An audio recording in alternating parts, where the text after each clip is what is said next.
that the Honorable External Affairs Minister himself sought my audience and so indicated that he'll be making a statement on the issue during course of the day. And now, as per the Parliamentary Affairs Minister at 2 p.m., I deem it expedient to allow intervention very briefly by party leaders. Is that fine, sir? I thought you were asking me to observe silence. You said like that? Sir, I want to speak. So I raise my hand and my finger, index finger. Thank you, sir. So we'll have 2 p.m. the statement at 2. We'll have rest of it at 2 p.m. when statement is given. Sir, you have allowed statement on deportation from the US, and direction has been given by you, and then only government has accepted it. Suo motu, the government did not want to make a statement, but it was your influence that ultimately they had to agree. So thank you, sir. My influence, yes. Honorable Minister Suamoto said to me this. You want to say something? Sir, I just wanted to say that what you had were gracious enough to mention, which was that I came to you, sir, this morning, yes, saying that this is an issue on which the House should be informed. Yes. So I'm so glad that this point was brought out by you. And it is in fitness of things that Parliament should be taken into confidence on all issues of public importance and national importance. So we can express some kind of thanks to the Honorable External Affairs Minister. Question number 31, Shrimati J.B. Mathier Hisam. Honorable Minister. Honorable Chairman, sir, a statement is laid on the table of the House. Supplementary number 1, Shrimati J.B. Mathier Hisam. Sir, it is with deep sorrow that I wish to place on record a tragic incident which happened few days ago in Panjarakulli village in Wayanad. A 47-year-old tribal lady was attacked, stalked, and by a man-eating tiger.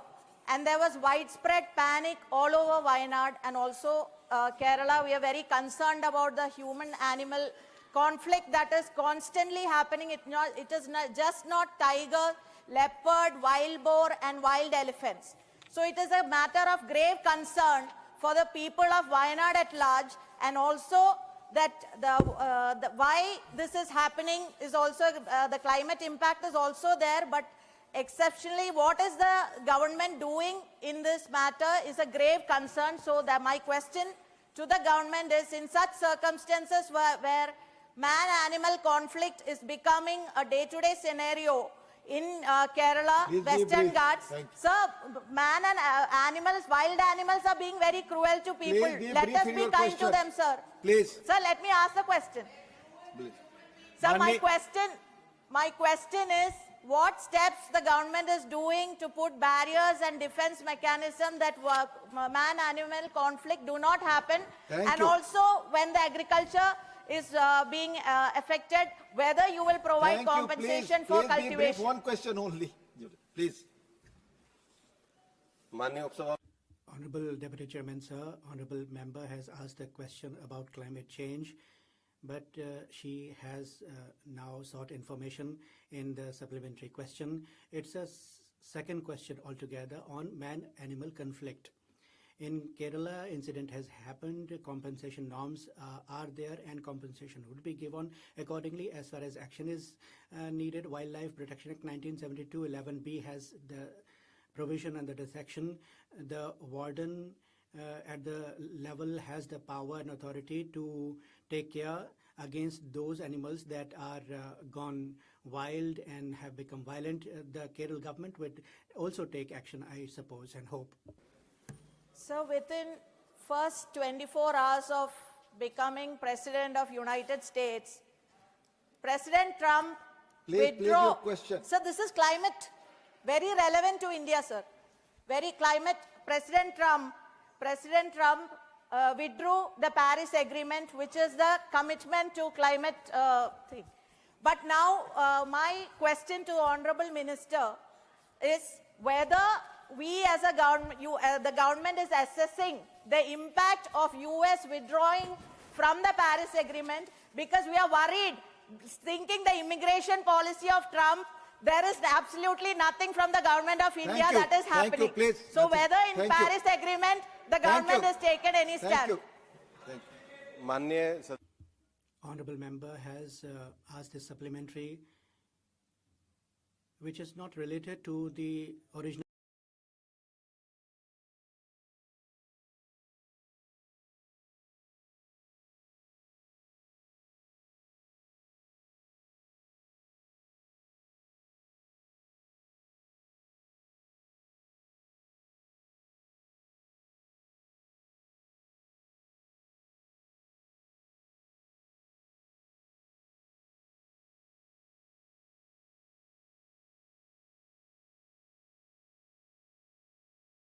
question, multilateral Currently falling against the US dollar and now has breached the 87 rupee mark, which is the lowest value of rupee in India's history. Please state, how is the government planning for repayment of these foreign loans and the interest on them when the outstanding amount is rising due to the falling rupee? Thank you. ये प्रश्न Sir, this supplementary question does not relate to the original question. Britas, please, Dr. John Britas. So this climate-induced heat waves is a major concern.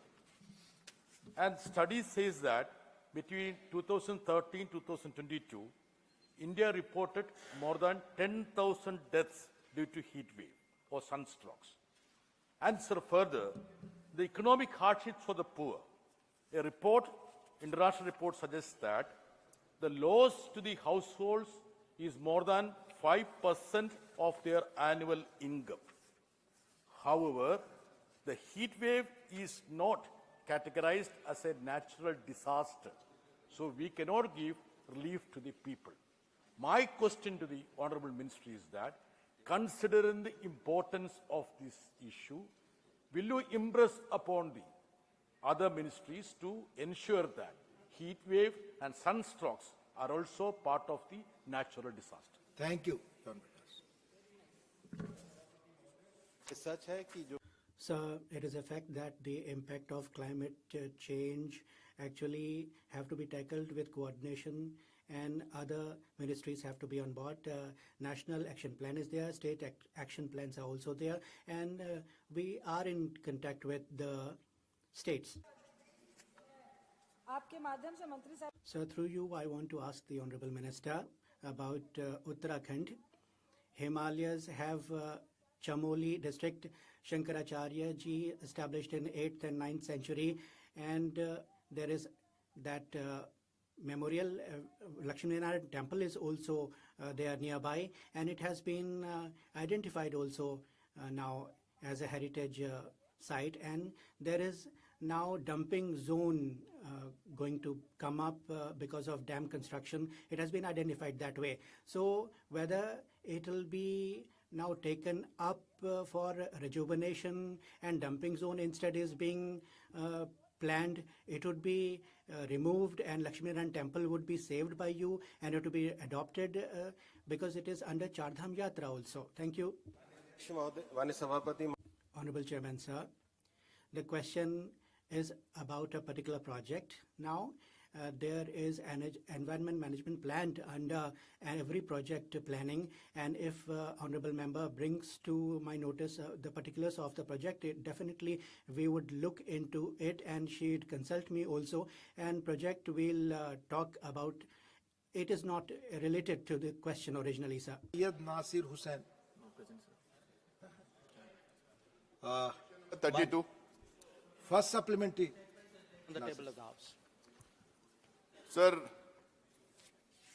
पहली बार हम लोगों ने So first time we saw that Honorable Prime Minister of India went abroad, and he had campaigned for presidential candidate abroad and he has formed the government there. But suddenly the president, after becoming president, the friend of Modi ji, after becoming president, attacked against Indians. What is your question, Hussain ji? Now it is about monitoring of Indian students abroad, post-conflict escalations, etc. Sir, question is whether government has any airplane available to bring people back. I will not allow, nothing to go on record, please. The question is unrelated, nothing going on record. I'm telling you what the question is about. Monitoring of Indian students abroad, post-conflict escalation. This is the question. This is the subject. Don't ask anything else. Honorable Minister, please. Please. Sir, there was no supplementary asked relevant to the question. However, the member, as is apparently a party attitude, keeps uttering lies in the House. Lies. The Prime Minister did not campaign for anybody. This is not the first time this party takes this position. So I urge him to withdraw this. There's no, आप जानते हैं, You are aware, Honorable Member, Rule 238, Pramod ji, you know, any constitutional position holder cannot have allegations leveled just like that. You will have to take permission from Honorable Chairman. I have already told, nothing to go on record. Second supplementary, if you ask, it has to be related to the question, I will allow. Please take your seat otherwise. Second supplementary now, if you want. Shakti Singh Goyal ji, please take your seat now. Sir, Nasir Hussain जी आपका Nasir Hussain ji, the question, please keep in mind while asking second supplementary. Nasir ji. Sir, please. Question, please. sir, madam. Please. Sir, second, sir. Please. Second सवाल आप इससे जुड़ा. You have to ask a question related to the original question. I'll allow only that. Nothing else. Foreign minister cannot use an unparliamentary No, word for it will not go on lies. record. I am First asking the question. Second question. I was lying. How can you say that I was lying? Second question. Sir, the second question is whether the ministry has engaged with foreign governments to ensure protection of Indian students from discrimination or targeted violence in conflict-affected regions. Do they have a real-time data? What is the plan for evacuation? And especially in context of US, Your question is over. Your have question a is plan. over. They should tell. Honorable Minister, please. Sir, the government carefully monitors the number of students in all foreign countries. We also carefully monitor their welfare. Wherever there is a situation of any tension or likelihood of violence, we alert students, as we had done in Ukraine. Where there is a requirement for us to take any further steps, like running a flight for their rescue or any other situation like that, we are prepared. We always have contingency plans for that. Thank you. Dr. Fauzia Khan. Please, nothing is going on record. Thank you, sir. Sir, can the minister please clarify the Indian government's official position on this issue and outline the interventions that we are planning to protect the affected Indian students regarding their safeguards for academic progress, financial investments, future prospects? How is the government going to plan for this, sir? And also one more thing I would like to ask the external minister, sir, that President Trump has made a statement on the Gaza Strip today, occupying of the Gaza Strip. Sir, what is India's stand on this? The entire world has retaliated otherwise. Please. Sir, the first supplementary, yes, we take a number of measures. For example, my own answer has given in detail what we did in the case of Ukraine. We allowed students to transfer to third countries. We allowed them, in many cases, depending on the year concerned, to do their classes online. We allowed them to do their practicals in India, in exception of the rules. So, depending on the situation, we have been very sympathetic, we have been very responsive. all embassies and all ambassadors have been told to take a special interest in the welfare of students. Whenever there is a situation, another example in my answer is that of Israel. There were about 900 students at the time when the Hamas attack happened. We brought back many of them, and many of them have since gone back. The numbers have grown. I want to assure, sir, the honourable member through you, that the welfare of students is something very close to the government's heart. Every embassy today is very proactive in that regard. Regarding the second supplementary, sir, it is not related to the question. Honorable M. Thambi Durai, fourth supplementary. Thank you, Deputy Chairman, sir.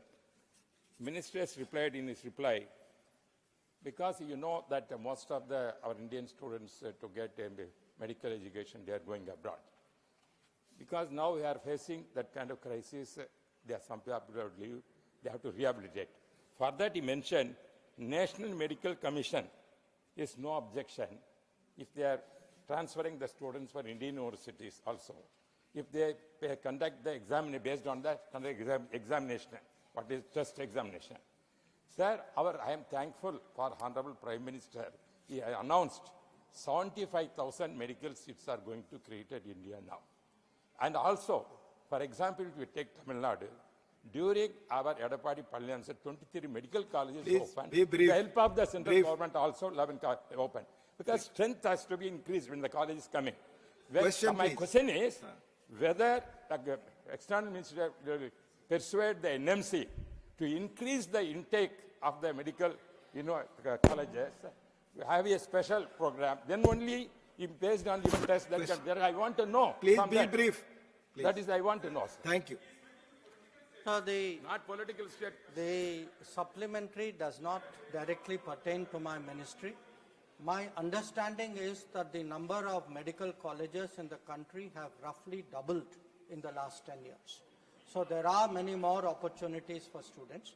We understand that there are many more aspirants, but where my ministry is concerned, sir, those students who do go abroad for education, it is our duty, it is our obligation to look after their welfare, and I would like to assure the honourable member through you that we are very much cognizant and sincere about it. Mani Santosh Kumar P.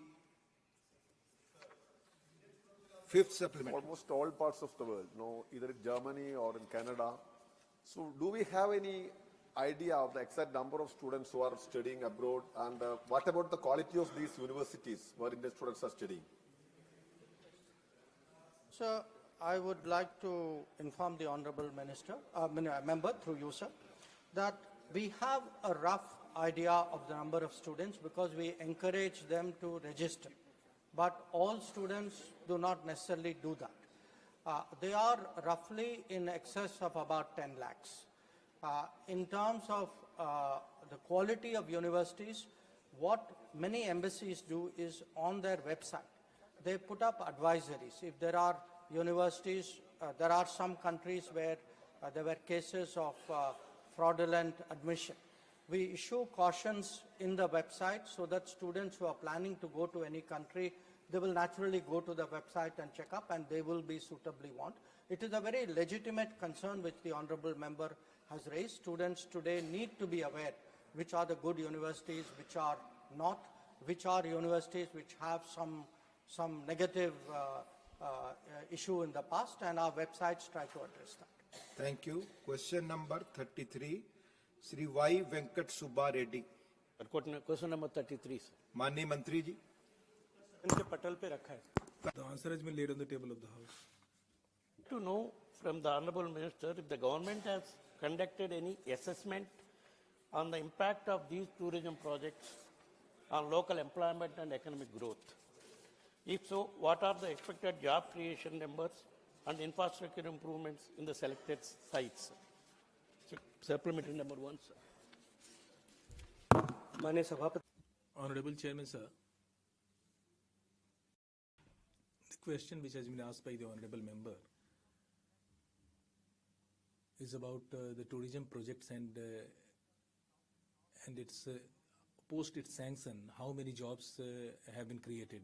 I think the context in which the Honorable member has asked the question is the special assistance to states UTs for capital investment scheme. And since we have very recently sanctioned these projects and we have taken into consideration 5 things: tourism ecosystem, connectivity to the site, carrying capacity and sustainability measures. So these 4 things have been taken into account while giving sanction. But wherever we have growth in tourism potential in any place, then it automatically leads to employment generation. Exact number estimate करना मुझे लगता है. And I think it is too early to make exact estimation about job creation, but definitely the places where these projects have been identified in the future, there is going to be bigger footfall. Destinations from the established destinations. So certainly when we create some infrastructure, tourism infrastructure, or establish a new tourism product, introduce a new tourism product, certainly the job creation with the footfall of the increasing footfall of the tourists, it increases. And I wish and we hope and we expect that that the manifold job creation is going to happen. Second supplementary. Sir, with the coast, 950 kilometers long coast in Andhra Pradesh, has huge potential for to develop tourism, sir. Sir, I would like to know from the Honorable Minister, are there any plans by the Ministry to include some of the beach stations to develop under this capital investment development of tourism centers in Andhra Pradesh? And, sir, under temple tourism, how many places have been identified in Andhra Pradesh for development under this scheme, sir? Thank you. Thank you, sir. धन्यवाद सभापति. Thank you, Deputy Chairman, sir. Really, the project proposals are to be identified, the projects are to be identified and proposals are to be developed by the state governments. So that beach tourism, if any project is being deemed fit by the state government, they can send the project proposals to the government under the various schemes which are available, looking towards the finances and the scope. We consider the projects and then we grant the assistance. As far as the Prasad scheme is concerned, which Honorable Member have mentioned about, there are 4 projects in Andhra Pradesh under the Prasad scheme have been sanctioned so far.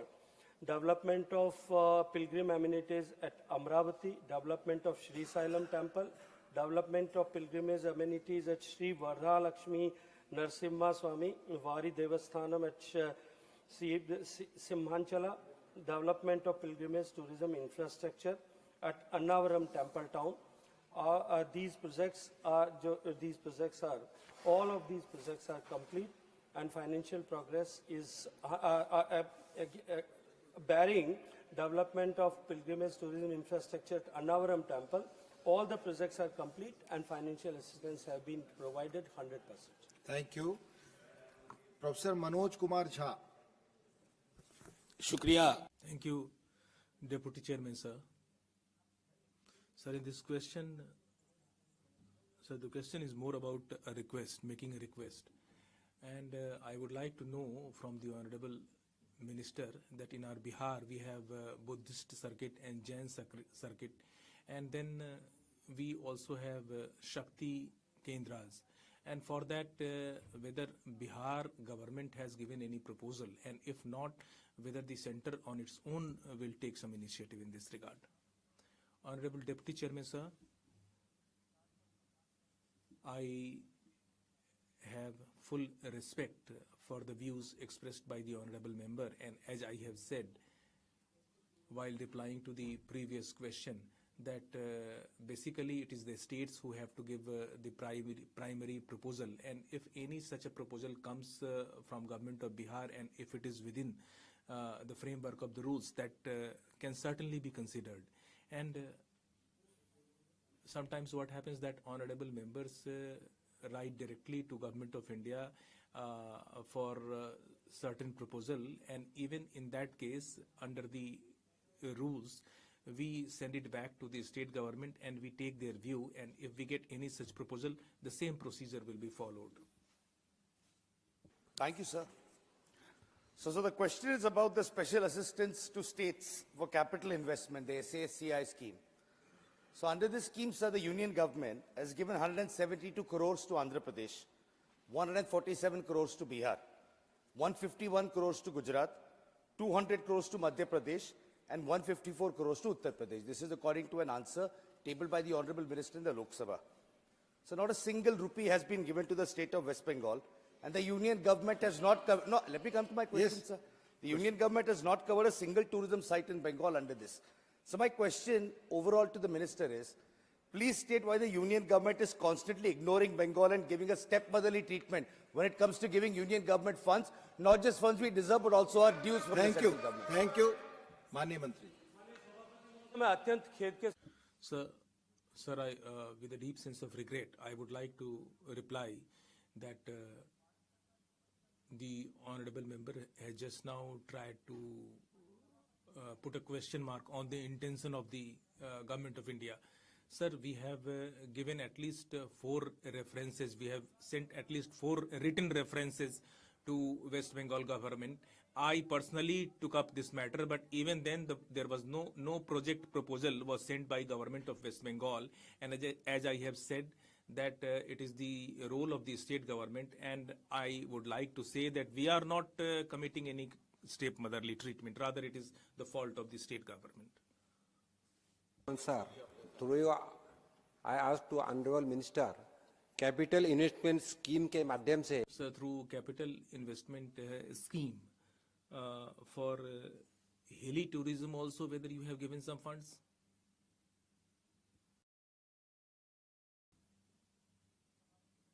Honorable Deputy Chairman, sir, the special assistance scheme, and under that scheme, the projects which have been sanctioned for the Himalayan region, we have considered some projects, and as far as night tourism is concerned, we have not received any such proposal. But even then, if there is any thing like that, any night tourism or safari tourism, if any such proposal comes to us, we will certainly consider that. Mani Mantri ji. Answer has been laid on the table of the House. Honorable Deputy Chairman, sir, through you, I would like to know from the Honorable Minister that in Jharkhand, till now, none of the towers which have been sanctioned, they have been made operational. What is the reason behind that, and whether any time limit has been fixed for making them operational? Sir, the honorable member has asked a very important question in this House, and I would like to categorically state that first of all, we are having a government today in the country under the leadership of Modi ji, which is not only committed for holistic development of the tribal areas and left-wing affected areas, and Pradhan Mantri Jan Man Yojana is basically for those rural tribal dominated areas, and there we are not only providing telecommunication facilities, but we are also providing health and sanitation for drinking water facilities, and holistically we are going to provide solution in these 25,000 villages, and the cabinet has already passed a scheme for these villages in November 2023, and for that 24,000 crore rupees have already been sanctioned only for tribal areas. And in pursuance of that, in July 2024, the Tribal Affairs Ministry sent a list to us where towers had to be put up, mobile towers had to be put up, and the survey was already done by our ministry, and under the survey we found that we identified about 2,590 villages where we are going to install 1,716 towers. they are spread in 15 states, and they are going to cover 3 schemes, and not only villages but even tolas and majras are included. And in some of the villages we are having the problems regarding to basic facilities, but I am glad to report that out of these 2,590 villages, in 901 villages these towers have already been installed, and out of 1,716 towers, more than 519 towers have already been installed. It means within 6 months the survey was made complete. They were identified, and 35% towers have already been installed in a record time. So what the Honorable Prime Minister has said, that in the 3rd term we are going to work with 3 times more energy and with 3 times more speed, and this is what the Telecommunication Ministry is doing in Jharkhand. And about Jharkhand, for the entire state, 1,987 towers have been identified in 471 villages, and in the 8 towers are going to be installed in those areas which are still left out, but we are facing some problem with regard to allocation of land, and Jharkhand government is not cooperating in this, and there are some locations which are inaccessible, and but we are very much on our job. I would like to know from the Honorable Minister that in Jharkhand, Giridih, Gumla, Latehar, Lohardaga and Western Sihbhum districts are basically left-wing affected. Whether you have any additional budget for them, because in those areas people are facing many problems pertaining to mobile connectivity.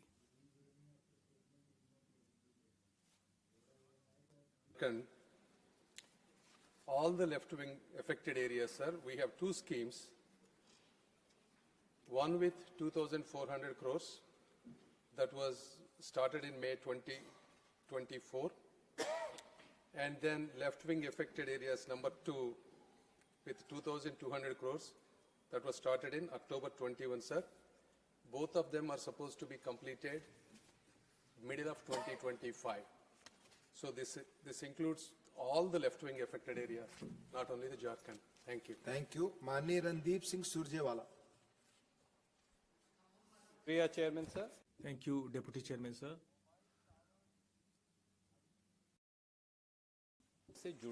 Sir, mobile towers are basically related to affordability and usability. Sir, I would like to ask the Honorable Minister through you, sir, whether the Honorable Minister is aware that recently on 3rd July 2024, all the cell phone companies, they have in a concerted manner increased the mobile telephone tariff, and the total number of customers is about 119 crore, and they are going to bear an additional burden of 34,000 crore rupees, and whether the government has taken cognizance of this fact that these companies who are increasing the tariff in an arbitrary manner, whether the government is going to take any action in this regard.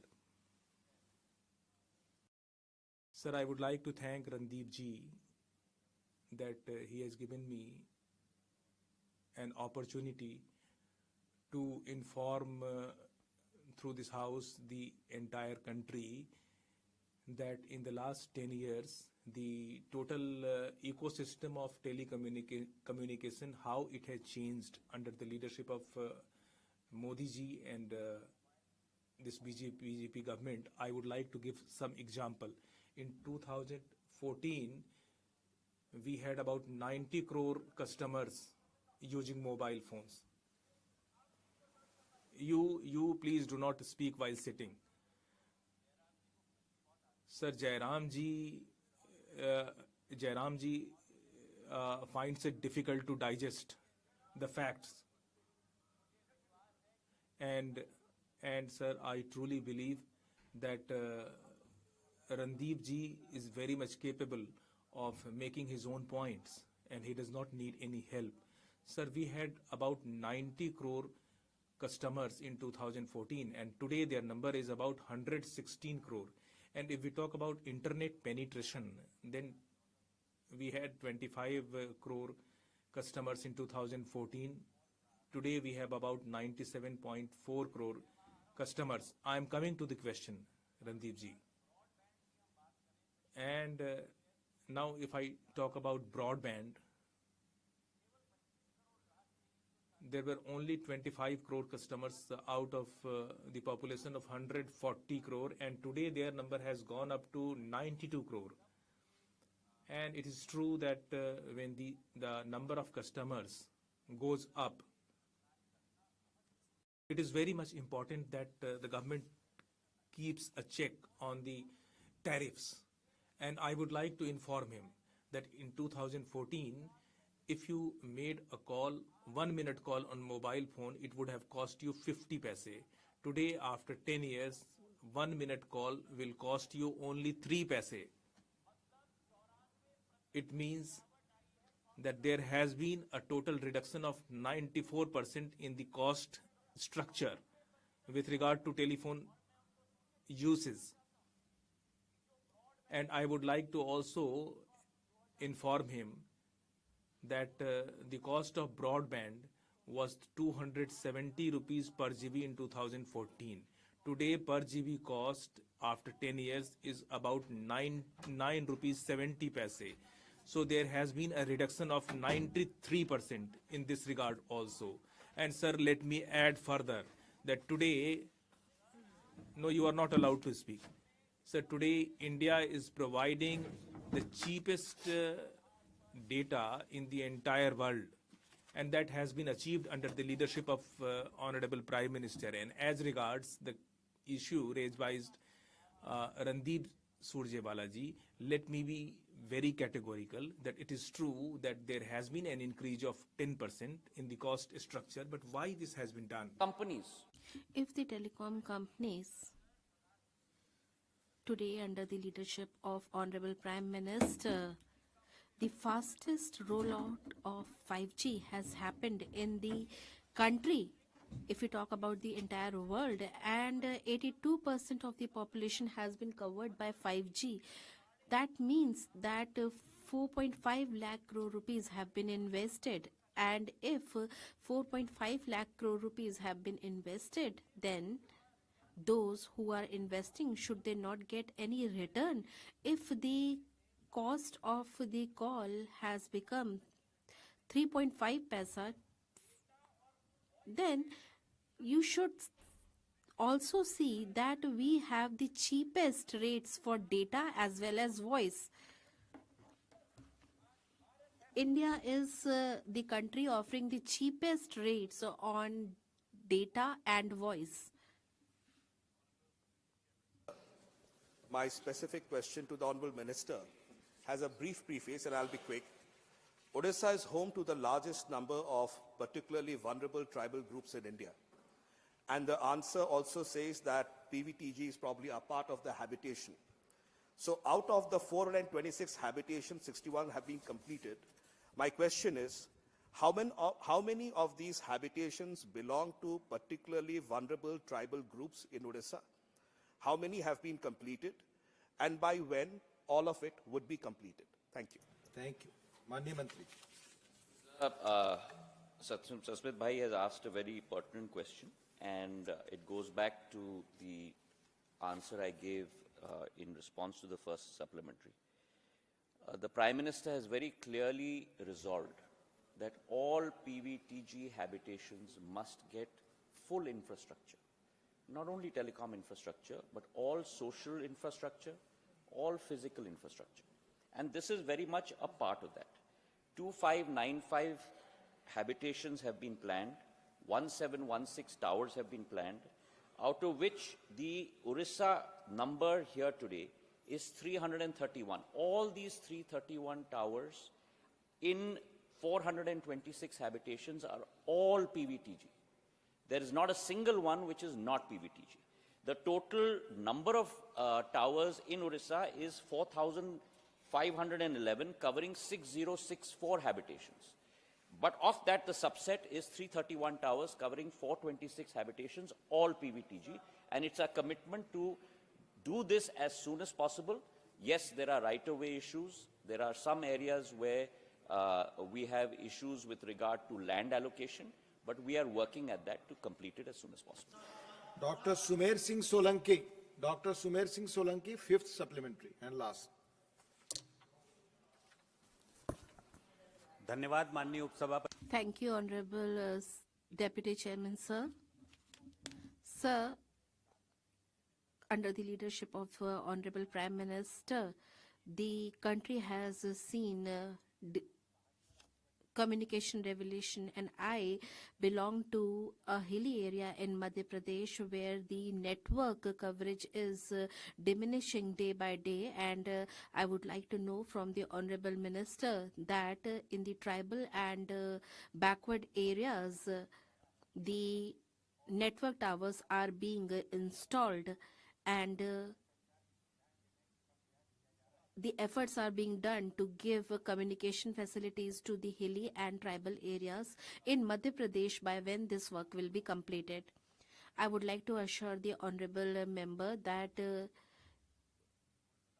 we have allocated 2,202 villages where 1,150 towers will be installed, and at present in 981 villages 783 towers have already been installed, and as far as tribal areas are concerned, 138 towers have been installed, been decided to be installed in the villages, and this work will be completed as soon as possible. As I told, in July 2024, the list has been received from the Tribal Affairs Ministry. We have also done the survey, and we are going ahead in this direction. This work will be completed as soon as possible.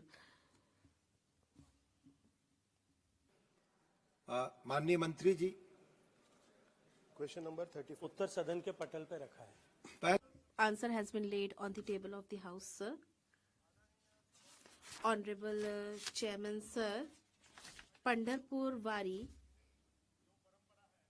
has the tradition of 1,000 years, and it has to be included in the intangible cultural heritage list of UNESCO. My question pertains to that.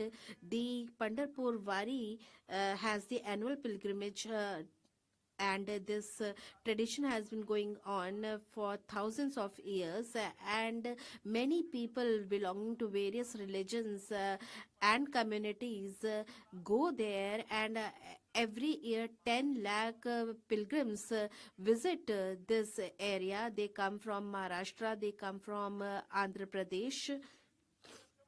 Sir, this tradition of Varkari sect relates to Eknath Maharaj Ji and Sant Tukoba Rai, and such sages have enriched the land of Maharashtra, and we see today a very socially rich Maharashtra, and the reason is that this tradition has taught them the lesson of love and brotherhood. My question is that this tradition, which is culturally and socially rich, what is being done to include this site in the intangible cultural heritage site of UNESCO, whether any steps will be taken to do the same? Thank you, sir. India's culture is full of diversity, and we have many such traditions, festivals, and celebrations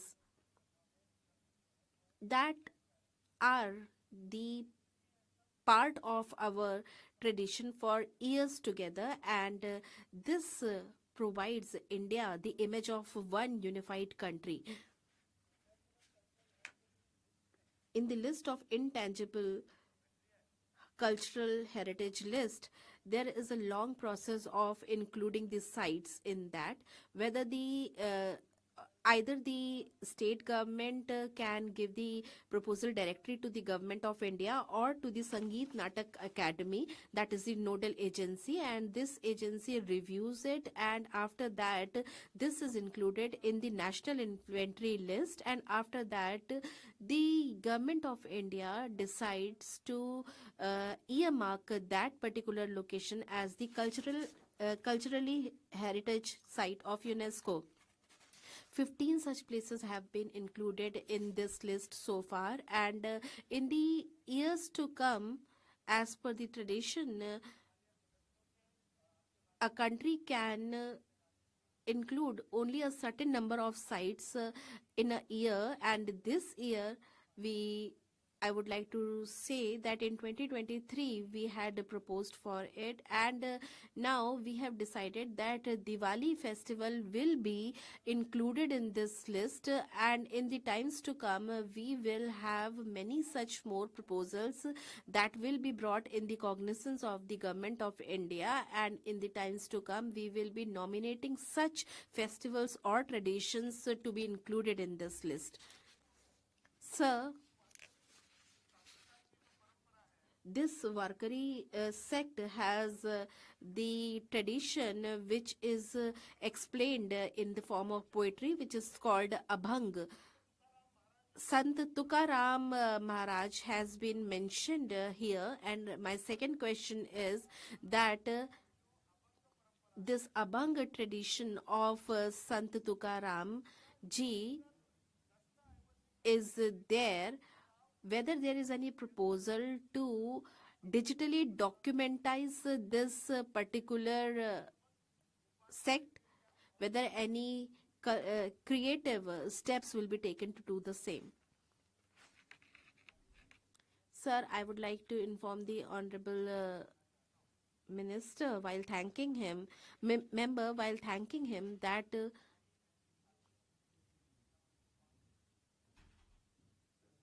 we have various parts of our culture that are being forgotten day by day, and the government is trying to preserve them, and the honorable member has raised this question before all of us here today. The Sangeet Natak Academy has collaborated with the local administration as well as the temple trust, and we have conducted a program called Jagat Guru Pravah, and we also would like to tell that the government of India has increased the budget, and all such manuscripts that are our legacy for thousands of years, we have decided to digitize them, and in the times to come, with the limited resources, we will be trying to include them in the list of intangible cultural heritage by digitizing them. Sir, this is a very important question which pertains to Maharashtra, raised by our honorable member, and I belong to this area, and Pandharpur Wari is not a festival there. Actually, it is celebrated for 15 to 20 days. People walk on foot and they come to Pandharpur from far-flung areas, and for the first time, the mantra of equality was created. There is no difference pertaining to caste, communities, etc. And these are very simple people. Please take some efforts regarding these people. If you'll do that, we all will sign this proposal. This is very important to bring it in this list. Will you be doing that? I would like to ask the Honorable Minister. Honorable Deputy Chairman, sir, while answering the main question, I had told that there are many such festivals in Indian culture.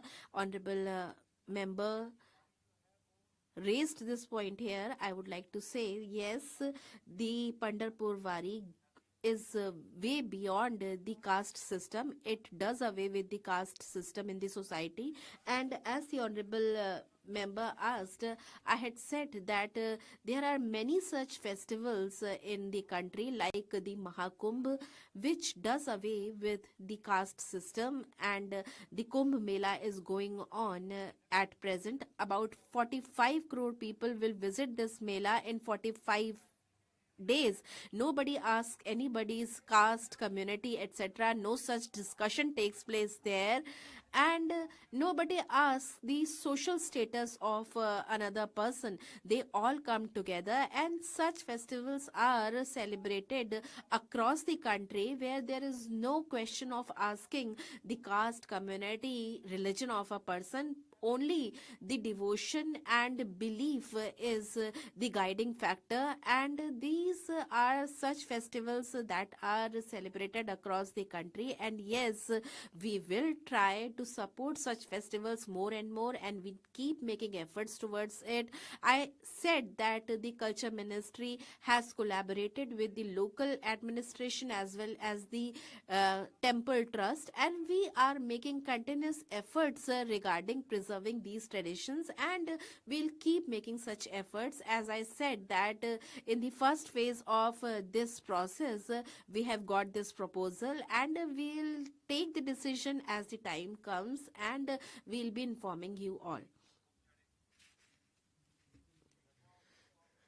Thank you, Honorable Deputy Chairman, sir. In Maharashtra, there is Ajanta Ellora caves related to Gautam Buddha ji, and there is also the Karam Bhumi of Ambedkar ji, Shambhaji Nagar. We also have the sacred land related to Guru Gobind Singh ji, and also the village of Dr. Harihar ji. Also, there is Vasar temple of Saraswati, and also the Gurudwara in Vidarbha, and there is also ancient Shalivahan corridor which links the ancient heritage, and I had given you a request regarding the same, and I would like to ask that this corridor which I mentioned, whether the Culture Ministry is taking any steps to include this particular site in the list. Since the question is not related with the question as well as the ministry, I would like to say that while answering the question related to the tourism ministry, I had said that these proposals come under the ambit of the state government, and I had written a letter to the state government, and I would like to inform the honorable member that we have sent a letter to Maharashtra government, and you can discuss it with the Maharashtra government, and in the designated schemes, they will definitely be considered.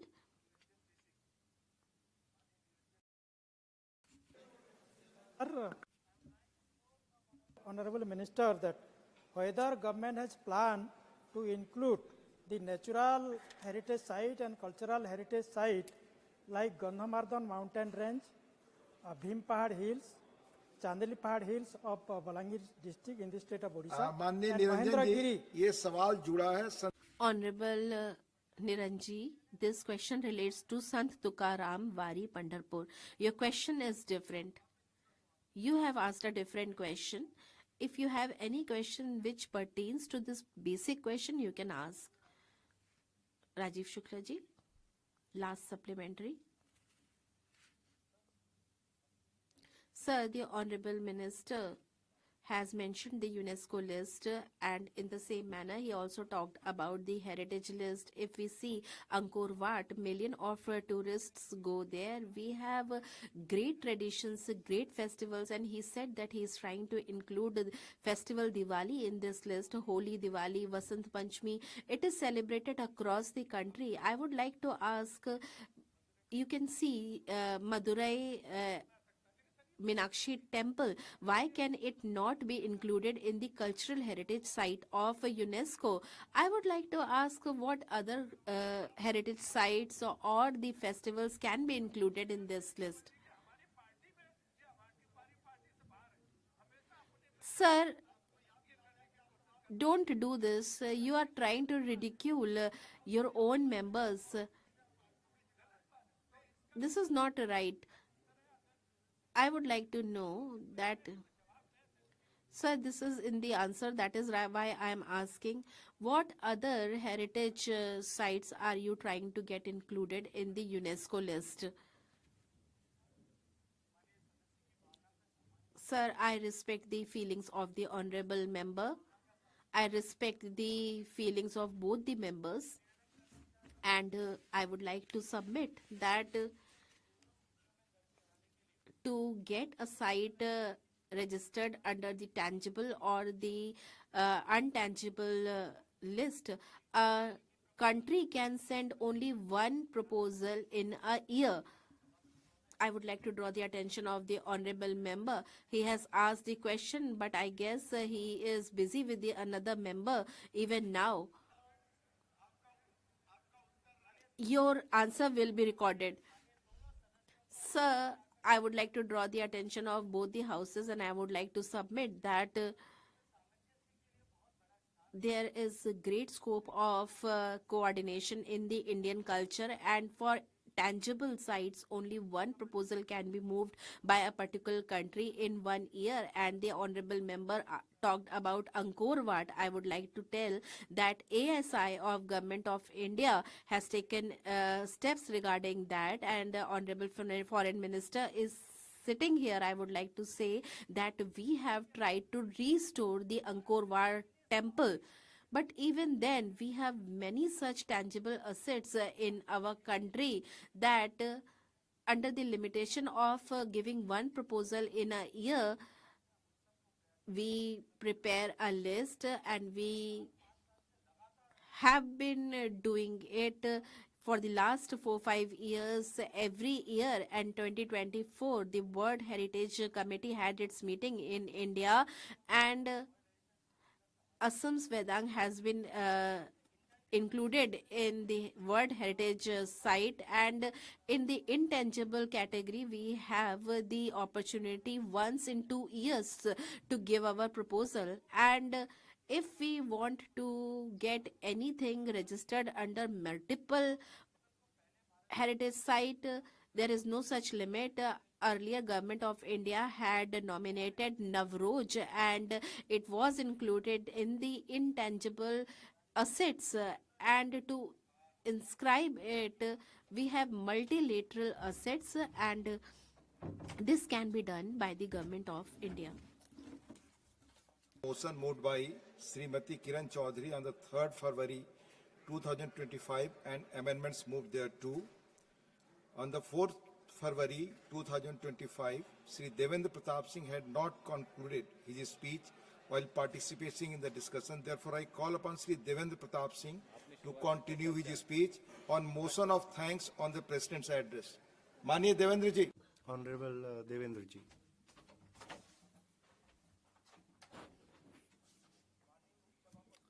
Honorable Deputy Chief Minister, I would like to thank you for giving me an opportunity again. The President's address is a document of government's policies and a framework for future plans. This is a constitutional process in which the progress of the country is reflected upon. Honorable President in her address has talked about farmers and agriculture. Honorable Deputy Chairman Sir, I was listening to the speech of Honorable Srimati Ranjit Ranjan ji, and the way she said that farmers are committing suicide and they are in a very miserable condition.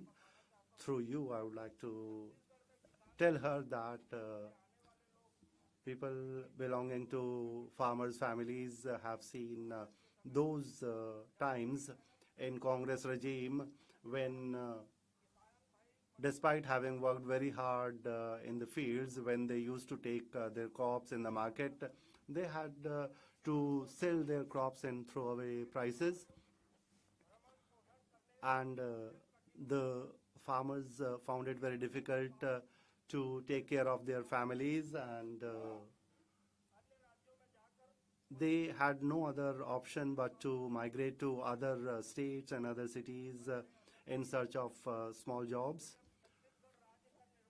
When Honorable Atal Bihariji created a new state, it was ensured that crops are procured, and Chhattisgarh, which is called a bowl of paddy, he ensured that nobody went hungry, and food distribution system was started, and this plan was implemented in such a smooth manner that there was a record production in Chhattisgarh, a record production of paddy. Last time, 145 lakh metric tons of paddy was produced, and this was made possible because our government gave remunerative prices to paddy growers, and we gave them 3,100 rupees per quintal.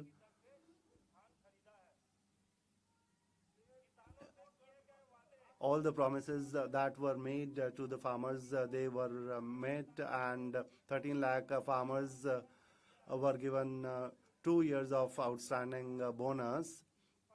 Because of all these efforts, in the last session, 49,000 crores of rupees were transferred to the accounts of farmers, and paddy is being procured at a very rapid pace, and the amount of support price is being transferred to the accounts of farmers, and our government is giving them 800 rupees as an input assistance. This amount was transferred to their account in February month. Along with this, in the state, for landless agricultural laborers, we have started the Deen Dayal Upadhyay scheme for the welfare of such laborers, and under this scheme, 5,62,000 landless agricultural laborers were given 10,000 rupees per month, and this is a result of our good intentions. And in Chhattisgarh, the farmers are very prosperous, and migration to other states has come to a stop, and people are investing in agriculture because they are getting very good income from their farms. Honorable Deputy Chairman, sir, through you, your time is about to come to an end. Please conclude. You have already taken enough time for your maiden speech. Honorable Deputy Chairman, sir, tribal communities have always played a very important role in the progress of the nation, but I feel anguish today that a senior member of Lok Sabha and a senior member of Rajya Sabha have used derogatory language towards our president. These derogatory remarks have not only humiliated the president, but these have hurt the feelings of the people of tribal communities. This is an insult not only to an individual, but it is an insult to the dignity of tribal communities. Every true citizen of the country is determined to honor the president of the country. The president is not only the first citizen of the country, but they are a symbol of our pride. And we would condemn all these derogatory remarks, and we will ensure that the constitutional dignity of the country is maintained. With these words, I would conclude. Thank you. Shri H.D. Devgowda ji.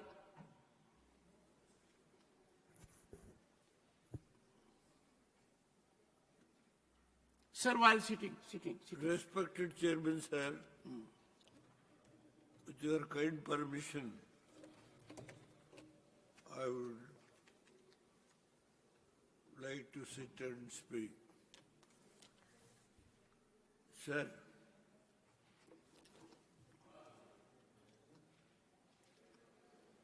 first of all, I would like to express my sincere thanks to Their Excellency, the President, who delivered her speech in the joint parliament session. I am supremely happy. In her speech, she has mentioned several programs and policies which is going to be implemented by the government, her government.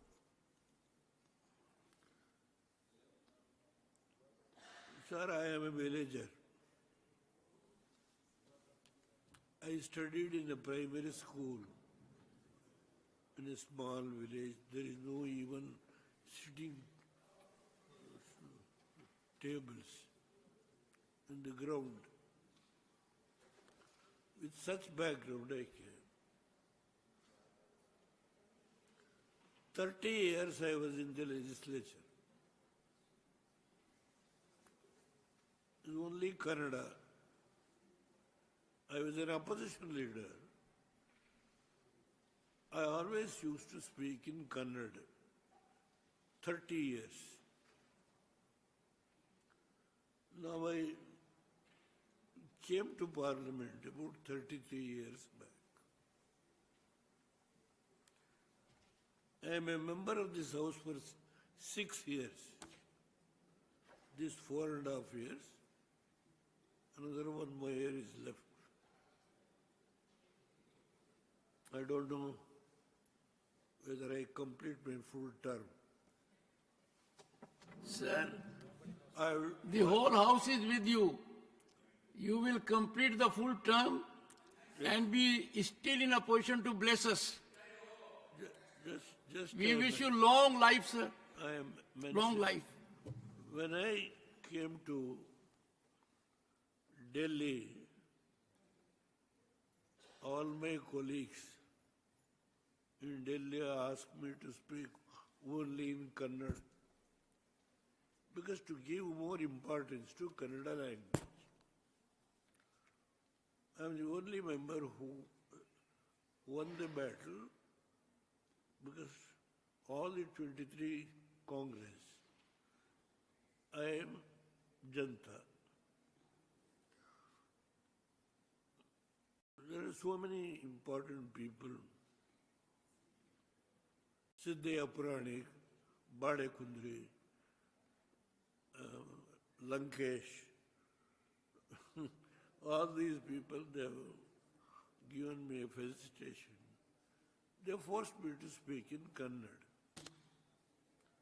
But I came to Delhi, then Speaker in the Lok Sabha was Shivraj Patil. I went and requested him, sir, I will speak in Kannada. Somebody who takes translation should be there in the table. He said, you must speak in English. Whether you can speak good English or bad English, you must. This is advice Shivraj Patil gave. Then I started, sir. I became Chief Minister. Then I became Prime Minister. Chief Minister is on my own struggle. I got the majority and I became the Chief Minister. I know how to run the administration. not a single mistake. I have not allowed my ministers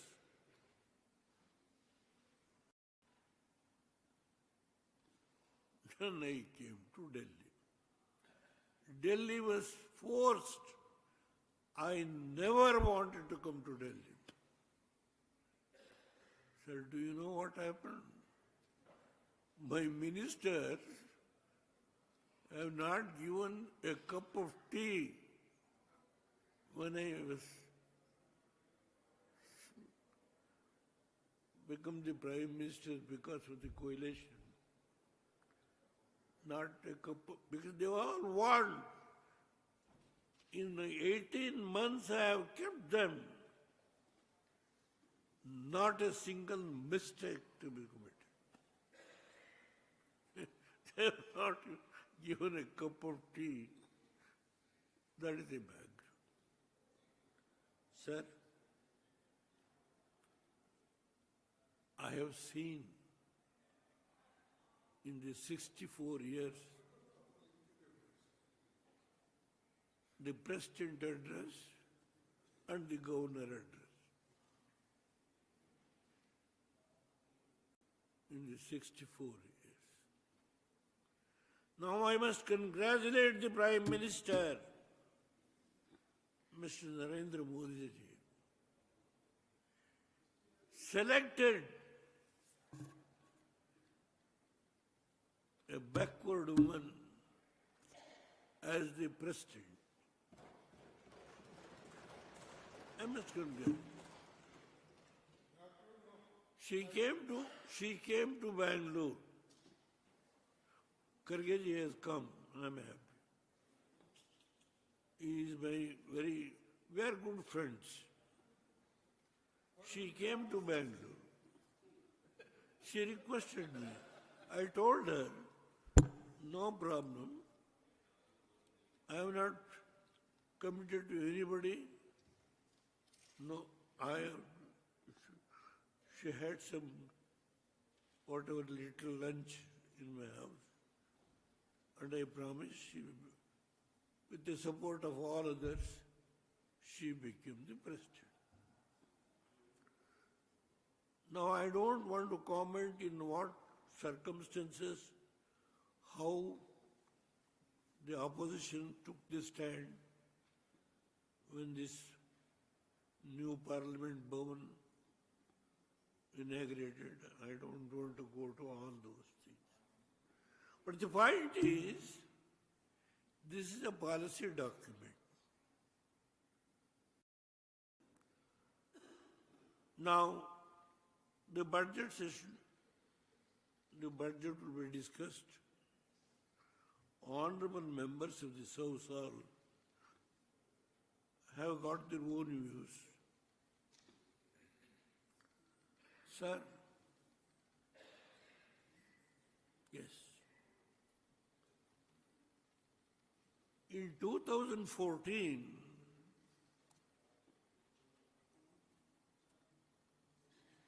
Modi ji Sahab became the Prime Minister.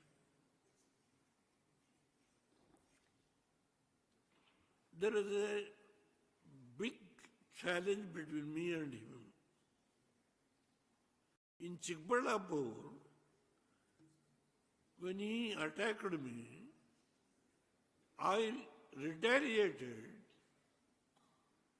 If you get your majority to form the government, I will resign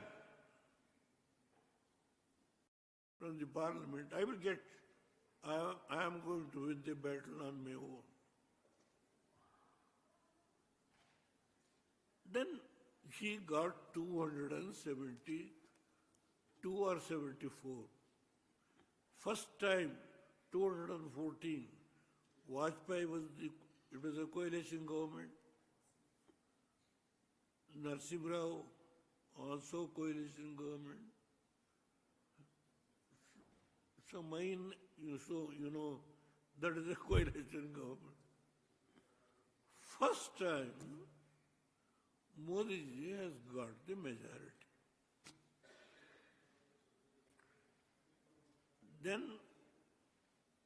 I went and handed over the. Directly I could have gone to speaker and handed over. Because the conversation between me and him in the election, I went there and handed over. He actually requested me, caught hold of my hands, you are the only experienced man with this age in the election.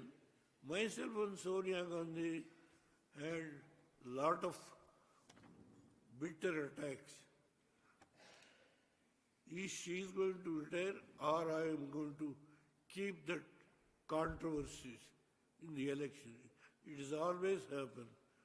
Don't take it seriously, you should not. He caught out of my hands, he told, and then he persuaded, I agreed. Sir, my friend is also sitting. I am happy. We formed the government in Karnataka. My son was the chief minister. Karge is here. To come here, you are also responsible. I have got good relationship with Karge. He is the president of the party. He is struggling, fighting. I know you have done your best. But now you have understood whether in this country how all the regional parties can come together, solidly support one leader and remove the what you call a government. It's a communal government, a government which is going to destroy the democratic system, federal system, so many things. Yes? My son was removed. He knows that. I will leave it at that stage. I don't want to talk much. Yes, in the last leg of my life, I do agree. Earlier I was a congressman. I was denied the ticket because of fight of the leadership in Congress. I contested as an independent. Now I am sitting here as a Janata Party single man. One member with the support of NDA. I am boldly saying, with the support of NDA, my son contested and he is the minister. I admit there is nothing to hide. The country must understand what I speak. This may be the last speech. Sir,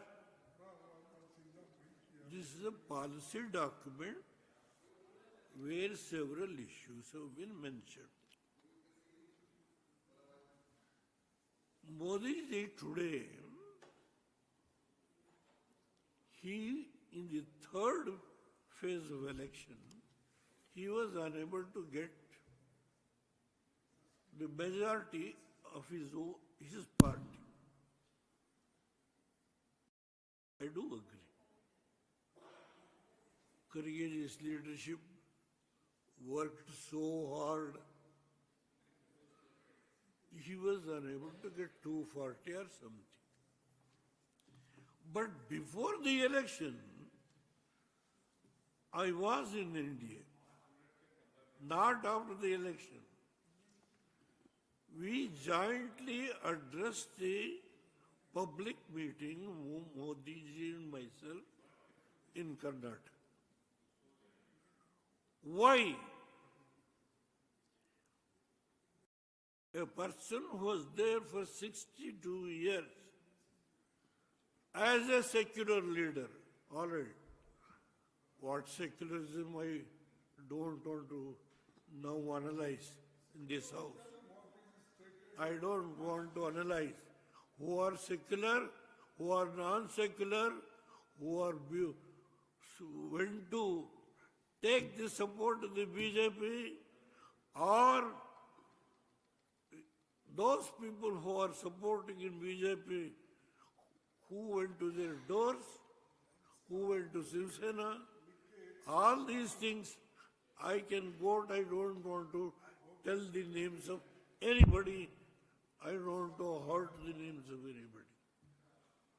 All the people who are sitting, whichever political party they may belong, how, in what circumstance things has happened, I can analyze. Sir, I don't want to go beyond certain points which I myself try to realize. I don't want to hurt anybody. Now, in the third election, that is 2014, 2019, 2019 more than 300 seats Modi ji has got. In the third phase of election, 240 seats or 40 seats. Yes. But so many other regional party leaders have collected, and about 305 or 303 seats, it has been proved on the floor of the House. There is no question of taking any confidence, but actually it has been submitted to the President and Prime Minister has not appointed any vice chairman. In UPA government, there was not the Prime Minister, there was a Vice Chairman also, or what we will call in the political system. It is left to them. The power center was with the chairman. He has not allowed anybody to handle and meddle with the power center.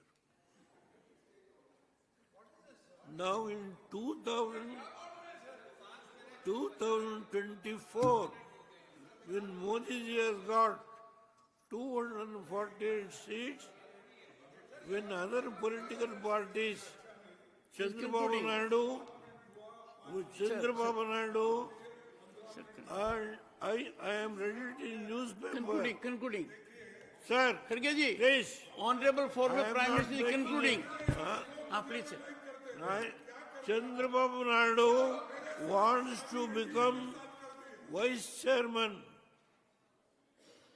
Chandrababu Naidu wants to become the Vice Chairman or Chairman of the committee formed by all NDA parties. Modi ji has said no. Nothing to do. Chandrababu Naidu, who supports this government, which is MPs, 26 MPs, or I don't know, he wants to become Deputy Chairman, Modi has not agreed. He knows how to run the administration. He has got experience as Prime Minister, as Chief Minister, and he is the only tallest leader in this country who can run the country without any oscillation. or Thank you, any sir. Type of. Thank you. Sir, please. If you tell truth, you should take it. If you attack me, I welcome. If I tell any untruth,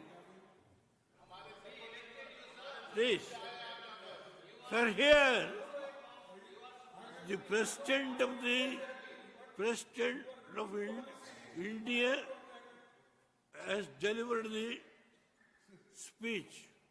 In her speech, sir, I have gone through several points. Please, sir.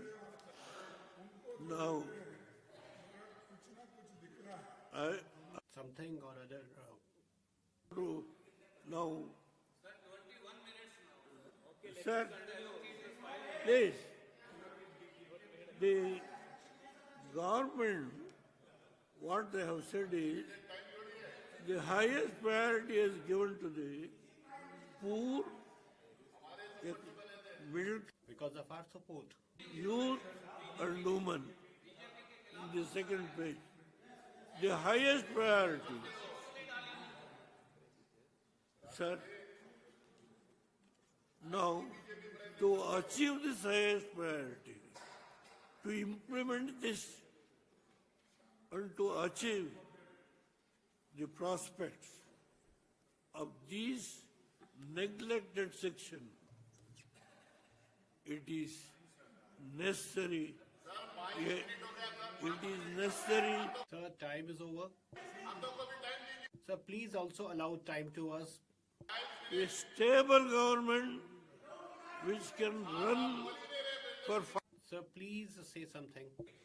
Now, with the support of the regional parties like us, with 305 It's going against you only. members, this government will run for 5 years.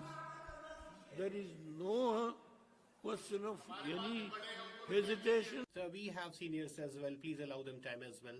Telling there is nothing to curry any favor from the Prime Minister.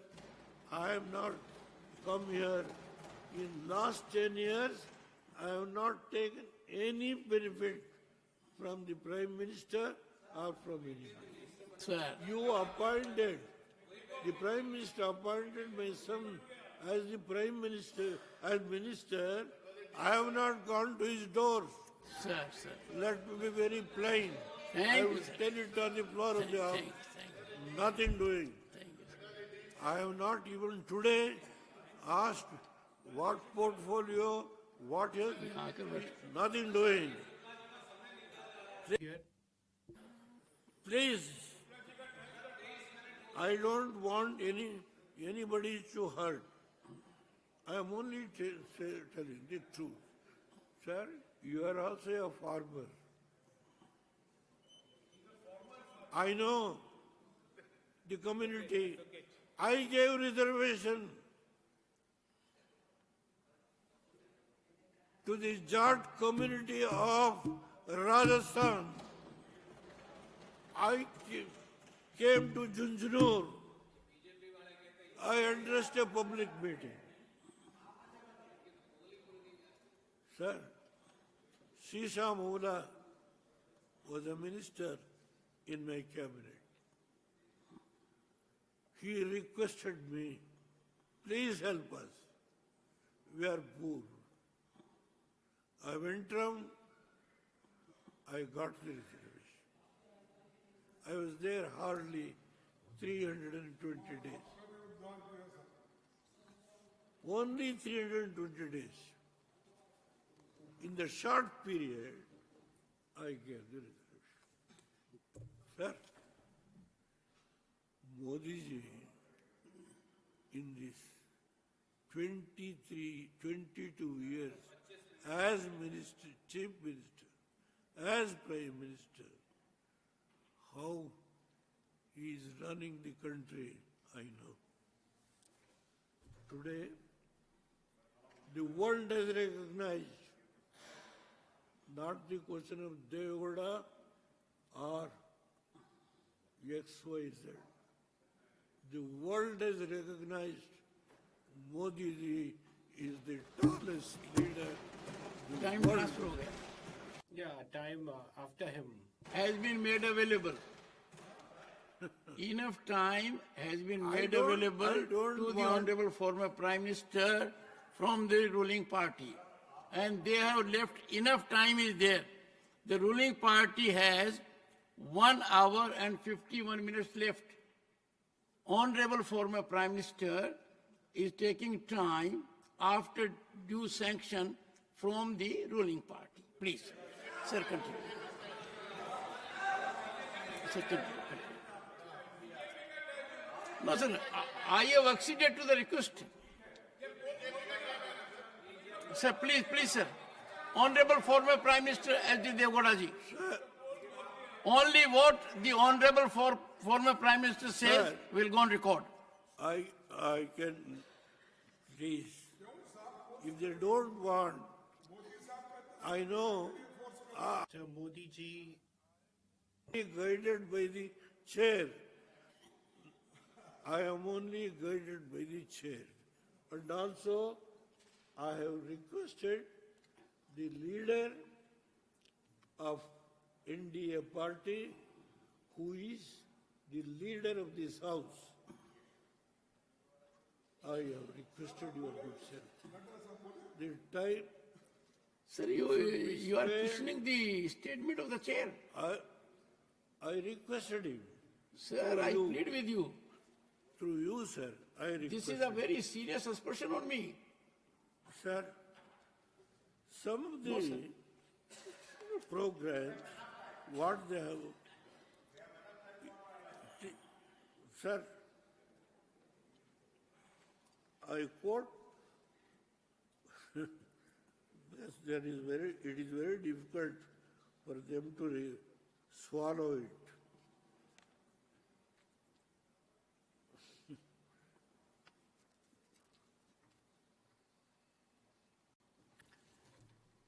Page 2, sir. Page 2, 5,036, 5 crores 5 lakhs 36,000. 536 crores rupees have been allocated for this purpose. Pradhan Mantri Ayush Yojana. And the next is 41,000 crores has been dispersed for the farmers already. Sir, 80,000 crores for what has been said here, I am telling, sir. It is very difficult for them to swallow. What can I do? What can I do? Thank you, sir. And even on Thank you, idhar bol raha hu. Thank you, idhar bol raha hu. I'm saying thank you for this side. medical, education, agriculture, irrigation, what are the amount that has been allocated, and I can go on mention what is mentioned in this policy document. Thank you, sir. Thank you. Sir, Karge ji, 240 seats, he cannot give a stable government. That is their argument. In Karnataka, his own party has got 136 seats. How the government is running?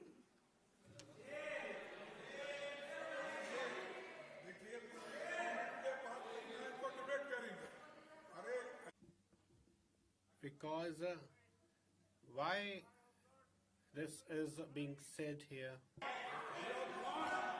To say what has happened.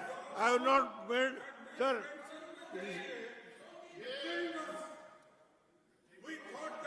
I have got every right.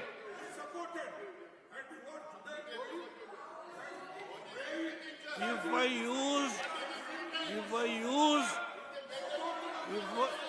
I use any unparliamentary language, I can sign, I can authenticate,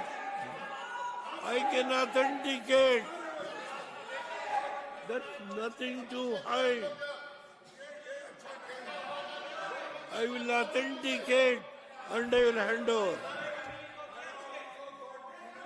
Thank you, sir. I will authenticate and I will hand over. I am not bothered about anybody. Sir, in Karnataka,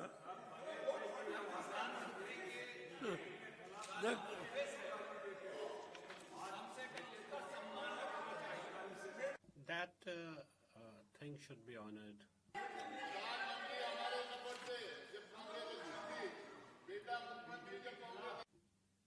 Congress was there when son was chief minister. Sir. It was also a reality. Sir,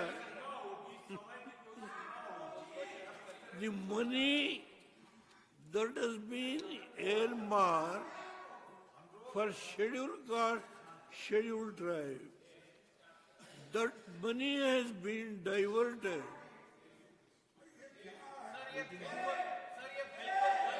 Sir, this is something... Used for the election purpose.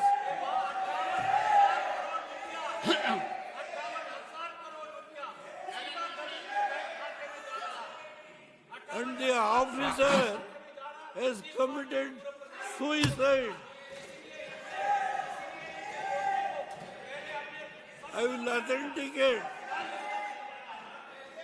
I will authenticate and hand over this paper. Nobody can.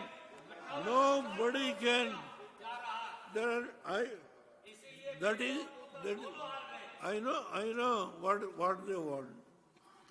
Sir, let my friends have some patience. Kargeji himself has advised his ministers. The paper cutting is here. He himself has advised his ministers.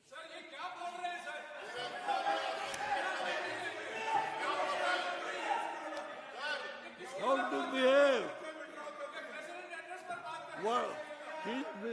His minister, his deputy chief minister, his chief minister, the corruption, how many officers have committed suicide? How many officers? You people are watching. I don't want to speak more. Thank you, sir. How many people? Sir, please, I'll stop at the stage. I have got all papers. Kargeji may feel very bad. What the advice he has given, if I read it, he will feel bad to his ministers. Sir, please. Now the only thing which I request lastly, drinking water. Please. Drinking water. I will come to that. It is mentioned here. Leave it at that stage. You are all honest. The only honest people. Leave it at that. If I tell truth, it is very difficult to digest. Thank you, sir. If I want to read this, it is very difficult.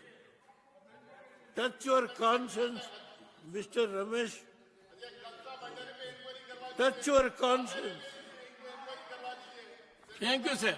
Stop it. I know you can't tell anything about me. I know this. Thank you, sir. Thank you. Sir, only last point. Karnataka is unfortunate. I am not speaking about Modi's government. I am speaking about all those governments in the past. Drinking water to Bangalore city is a major problem. Even today, more than 1 crore 45 lakhs people are the Bangalore population. Sir, they have allotted 20 TMC. We required more than 50 TMC. Thank you, sir. Please, sir. Please wait, sir. Three rivers, one Kaveri, other is Mahadavi, other is Krishna. All the three rivers are interstate rivers. Tribunal awards are there. Bachao Award. Please, sir, whether Kharge wants to support or not, it is not for me. Thank you, sir. Sir, please, help me. For Kaveri, there was one interim award. Nowhere in India, in any tribunal, there is no interim award. Nowhere in the world. Okay, thank you. Nowhere in the world. Sir, not only interim award, but the tribunal was fighting. There are different orders. The High Court has, the Supreme Court has passed stricter. Such a tribunal award were notified. Sir, monthly, weekly, the water must be reversed from KRA.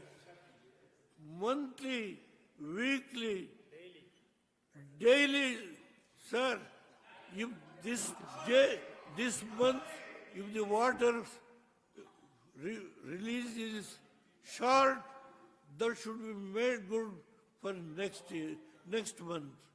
Thank you, sir. Where do you bring? If there is no water, Sir, you have made your point. where do we bring? Thank you, sir. Now only thing is, if the drinking water for Bangalore, where do we bring? Thank you, sir. Thank It is you. only, sir, I request through you, it is Modi Sahab alone can solve this problem, not others. Manmohan Singh, I begged Manmohan Singh. He said, I can't. He said, Mr. Devegowda, Karye was the minister. Krishna was the minister.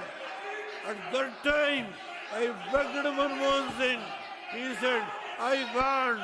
Thank you, sir. Thank you. It is Shri. only Modi ji can solve the problem. Thank you, sir. These words, I want in my lifetime the people of Karnataka, Bangalore, and the Kaveri water, the districts who are suffering with drinking water, it should be solved. This appeal I will make. Thank you, to sir. You Thank you, sir. with these words. Shri I will Rajiv close my Shukla. speech. Thank you, sir.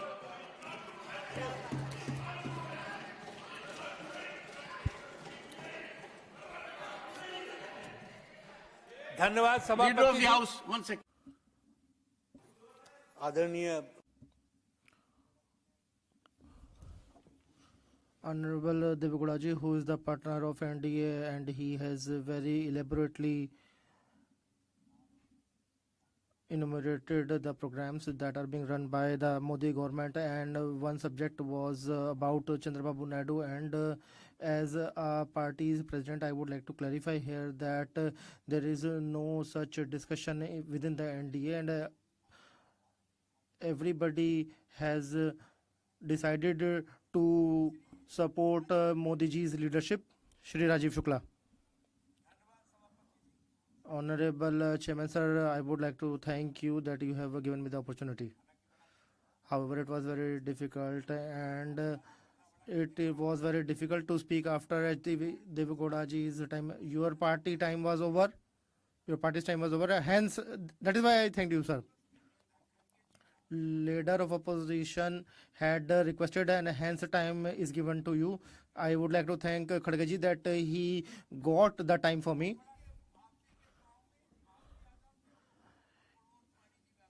Under big leaders, everybody comes.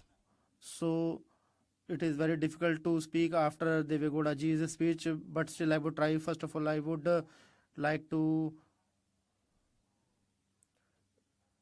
thank the Honorable President for her speech, and she talked about women empowerment and education. We support all that, but the political speech, the government which has enumerated its own achievements, I would raise some questions. First question is that whether politics is only for elections.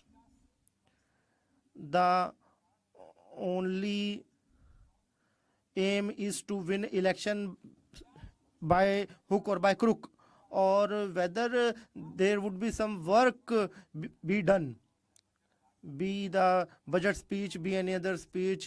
You do not need to go to website of election commission. You need not go to Google. You can get to know from the speeches of ministers and other leaders that where the next election is going to happen, and the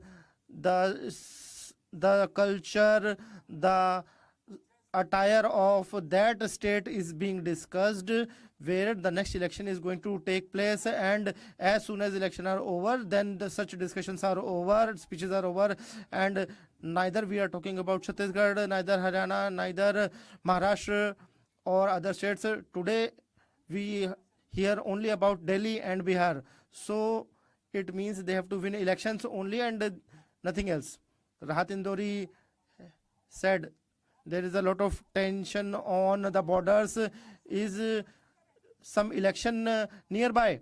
So today is also very similar situation. So I think that we should not encourage such things, that election is our only target, and if we leave that, then the entire country would seek development, would achieve development, because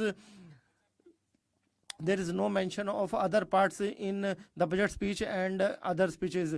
See, these elections should have been scheduled before the 1st of February by the Election Commission, because this budget is the biggest announcement of a government, and that is presented before the election, and it is like an advertisement for the BJP.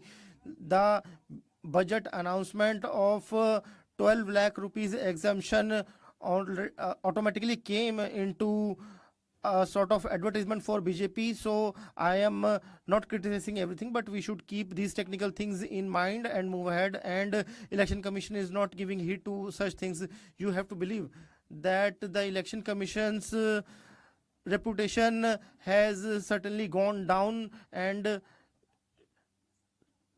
they were taking very strict action against our government. And but please listen to me, everybody is taking their name. Why don't we remember the Chief Election Commission today? Because he is sitting silently. Some people are distributing money, some people are distributing other goods, and if leaders complain, then no action is taken. Then we request the Election Commission to take action against such things, and whatever model code of conduct is being breached should be given cognizance and action should be taken, and whatever is being said by the opposition leaders should be heard. And let's now talk about unemployment. And 60% of youth are available in India, and we are the youngest country, and we can contribute in the economy. But today the same youth power is sitting in villages and they have not come back, be it the industry of Surat, be it the agriculture industry of Punjab. There are no laborers, and due to this the manufacturing sector is suffering so much. See, I have got the time. No, 1 minute. You please conclude in 1 minute. Chairman sir has allotted the time. You please conclude. You please conclude. I have been given time. You please conclude. You please conclude quickly. You please allow me to speak. Or you have the time. You have time. You have to speak in that. See, time is written here. You please don't give wrong information. You please conclude. One more question. There was a mention of Kumbh, those who have died. I want to know that Kumbh is a political event or it's a religious event.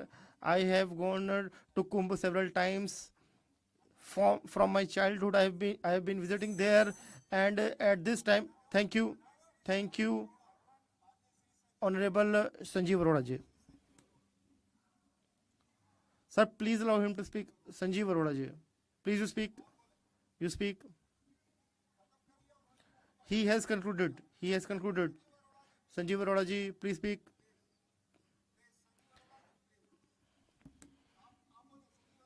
Sanjeev Arora ji, please speak. Your time is running out. Please speak. If you are not speaking, then I would call the other member's name. Honorable Abdul Wahab. Sanjeev Arora ji, you will lose the opportunity. Thank you for giving me the opportunity to speak on the motion of thanks on the Honorable President's address. Sir, I am going to talk only about health in the President's speech, and I would request Leader of the House and our Honorable Health Minister to please listen to my suggestions and comments and try to take the corrective actions as much as possible. As I begin, I would first appreciate the efforts of all governments since independence that have significantly improved healthcare in our country. This progress is evident in the success of universal immunization, the eradication of smallpox, polio, collective COVID management, and the overall increase in the life expectancy. However, sir, I rise today to highlight the critical gaps making our healthcare system affordable. Sir, that demands urgent attention. Healthcare is not a privilege, it is a fundamental right. Sir, affordability of health is still issue in our country. As per our data available, around 7.5% families in India are pushed into poverty because of one critical healthcare issue in the family. Sir, budgetary allocation is too less as far as health is concerned. In 2017, one of my colleagues had also pointed out, Mr. Mittal, in 2017 National Health Policy, it was said that 2.5% of GDP will be spent by 2025. Sir, still only 0.27% of GDP is being spent, and 2% of total budgetary allocation is going towards health. So my request is to go, and there was a SBI report recently, State Bank of India report, which says that it should be 5% of GDP. But sir, I would request to use your good offices. I would like to, through you, I would like to request Honorable Health Minister to use his good offices and try to get as much budget as possible for health so that affordable health care can be provided. Thank you. Sir, it's 5 minutes. Go ahead. Acha. Sir, next I am coming to out-of-pocket expense. Sir, the last data which is available on the government website, it is 39.4% is the out-of-pocket expense, which I beg to disagree. First of all, this data is from 21-22, which was a COVID year. And most of the expenses were being taken by government. And also, hardly patients used to visit hospitals for the fear of visiting hospitals. In Uttar Pradesh, the official number of out-of-pocket expense, which is bigger than many countries, is 70%. Sir, the world average is 10 to 12%.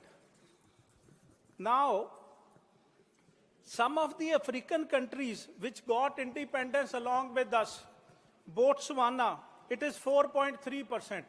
South Africa, it is 5.51%. And the data source is WHO, sir, before.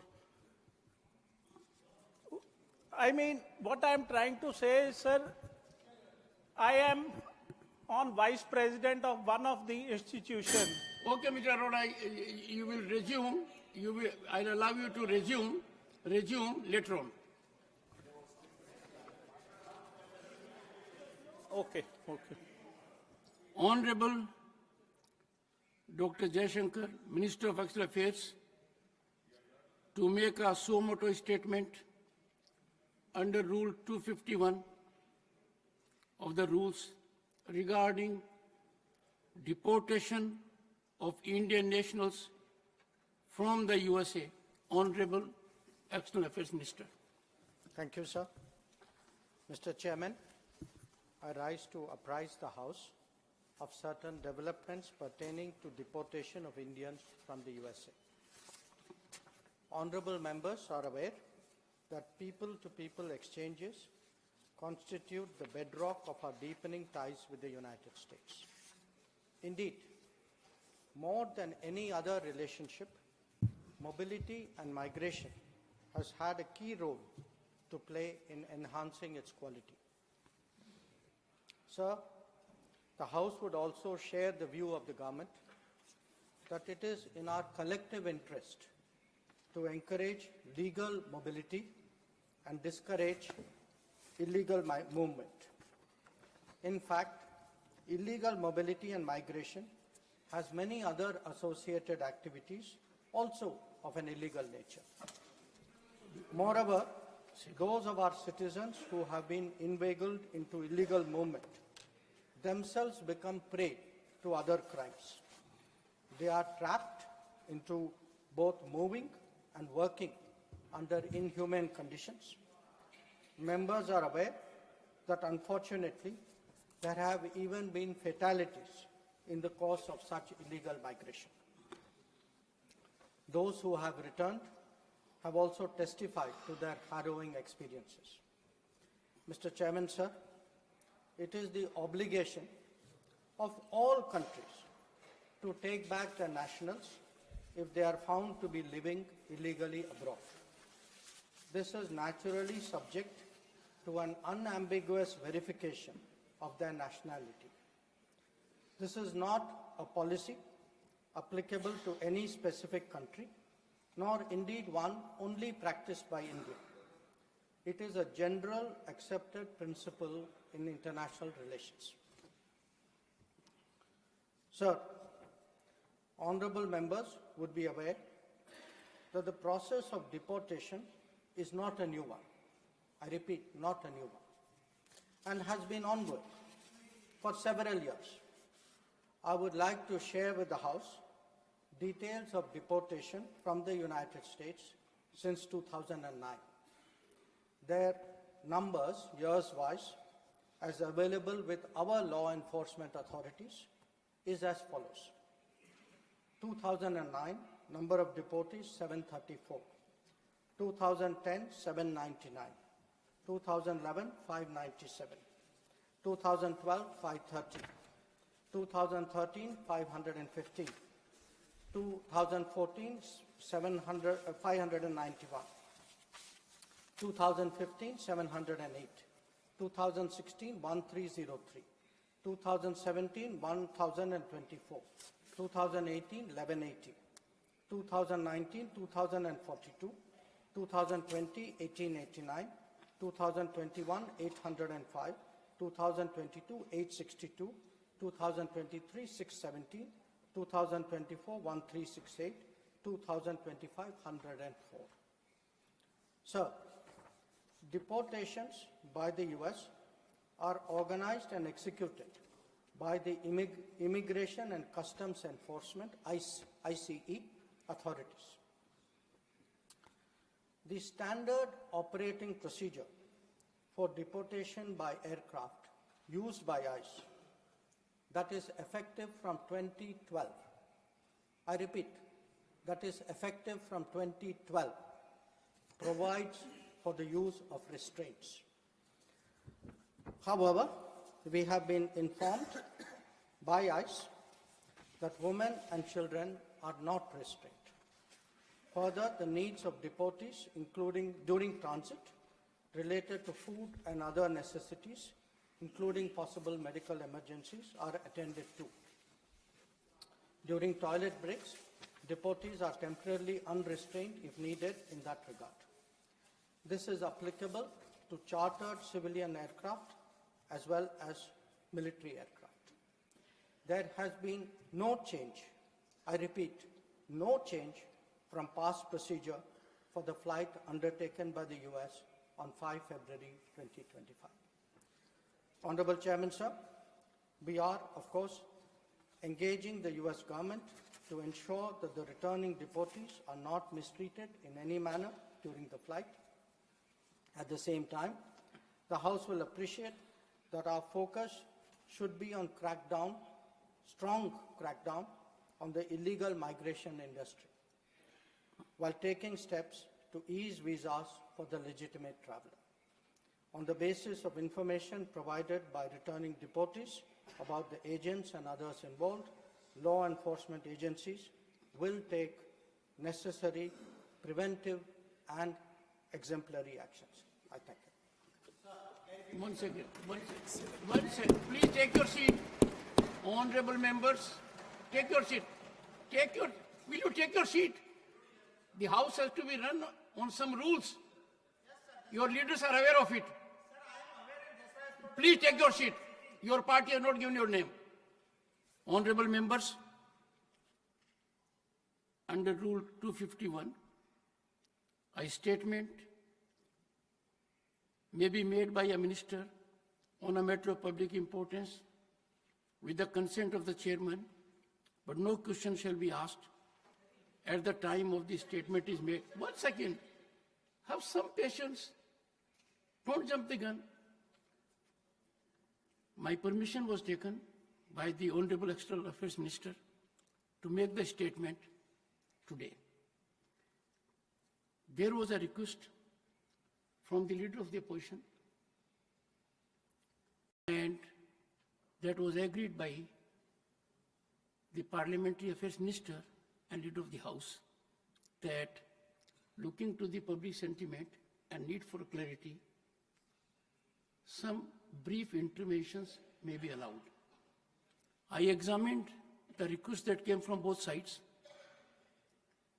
and I took the call that I'll be making a departure that will not graduate to a precedent, and I would urge the members whose names have come to me to make brief interventions up to 3 minutes. I call upon Shri Randeep Singh Surjewala. 3 minutes. Thank you, Honorable Chairman, sir. The extent subject that has been raised by the Honorable Minister of External Affairs, we have to rise above the political considerations, and our heart aches. 140 crore people are aggrieved, and restrained people lost their self-confidence. 4 simple clarifications I seek from the Honorable External Affairs Minister. First is whether government is in the know that on 5th of February, 104 Indians were deported. They were restrained. There were chains on their hands and feet, and women included. 40-hour journey, 1 toilet break. In inhuman way, they were forcibly sent to India, and the government kept mum. Where the government is aware that 7,25,000 such Indians are there, where America is preparing to deport from their country. Whether it is the behavior against terrorists, or is it human, whether government would comment. And second, how many thousands of Indians are there now? We saw handcuffed and chained brothers, sisters, and children, but how many thousands are there out of 7,25,000, where in detention center the Americans have imprisoned them? What is their condition? Whether they have been given counselor access by you? Third clarification, whether this time around Trump government on Namaste Trump, 100 crore rupees spending, the government on this side understands that 7,25,000 Indians went there because 2 crore employment opportunities every year was promised. Neither livelihood was arranged nor good lifestyle arranged, and 1 acre land if they had to sell it, and they mortgaged their homes, and then they went there. What is government going to do about it? I'll close it after 4th clarification, sir. Only last clarification, sir. When a small country like Colombia and their president can make the US do things and can show them the right path, maltreating their citizens, why can't you do that to the US? Sir, you made your point, please. 1 line, sir. 1 line, sir. With due regard, sir. Just 1 line. I made a departure. Living in everybody's commitment. Sir, I defer to everything. Sir, no, just nothing, 1 line. No. No. Shri Tiruchishwa, I will not. Please, take your seat. You have never done. For a change, obey the chair. Please, for a change. It will be the first of the kind from Shri Tiruchishwa. Please. Tiruchiji, nothing is going on record. Shri Tiruchi Sharma. Shri Tiruchi Shiva. Thank you, Chairman, sir. What is this? You are a senior man and still doing it. Can there be a more abuse of a privilege extended? Thank you, Chairman, sir. Sir, thank you Shri very much. Tiruchi Shiva. Sir, it is not Sir, pointing it is fingers intervention. at anyone. The honorable member has misunderstood. It is intervention. Please go ahead. I said I allowed interventions. He can ask. Please go ahead. Chairman, sir, I said it is not pointing fingers at anyone. Just we need some clarifications. We accept that what the External Affairs Minister told, that it is an ongoing process. The deportation of illegal migrants have been happening. But what we have heard now is that the way they have been sent is not in a proper manner. I would like to know whether Indian embassy has been contacted by the US government and have given information that this number of people are going to be deported. And in that case, what was the reaction? And what we hear through media is that these people were handcuffed, they were ill-treated, stranded for more than 14 hours, and it is totally inhuman that nobody will admit, whether the government or us or any human. So they are all Indians. First of all, the deportation should happen in a proper manner. Why it should be an Air Force flight where there will be less comforts, we know very well. And what steps our government has taken, if at all it has been informed, to deport them. How many women were there? How many children were there? And after they have reached India, whether the government has reached out to them to know their experience and have tried to address what has happened. And if anything to be contacted to be with the US government, what are the plans you have? Thank you very much. Shri Saket Gokhale. Thank you very much, sir. So I very carefully listened to the Honorable Minister's statement. What baffles me is that the Minister seemed more focused on defending the US deportation policies than the interest of our own citizens. So one thing that stood out in the Honorable Minister's statement is that from the year 2016, the number of deportations of Indians have doubled. 2016, we know which government was in power, that government continues to still be in power. According to a survey by Pew Research Center, sir, 2011, there were 425,000 undocumented Indian migrants in the US. In 2021, that number's gone up by 70% to 725,000. Sir, the US is just one part of it. Prime Minister Modi personally requested the Russian President, Mr. Putin, but there are still Indians who are being forced to serve in the Russian army. They're dying on the borders of Ukraine. They've still not been repatriated to India despite PM Modi's request. I have some very, very pointed questions, so I'm going to keep it short.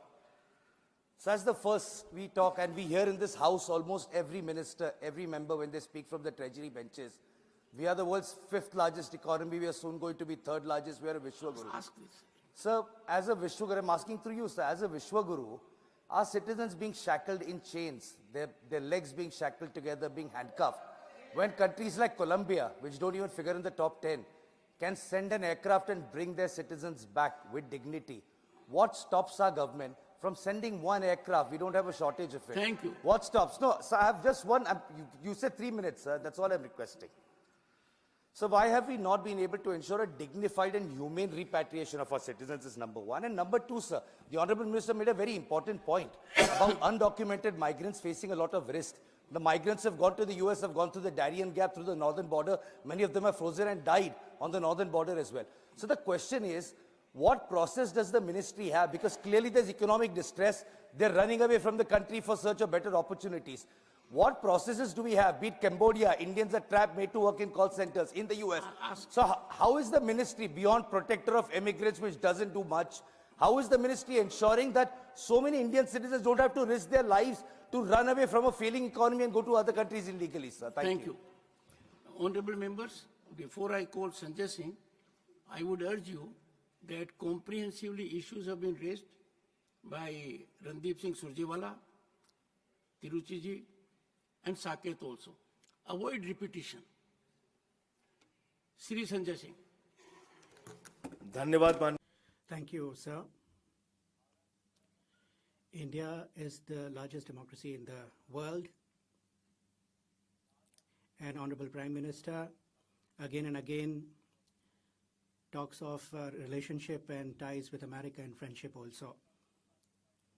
With humility, I'd like to know from the Honorable External Affairs Minister that handcuffed, shackled feet Randeep ji has said in an inhuman way they have been brought back. It has been stated, please, 1 second, please hear out the question. I'll urge the members. He has already made that point. आगे का तो सुन लीजिए. Please hear me out, sir. They were brought in this condition, sir. And afterwards, what happened? When they landed in India, you are not ready to accord dignity in the prisoners when they were transported from Haryana. On our own land, what America did, well, we know. We are stating that on our soil, they were transported in prisoners van, and others have also posed question. Small countries are sending their planes, their own planes they are sending to fetch their citizens to their countries. Whether Government of India has any plan in future that they will send their own planes, Operation Ganga you are talking of in Ukraine. So are you planning something to fetch your citizens from abroad? Last question, sir. 33 were from Gujarat, sir. Haryana was also involved, Punjab also, people were from UP also, they were from. I want to ask you, sir, on your land, a military aircraft from US came and you did not know about it, you did not try to ascertain also, you did not make any attempt that in one toilet, you please have some shame, and in one toilet was arranged. 104 people were brought back from US to India. Randeep Surjewala ji, in a focused manner, has asked. 1 second. Professor Manoj Kumar Jha, I expect from you. I will not repeat. You will add extra.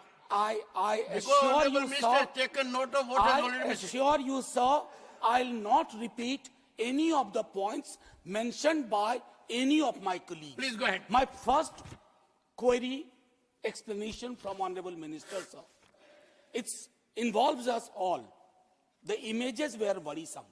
And that's why you have made a suo moto statement. Because the images were worrisome, I have a couple of issues to seek from you.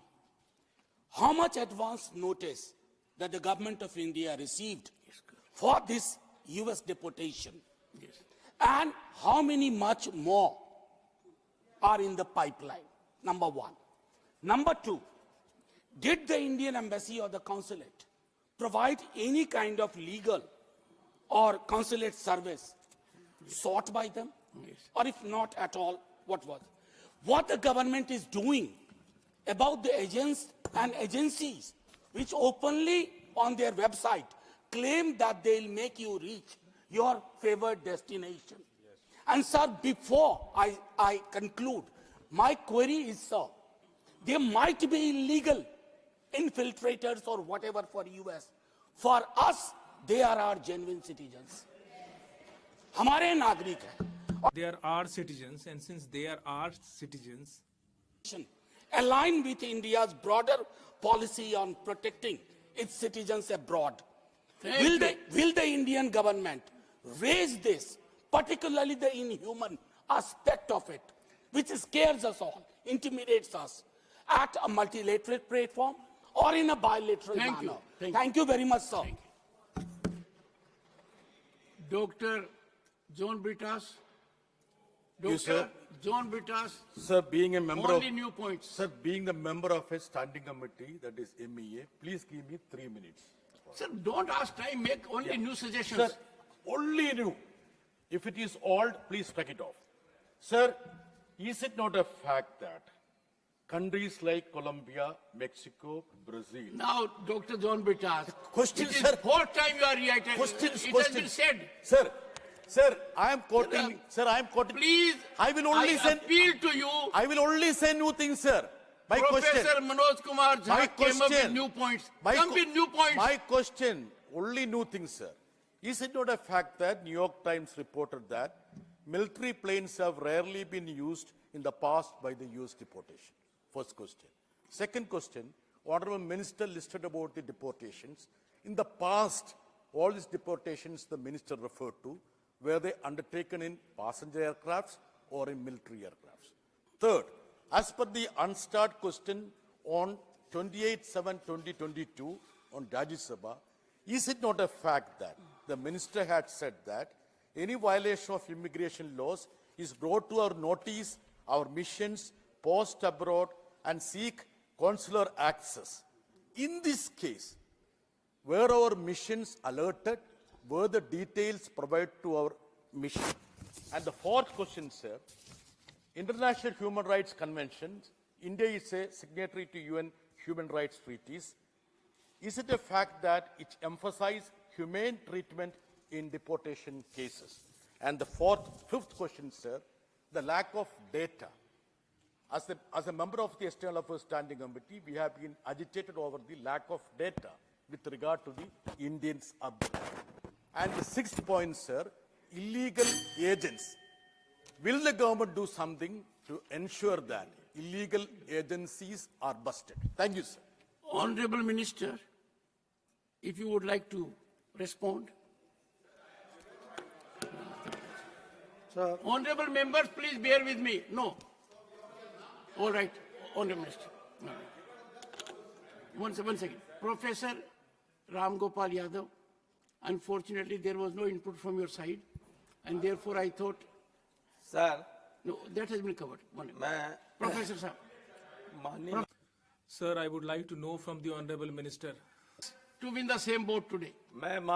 Sir, I would like to know from the Honorable Minister that this deportation which has been carried out, whether you had any talk with the concerned authorities there regarding that, and secondly, the people who have been deported, and earlier also, whether they own any property there, and if they have their property there, what arrangements you are doing to bring that back, because in my knowledge, they have their property, and the people who are being deported, you should try to find out that how many of them own some property there and whether they will be allowed to take back that.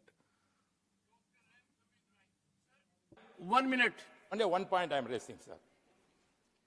As all our members raised, I am also concerned how they treated. Sir, one point, make the point. Sending our Indian people. First point, sir, I want to raise whether, sir, Trump has come over the president of India now. Our Indian origin, Lady Kamala Harris, fought against her. She lost. I am fearing she is also Indian, also a special Tamil origin lady. So many Tamil people and Indian people are residing in America. Whether any revenge is going to take place in the way to treat our Indian people. Thank you. No, this is a serious matter. You have raised the point. Because our candidate Harris has you have raised the point. You have raised a good point. Okay. Therefore, I want to know whether such kind of Shri Santosh Kumar, please. Come. Shri Santosh Kumar. I have two clarifications to seek. Number one, Trump will be in power for the coming 4 years. So how many more deportations we are expecting in the coming years? Number one. Number two, there are many households in the US. One second, please. There are many households in US where family members have different legal status. Some of them may be legal, some of them may be undocumented or migrants like that. So do we have any clear-cut data on this family? How many families are like this in US? Thank you. And what about the students of US? Thank you. Shri Sanjay Raut, briefly, 1 minute. Sir, we understand that Donald Trump is a friend of our Prime Minister, but our Prime Minister is going to make a visit to US, and his tour has been fixed, and before his tour, the way people of our country, they have been deported, I wanted to know from the Honorable Minister that about 18,000 people they are sending back. Whether Modi ji, when he will be there in US, whether he will have any positive engagement about these 18,000 people with Trump administration. Just one query. Sir, is it true that the US President Donald Trump has signed an executive order to cancel student visas for non-citizens participating in protests related to the Israel-Palestine conflict? Is this true that the United States of America, who calls themselves the sole custodian of human rights and democracy, is doing this for protesting? What is India's stand on this? Thank you. Honorable Minister. No, please. Honorable Minister. No, Thank you, sir. I have given one party. No, Sir, sorry. Please. No. Honorable Minister. Sir, a No. number of... No. a number- Honorable Minister. Yes, sir. Only Honorable Minister. Please Sir, go ahead. a number of members raised issues which you pointed out were repetitive. So I will answer issue by issue. Okay. In some cases, it will reply to multiple members. Okay. So the first issue which was raised by Sir Mr. Surjewala, he said, do you know that 104 people were brought back yesterday? Of course we know. We were the people who verified the nationality. We were the people who gave the aircraft clearance for the flight to know. So yes, I know 104 people came back in 2014. I also know that 5 to 7 times that number came back in 2009, 10, 11, 12, 13, 14. So let us not make out as though this is something which is a new issue. This is an issue which was happening earlier. Second issue, sir. Many people ask me, where did we have consular access to these 104 or others who are in detention? In many cases, sir, consular access, embassy would like to have consular access to any Indian national. But that national has to request consular access. In many cases, they have not requested, so we were not aware. But in every case, we have obtained passport details, we have checked the verification, we have ensured that they are Indians, and we have had contacts to ensure that that is the case. Then, sir, there is the next issue. After their return, are we making an effort, which Honorable Member Tirchi Siva asked? Are we making an effort? Yes. In fact, that is why the authorities have been given instructions, and I would urge Honorable Member Sanjay Singh not to misrepresent that instruction. They have been given instruction to sit with every one of the returnees, find out how did they go to America, who was the agent, how did this illegal industry happen, how can we take precautions so that this does not continue. We have been very, very, I would say, sir, sympathetic and solicitous to the predicament of people going. So I do not want the House or the public to have a wrong understanding of how they were received. They have come through a very difficult experience. They were misled by agents. I will come to the action issue after this, sir. Then the question, sir, I think one member raised saying, you know, the numbers went up after 2016. Sir, I was very, very bureaucratically correct. I took a single source. Sir, what is meant by bureaucratically correct? Sir, which means I followed a bureaucratic database to ensure that I gave before the House a very, very similar comparable number from the same database. So, sir, as a healthy practice, let everyone follow the bureaucratic practice. Yes, sir. Go ahead. Now, sir, what I do want to say, actually, if one looks at the Homeland Security data, sir, the Homeland Security, the American Homeland Security Department has a report about aliens removed by criminal status and country of nationality. For India, actually that number is 860. I allowed indulgence. No, what is this? You are not listening to the Honorable Minister. No, I am so sorry. Please. Honorable Minister. Yes, sir. I'll be careful next time. Sir, I'll be careful next time. Take your seat. Sir, Honorable the Minister. Homeland Security Department data actually shows prior to 2014, the numbers, their numbers, American numbers were actually close to 1,000. The numbers I have given, sir, as can be seen in the statement, are from the Bureau of Immigration. In many cases, possibly because if they were not issued emergency certificates, they may have been treated differently. Maybe they went to some other country. So I would say we should look at this in a overall manner, rather than try to make clever points about which year was a little higher than which year. Then, sir, the issue came about military aircraft being sent. Now, some other members also raised, have military aircraft been sent before? The procedure, sir, is we have looked at deportations for the last 15 years. It is up to the authority of the Immigration Customs Authority to charter an aircraft. It could be a military aircraft, but whichever aircraft comes in, it is under the authority of the ICE. The procedure, whether it was a military aircraft, whether it was a chartered aircraft, was exactly the same. Then the issue came up, sir, was there advance notice given? So, the only what the minister says goes on record. Please go ahead. Advance notice was given. The advance notice was given, and there was consular access done. We had checked all the procedures. Then, sir, the issue was raised, do they have property? We are not aware that they have property, but if they have anything, we will be responsive to that. We do not, sir, have data on illegal immigrants, and the issue about student visas being cancelled does not apply to immigrants. Thank you, sir. Beautiful. Shri, well, all we can say about the statement of the Honorable Minister is he has been very comprehensive and responded to all issues raised.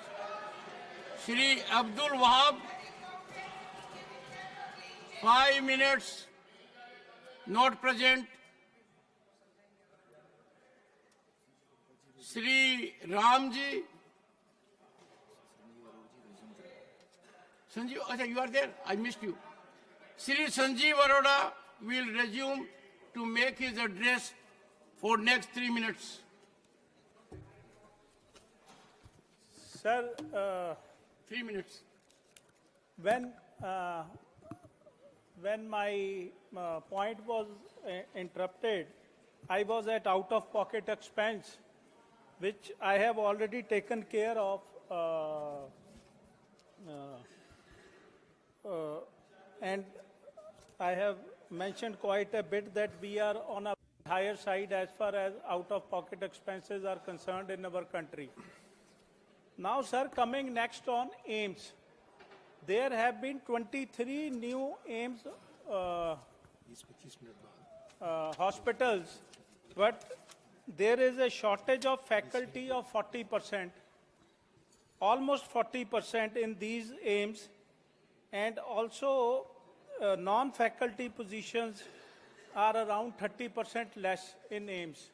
So my request is that if the budget is increased, we can afford to pay them more and get this, get more professors, faculty and non-faculty positions for our hospitals. Sir, now coming to regulations on private hospitals. Sir, private hospitals charge arbitrarily across states for one reason, that there is no control over the charges being charged by them. Consumables and diagnostic tests overpriced due to lack of price standardization. Also, it is observed that even after setting ceiling prices in some cases, like stunts, knee replacements, the hospital charges are increased, so it comes to same. I'll give you an example, sir. I have bills. One is from a corporate hospital and one is from open market. From the open market, the same thing is available for 64 rupees, whereas the same is available in institutional hospital for more than 300 rupees. Because, sir, once you are admitted, you are a IPD patient. Now they may charge anything. There is no one to control. अब आप ये तो कह नहीं सकते कि मैं gloves. And you cannot say that I will bring gloves from outside. You cannot say that I'll go outside for investigation. So the hospital will do that. And but there must be some control and Some control regarding this.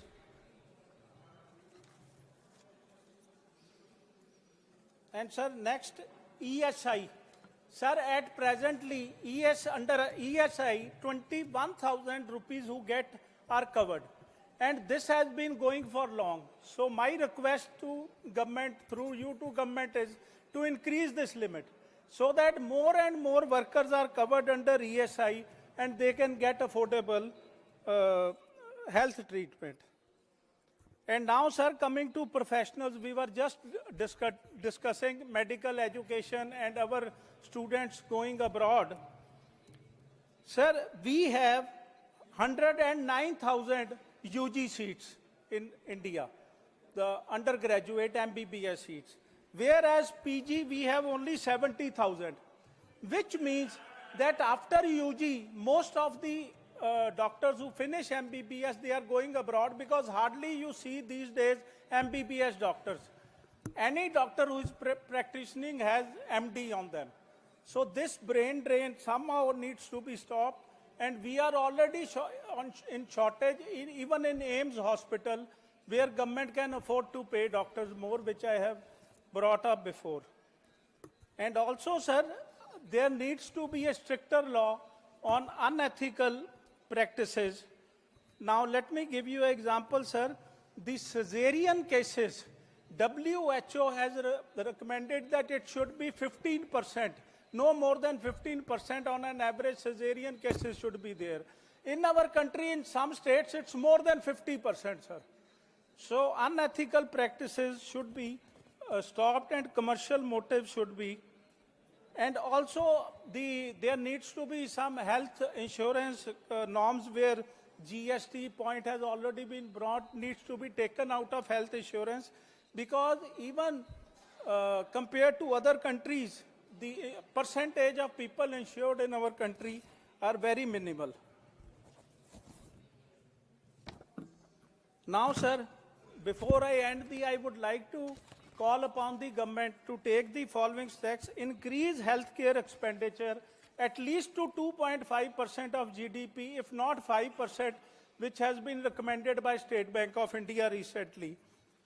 Regulate private healthcare pricing, revise ESI wage ceilings, strengthen AIMS faculty and public health infrastructure, expand insurance coverage for vulnerable population and currently uninsured missing middle class, curb unethical medical practices. Thank you. Thank you, Mani Sanjeev ji. Mani Sri Abdul Wahab ji. Thank you, sir. First of all, I rise to oppose this motion of thanks. There is a general sentiment here and abroad. This parliamentary democracy is getting diluted. And not just like before, I am here since 2004. It was not gradually, but now it is very in the high-speed mode. Our functions are in parliament. An opposition delayed is the democracy denied. That is the caption now, especially in India. It is nowadays hearing. I raise my serious concern and protest on behalf of my party the way the government has formed a joint parliamentary committee. They have not included me. That is one problem. Nobody from my party. But now I think it was better decision by the government.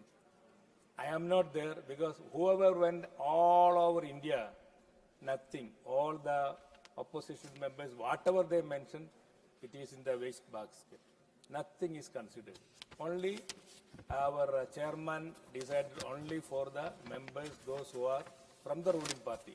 They made some suggestions and No comment on Honorable Chairman as per rules. excuse me? Yeah, this part of that. How many things are discussed here? You are also here.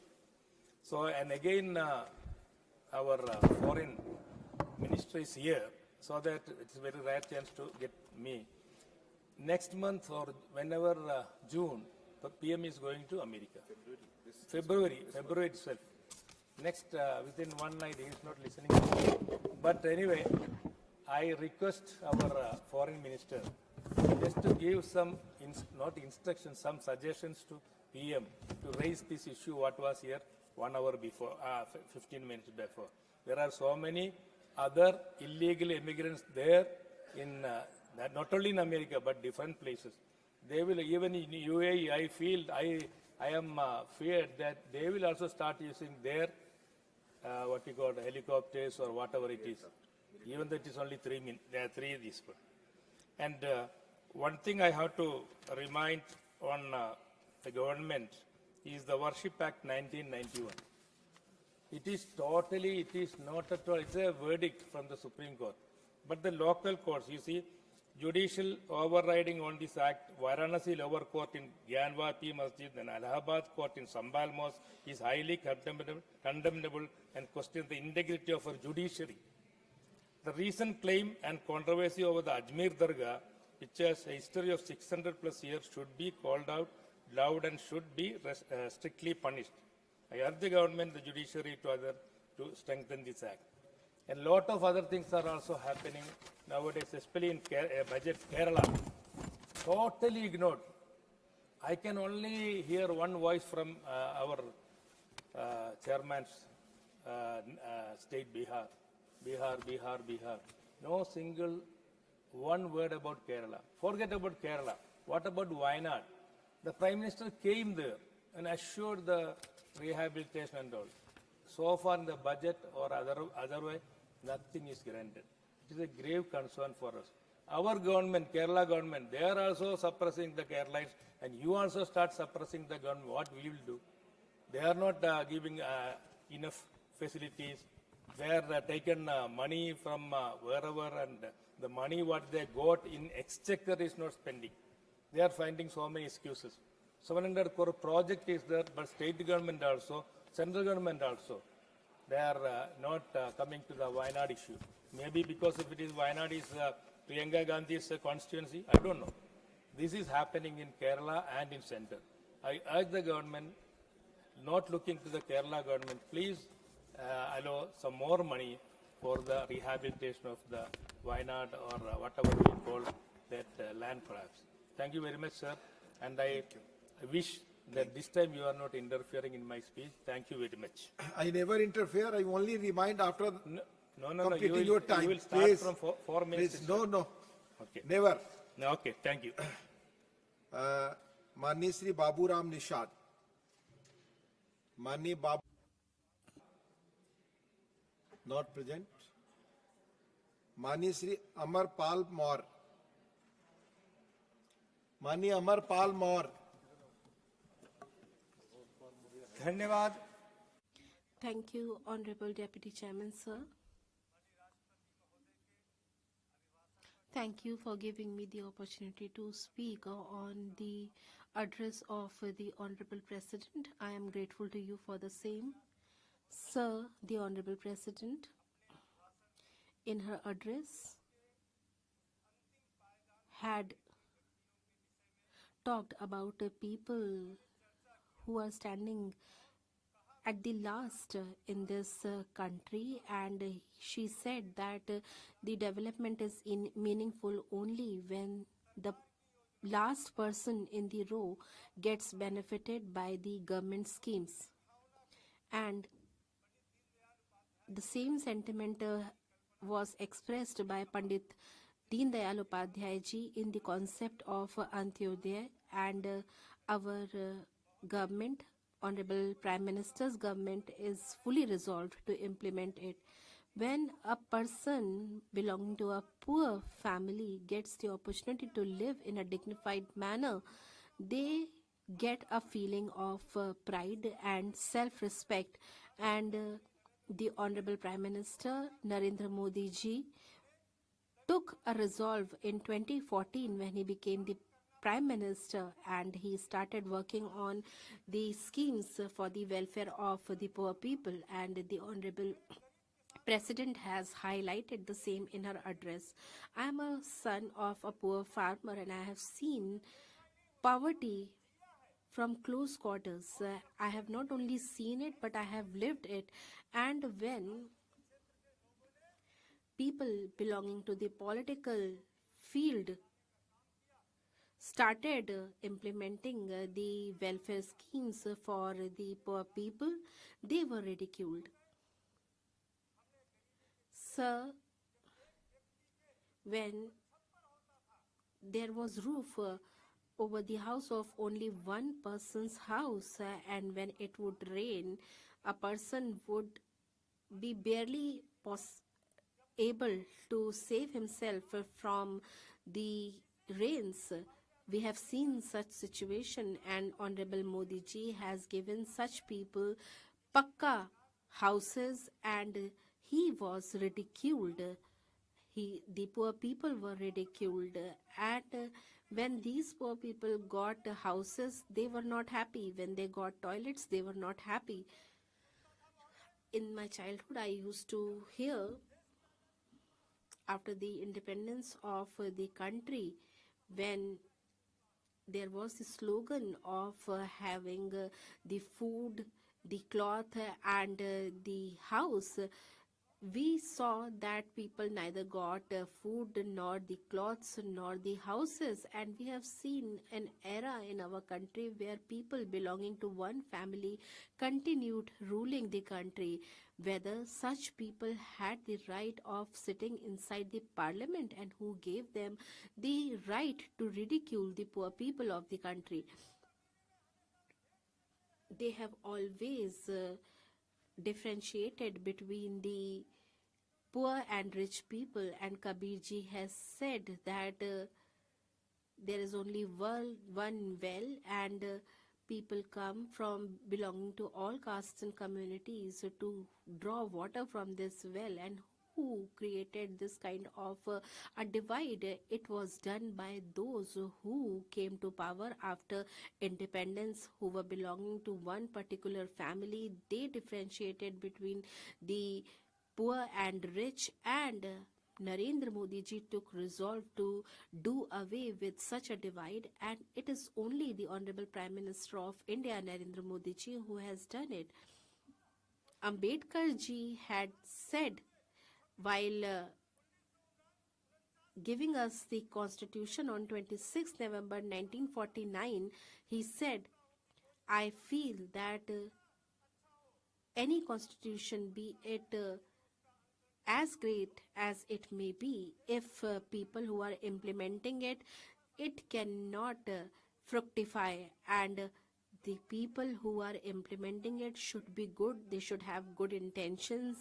And after the independence of the country, these people are taking the copies of the constitution across the country, but they are disrespecting the dignity of the constitution. The opposition parties have done it. Our Prime Minister Modi ji,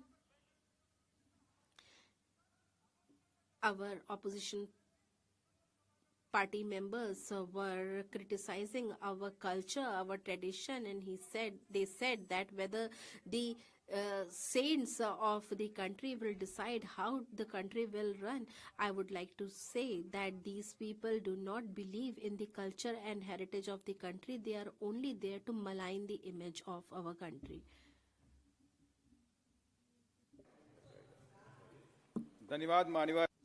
Thank you, sir, for giving me the opportunity to speak on the address given by the Honorable Prime President, and I would like to also thank our party leader, Respected Mayawati ji, in the preamble of the Constitution, Baba Sahab talked about justice, equality, brotherhood, and on 26 November 1949, in a speech given in the Constituent Assembly, he said, contradiction. In politics, we will have the equality, and in social and economic life, we will have the inequality. In politics, we will be recognizing the principle of one man, one vote, and one value. In our social and economic life, we shall, by reason of our social and economic structure, continue to deny the principle of one man, one value. How long shall we continue to deny this life of contradiction? How long shall we continue to deny equality in our social and economic life? If we continue to deny it for long, we will do so only by putting our political democracy in peril. We must remove this contradiction at the earliest possible moment. इसके बावजूद भी even after that, sir, we had so many governments in the country, but the ST, SC, OBCs could not get full justice on economic and social backgrounds. And today, because of the rights that have been ensured by the Constituent Assembly, the people are a little powerful, but they are trying to do away with those rights also. And the Constitution gave them the right to have reservation in education and jobs, but in the government jobs, people are being hired on contractual basis and no reservation is being followed in that. If the people of the country will not be able to get jobs, the country will not be able to progress, and we'll see that the same thing will happen as the illegal migrants are being sent back to country by America.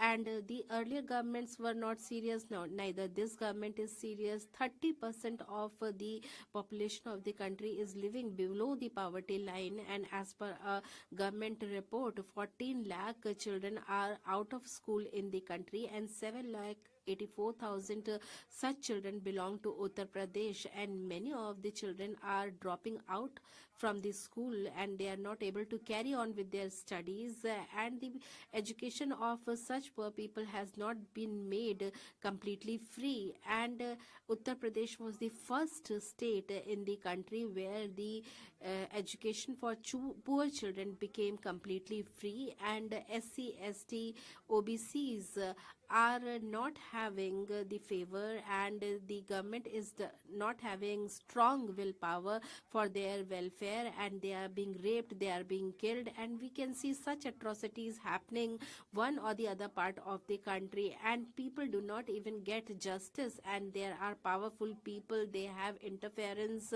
with the police, and they can pressurize the police to get the report in their favor. And if a person raises their voice against the atrocity, they are tried to make silent. And Anjana Herver, who faced sexual harassment, she raised her voice against it, and in 9 months 3 of her family members were killed, and at last this girl also had to lose her lives while struggling. And sir, I would like to say that such incidents are really a stigma for our country, and Baba Saheb's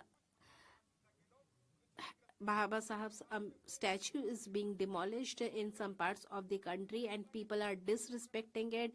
I would like to make clear to such people that those who believe in Baba Saheb will ensure that nothing harmful happens to the constitution of the country and also to his statues. And we worship our constitution, and it is our sacred book.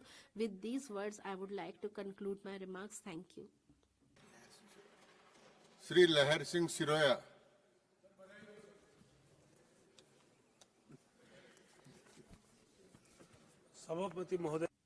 Honorable Vice Chairman, sir, thank you for giving me the opportunity to speak on the address of Honorable President. It is a matter of great pride that Srimati Draupadi Murmu ji is our President. She is the symbol of the true spirit of democracy that is mentioned by our Honorable Prime Minister Modi ji on a continuous basis. It is a fact that she is a lady belonging to a very simple background and she is at the topmost post of our country. It tells a lot about her. It tells about her intelligence, her dignity, her dignified attitude, and she has increased the dignity of the post that she adorned.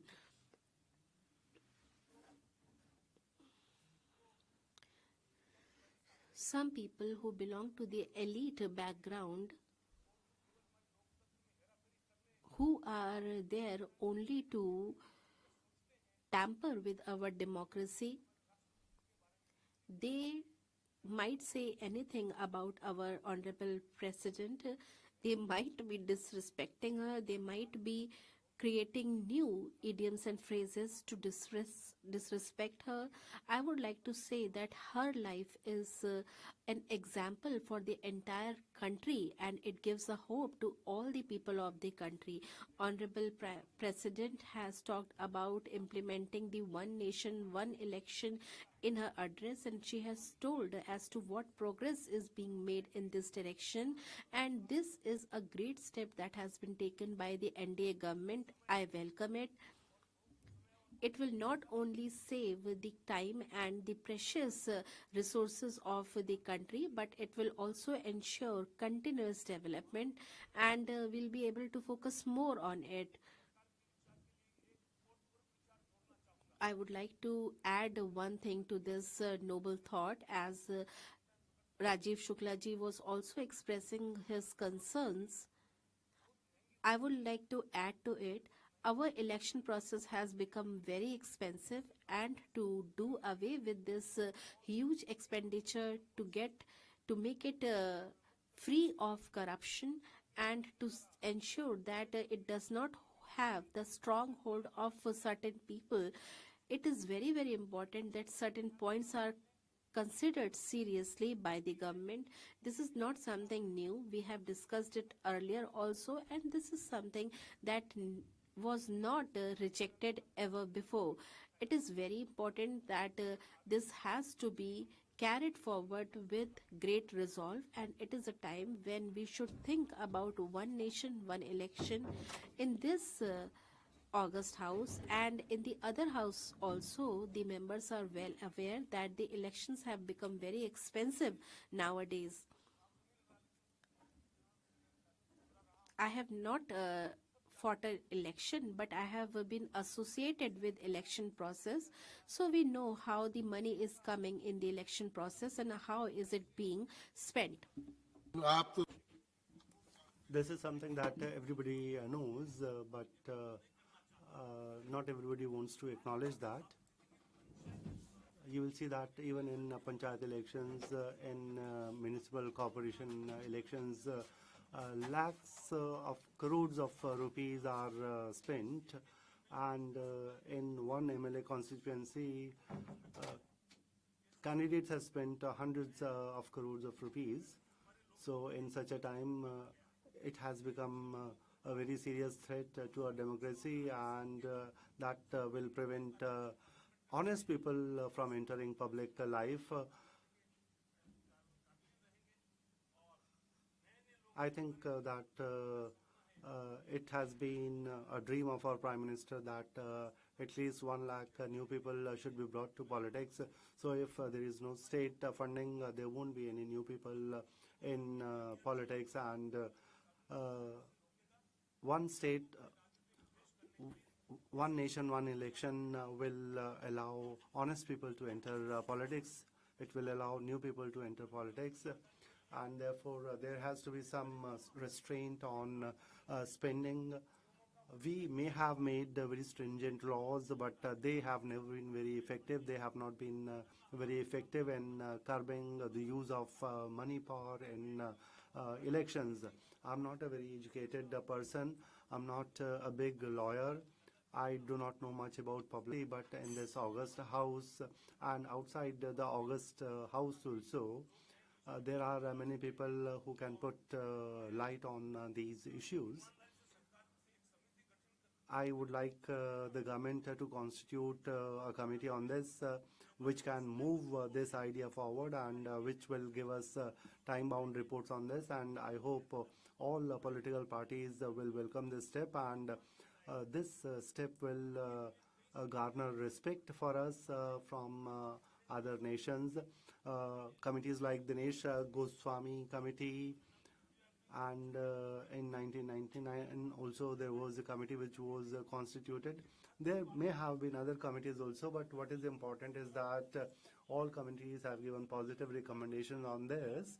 When this idea was deliberated at the time, the amount that was spent on elections was not much, but now what is happening is that lakhs of crores of rupees are being spent, and we must have one nation, one election law in the country, and I hope that all political parties are going to support this, because all of them are concerned with this issue. With these words, I would like to thank you for having given me an opportunity to speak. Thank you. Dr. Dinesh Sharma. Dr. Dinesh Sharma. Not present. Srimati Jaya Bachchan ji.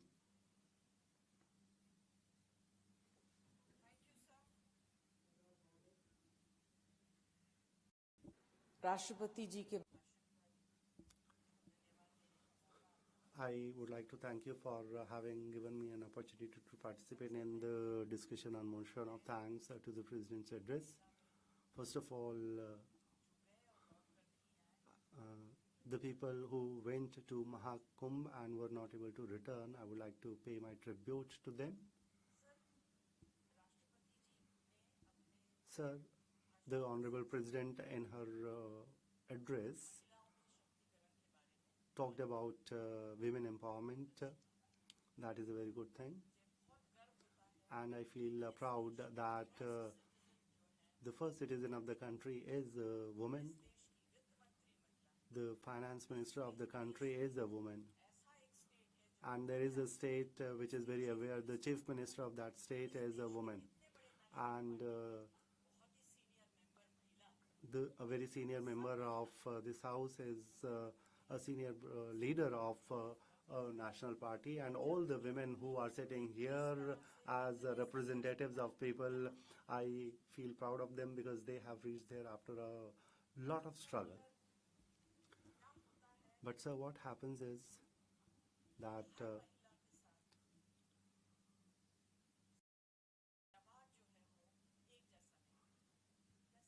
the kind of behavior that is done with all women is not the same.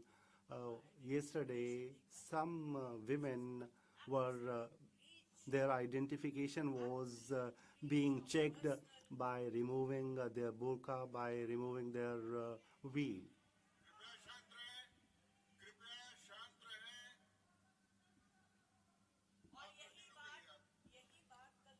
And this is what happened in Delhi yesterday.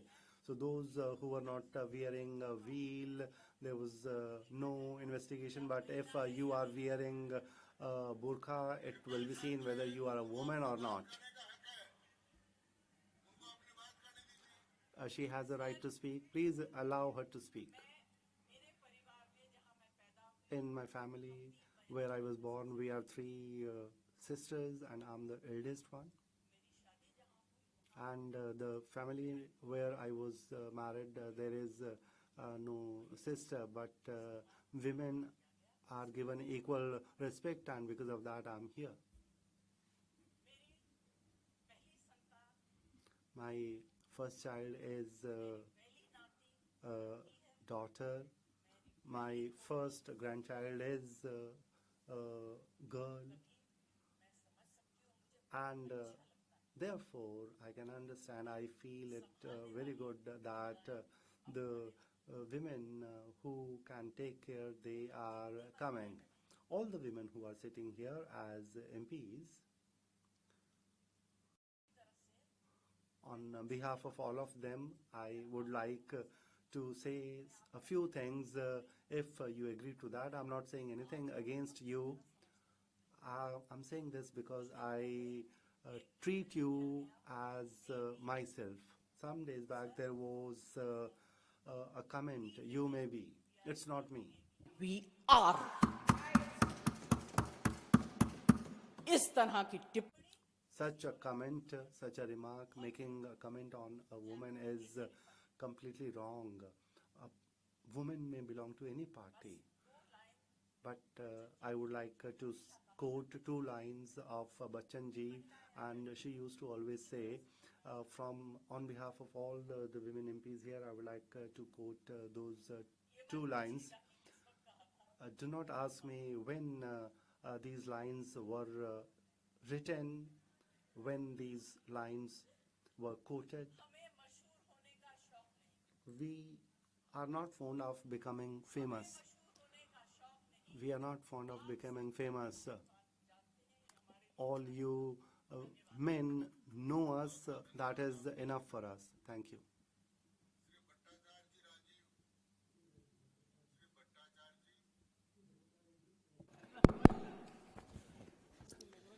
माननीय Honorable Vice Chairman, sir.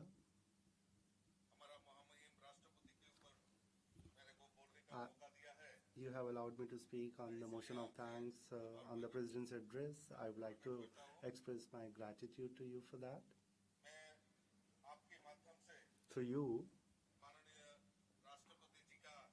I would like to thank Honorable President for having made her address to the Parliament, and in her address she has said, she has highlighted the pledge this country has taken to make the country a developed country. I would like to thank the Prime Minister for country, Narendra Modi ji, who has given the slogan about everybody's development with everybody's help. This slogan has been highlighted by the President in her address. This slogan is to connect all sections of the society, and that can be seen in what is happening in the country today. Honorable Vice Chairman, sir, in the President's address, what has emerged is that we are making our best efforts to alleviate poverty. We have heard of the slogan Garibi Hatao, but what the country saw was that they were not able to remove poverty. They in fact removed the poor people, and that is why Modi ji was given a chance to rule the country. I can say with pride that Modi ji has worked tirelessly for the poor people. He doesn't believe in slogans. He has proved this with the work that he has done, and I can say this with a lot of pride that 12 crore at 12 crore places toilets have been constructed. It is very sad that even 75 years after Indian independence, there were no toilets in the houses of poor people. This is a matter of self-respect, and our Prime Minister got 12 crore toilets constructed in the country. We talk of women empowerment. The poor people who used to cook food in their kitchens with firewood, and that caused a lot of problem to them. For those poor women in the entire country, for 10 crore women under Parliamentary Ujjwala scheme, free LPG connections were given. This was done by the Prime Minister of the country, and we are very fortunate that the Prime Minister of the country, Narendra Modi ji, since Corona period till date, 80 crore of people are being given free ration, free food grains. We know how many schemes are being run for the country. Jal Jeevan Mission has been launched, and all this has been done by the Prime Minister of the country. I belong to Northeast. You cannot even imagine that I belong to a very small state. After independence, this state has not seen any development, but I can say with a lot of pride that if Modi ji is there, it is possible, and Modi ji has done a lot for even this small state, and even the poor people have Pakka houses. 450,000 people have been given free Pakka houses.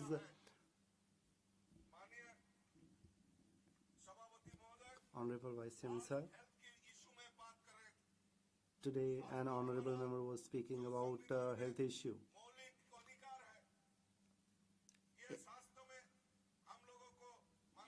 In healthcare, the Honorable Prime Minister has given a lot.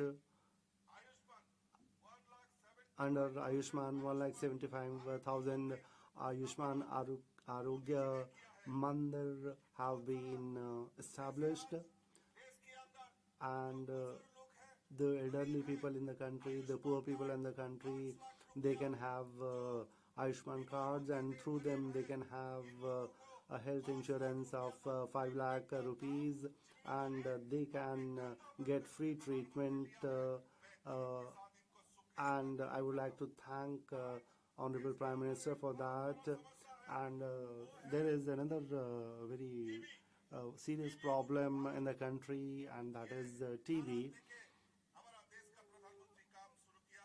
The Prime Minister of the country has given a slogan of TV-free India, and in the coming years, we will be able to see India which is free of tuberculosis, and this is what has been mentioned in the President's interest. Let me now talk about farmers. I see that at some places farmers are made fun of, but in the leadership of our Prime Minister, a lot of work has been done for farmers. Earlier, farmers used to agitate on roads, but today, in the leadership of Modi ji, farmers are working in their fields instead of coming and agitating on the roads, because farmers know that there is MSP and they are going to get their remunerative prices. I have already stated that I hail from a small state of Tripura. The Communists and Congress have ruled that state, and we know that there have been agitations, but today Tripura government have started procuring crops on MSPs, and Tripura is completely peaceful today, and it has shown the rest of the country how farming is done. Today, Kisan credit cards are being distributed. It is a maiden speech. Please listen to him. In the Kharif season, Modi ji has done a lot of development work in Tripura and in other states, and whatever farmers have to be given, Modi ji has done that. In the Northeast, lots of political parties have ruled, but they never cared for the northeastern states. But after Modi ji came to power, there has been a lot of development in northeastern states. I belong to Tripura. Congress and the Communist parties have ruled the Tripura, this state. I would like to thank Modi ji for having said that he would bring about a lot of development in Tripura, and there is air connectivity and there is railway connectivity in Tripura. It is because of Modi ji only. If Modi ji is there, everything is possible. And the biggest airport has been established in Tripura, and there was no broad gauge connectivity. After Modi ji came to power in 2014, after that only in 2 years broad gauge connectivity was given, and it was because Modi ji was there. There was only one lifeline. There was only National Highway, Assam-Agartala National Highway, but many national highways have been constructed. We know that in northeastern states, Ashtalakshmi festival was celebrated in Delhi, and it was inaugurated by Modi ji. That has inspired us, and we are fortunate that all the northeastern states are being given a lot of importance, and these northeastern states are being recognized not only in India but by the entire world. I won't take much time.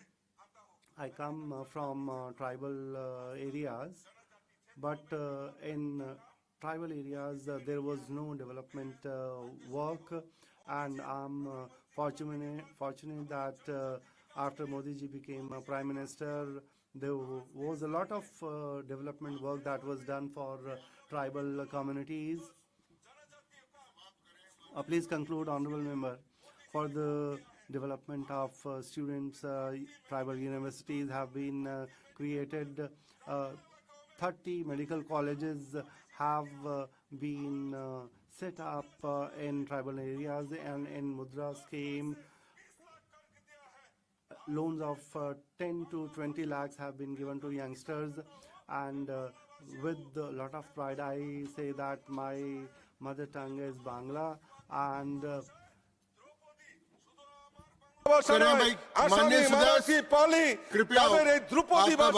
মর্যাদা যদি দিয়ে থাকে একমাত্র দেশের প্রধানমন্ত্রী নরেন্দ্র মোদী জি তাই সবকা দেশ কা বিকাশ হতা there has been a lot of development only because of Modi ji.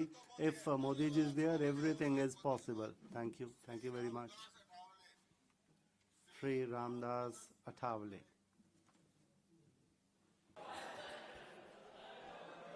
Sabhapati Mahoday. Honorable Vice Chairman, sir. We are discussing Honorable President Madam's joint address. And sir, here we are in this upper house of Parliament. We have to develop our country, and for that we need to have commitment. We need to have vision. Congress is not having any vision. They are also devoid of any mission. They were only having corruption. Sir, Congress was always complicit in corruption in the name of poverty alleviation. They have eradicated poor as well. And so we in the leadership of Modi ji have brought out 25 crore of people out of BPL. So they have also done rumor mongering that the constitution will be changed, and sir, Congress party is very adept in such rumor mongering, sir, because we know that in this country constitution cannot be changed, and Honorable Modi ji has vowed before constitution, and he always respects, always keeps Baba Saheb Ambedkar in highest honor, and he has done everything in that regard. Sir, I have worked with everybody. I have worked with them as well, but they never made me minister. And that's what was causing me meet ministers every now and then. And so we have every institution here, we have everything here. And in Mumbai, sir, 3,600 crore worth NTC land was given, and for the memorial of Baba Sahib Ambedkar. This land has been provided at the cost of 3,200, and works worth of 1,200, 1,300 are being effected there, are being implemented there. So, sir, because Modi ji has now become Prime Minister, and these people were doubting that, I, even at that point of time, was knowing that he will become Prime Minister of this country. And because they have all colluded for removal of Modi ji from the government, from the post of Prime Minister. But sir, see what is the fate of their coordination, what is the fate of their coalition now. AAP is and Congress, they are working against each other. And if people come together, sir, if people are in unity, then sir, we are happy. We have having no qualms with that. And as we know that me being here, Honorable Modi ji being here, we will not leave this place until these powers are eradicated. And in this presidential address, sir, we have seen that it has given a new awakening to whole of the country. And but sir, in 75 years of Congress regime, they have only caused slumber, they have only caused fraud to the people of this country. Sir, Honorable Modi ji has gone for eradication of corruption under his regime in last 10 plus years, and even ministers are working overtime for every given task, sir.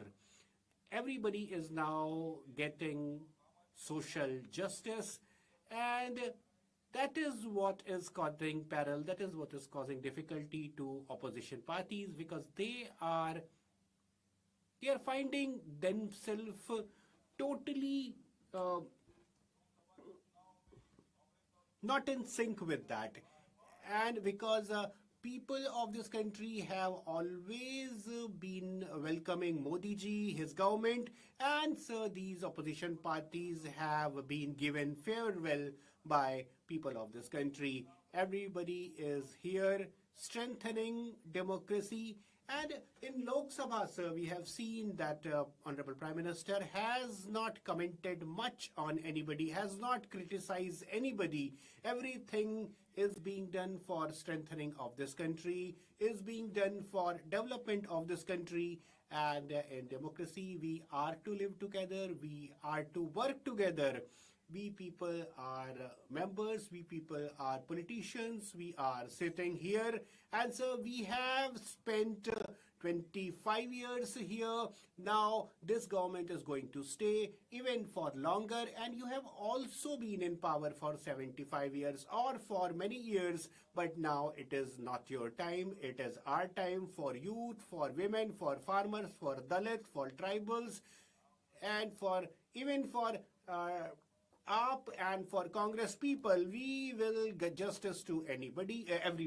We will provide justice to everybody. And because my party is a follower of Ambedkar ideology, I'm alone, but I am not that weak, sir. I'm here in the right grouping. I'm here in the right coalition. And with these words, sir, I welcome this presidential address. And I find, sir, that this address also honors Baba Sahib Ambedkar in a very good spirit.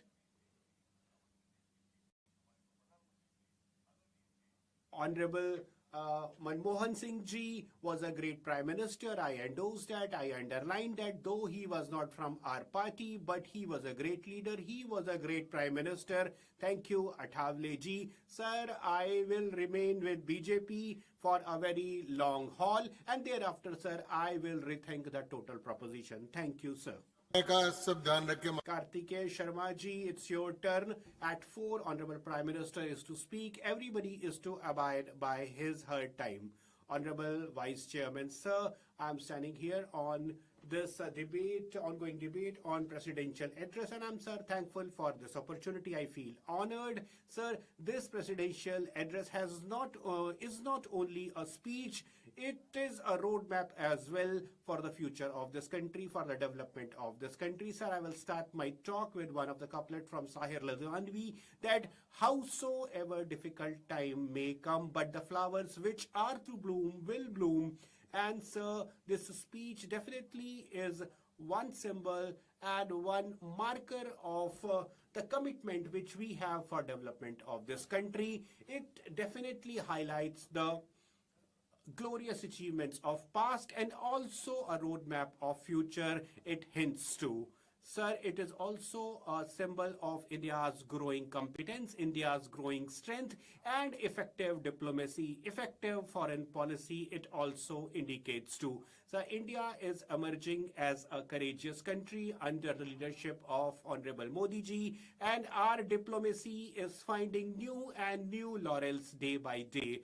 So in SCO, in G20 summit, and sir, in every platform where India is coming up as a voice of global south, sir, this voice is a strong one. This voice cannot be enfeebled in any way.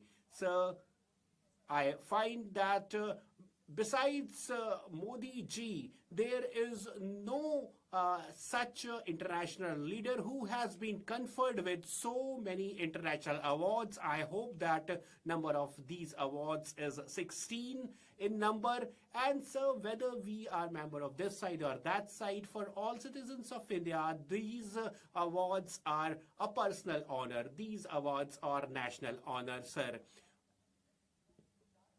4,312 was the defense export between 2004 and 14, but sir, it has seen 1,900% increase, and it has reached to new echelons. Now, sir, we are also making defense equipments indigenously, and indigenized warships and submarines are also working under Indian Navy. So we have gone for inclusive development and holistic development, and these are the fundamentals of India's growth story, sir. With Sabka Saath, Sabka Vikas, that has become the new fulcrum of India's development. And sir, economic and financial development is not the only definition which India's story is highlighting. So we are also coming up as a strong country. Alleviation of poverty and poor is also there. So the 25 crore people have been brought out of the poverty clutches of poverty, and 80 crore of people are being given free of cost food grains. Then, sir, Nari Shakti Vandan Act has also been passed, and that has ensured reservation for women in local bodies. And, sir, we are working everything possible under our might for that. This government of Honorable Modi ji has major task indicator that women are to become the drivers of change. They are to remain and they are to perform as a driver of development. And so with that purpose in mind, we are going for women emancipation, women empowerment, whether it be Drone Didi, Lakpati Didi, or the direct benefit transfer to their accounts. We are working everything possible for that. Then, sir, we have Prime Minister's Youth Scheme as well, which is known as Pradhanmantri Yuva Yojana, and more than 1.5 lakh new startups have been registered in this country. 10 lakh government jobs have been created as well. 4 seats were given by this country in 1984 to a young prime minister. A telecommunication, a technological revolution was expected at that point of time. That was an opening word, sir. That was a word which was hoping liberation, but sir, that opportunity was lost and that opportunity was not exploited. Sir, even after those 404 seats, you were lacking opposition, was lacking political will. But sir, in 2019, with 303 budget, 303 seats, Honorable Modi ji presented a new orientation, a new guideline for this nation, and removal of triple talaq has been one of the various initiatives which this government has taken. This step is oriented for development. Now, people who are criticizing this government, I must remind them that the dream and the hope of 2047 Viksit India is not only about BJP, is not only about this government. It is a dream of everybody sitting here. It is a dream of every citizen of this country. And so this is what everybody in this country aspires for. And for that, sir, I congratulate Honorable President, Honorable Prime Minister, and sir, I'm thankful for this opportunity. Thank you, Kartikeya ji. Thank you, sir, for giving me this opportunity, sir. Sir, I rise to speak in support of the motion of thanks on the Honorable President, Srimati Draupadi Murmu address. Sir, achievement in America. In the third term of our government, led by Honorable Prime Minister Sri Narendra Modi ji, the speed of development has also increased by 3 times. The poor, women, children, youth and farmers are put at top priority. Our government has allocated rupees 5,36,000 crore for providing an additional of 3 crore household under Prime Minister Awas Yojana. Our government is committed to grant ownership rights of residential land to the rural poor and promoting financial inclusion under Sabha scheme. 2.45 crores property cards have been issued so far, and under PM Kisan Samman Nidhi scheme, crores of farmers have received an amount totaling to rupees 41,000 crore for the upliftment of tribal communities. Dhati Aba Janjatiya Gram Utkarsh Abhiyan has been started, for which rupees 80,000 crore has been allotted, and under Ayushman Bharat Yojana, 6 crore people above the age of 70 years will be given free health insurance, and a health cover of rupees 5 lakh will be provided annually. For small entrepreneurs, the limit of Mudra loan has been increased from 10 lakh to 20 lakhs. Our government has focused on education and employment opportunities for the youth under PM Vidya Lakshmi scheme. Our 1 crore youths will be provided with internship appointment opportunity in the top 500 companies. Celebrating the 100th birth anniversary of Atalji, our government has allotted rupees 70,000 crores to connect 25,000 habitation across villages under the 4th phase of Parliamentary Gram Sadak Yojana. Today, 71 Vande Bharat, Namo Bharat and Amrit Bharat trains are running across the country, and in the last 6 months alone, 17 new Vande Bharat and 1 Namo Bharat trains have been added. Our government, under the leadership of Sri Narendra Modi ji, has also made swift progress on critical issues like One Nation, One Election and the Waqf Act Amendment, etc. Sir, welfare of middle class, owing to the great efforts of our government, our Bharat is going to become third biggest economy in the world. The only goals of our government's mantra, Sabka Saath, Sabka Vikas, Sabka Vishwas and Sabka Prayas, is the development of Viksit Bharat. Under Swachh Bharat Abhiyan, 12 crores toilets have been constructed. Under Pradhanmantri Ujjwala Yojana, 10 crores free LPG have been connected. 80 crores people have been provided for food grants. Saubhagya Yojana and the Jal Jeevan Mission have given the assurance to the poor that they can live with dignity.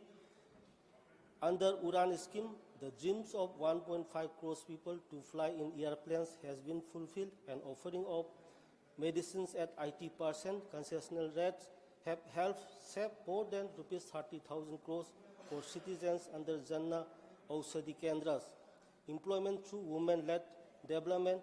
Our government is committed to fostering women-led development to realize the fullest potential of the country.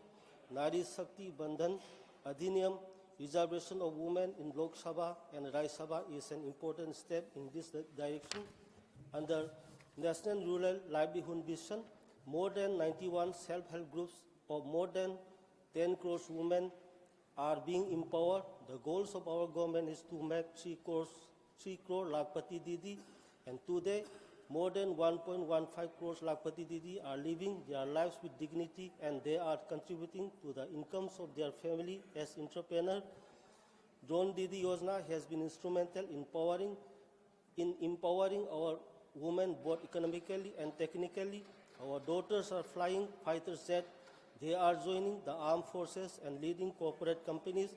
Owing to the bold decisions of Sri Narendra Modi's government, our women are being admitted to National Military School and National Defense Academy. This is a matter of pride for this house and the country. Daughters of these nations are filling the whole countries with pride by bringing medals in the Olympics. Education reforms and steps towards innovation.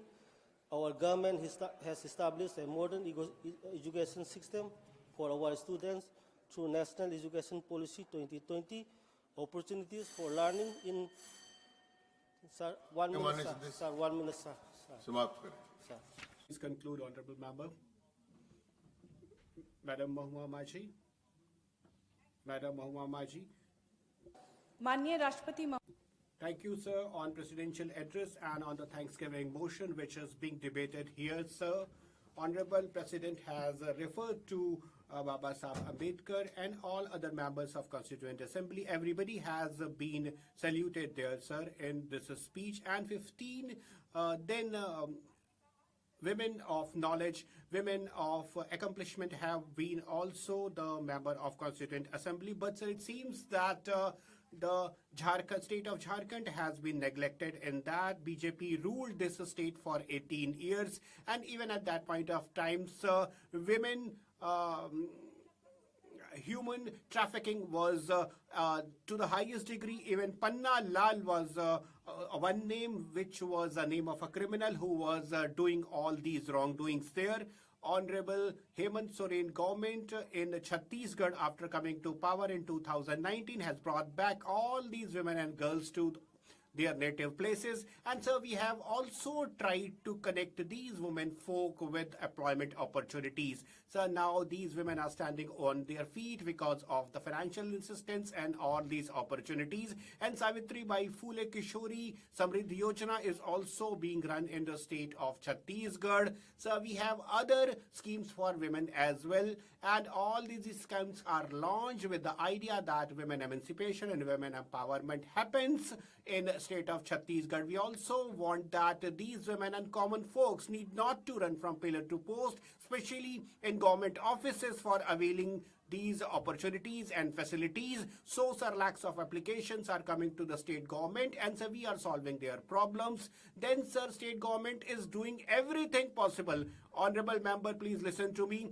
So, sir, it has been said that women are getting all sort of priority in the government schemes, sir, but that is not the reality. The otherwise is happening on the ground. And, sir, we are finding that various centers have been constituted throughout the country. I attended one workshop just a while back, and, sir, that workshop was about the working women, and it was also a telling story regarding the lack of infrastructure at the ground level. No facilities are there at the ground level. So, sir, how come we are going to give justice to these women, these common folks? And, sir, we are also finding that the distribution of all government benefits which must reach these women is not reaching to them.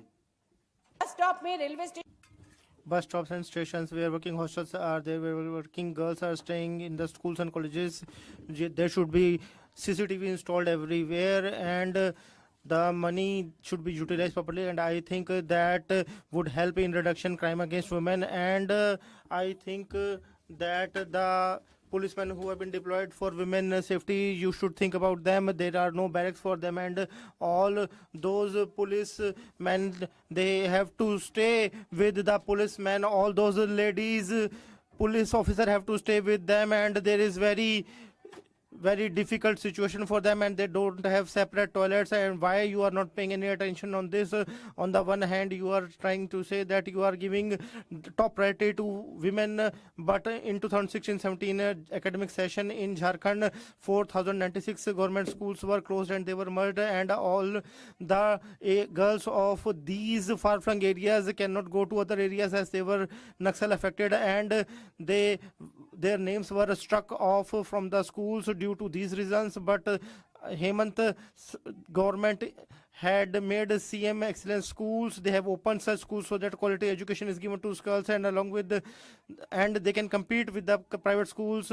And for stopping the human trafficking, they have taken a lot of steps. And Hemant Sorenji has also opened the Munda Overseas Scholarship, and 50 tribal women, girls and boys are sent to London School of Economics on government expenses. And University of Warwick, University College of London, University of London School of Oriental and African Studies, and various other universities are there where these students are sent so that they can also become empowered. And you said that your government is working in the sector of nuclear energy. Whether your government has thought over the ill effects and where the uranium stones are kept and dumped over there, and if you increase the nuclear energy, you need uranium, and when the rainwater falls on it, it goes to the Gaurav river,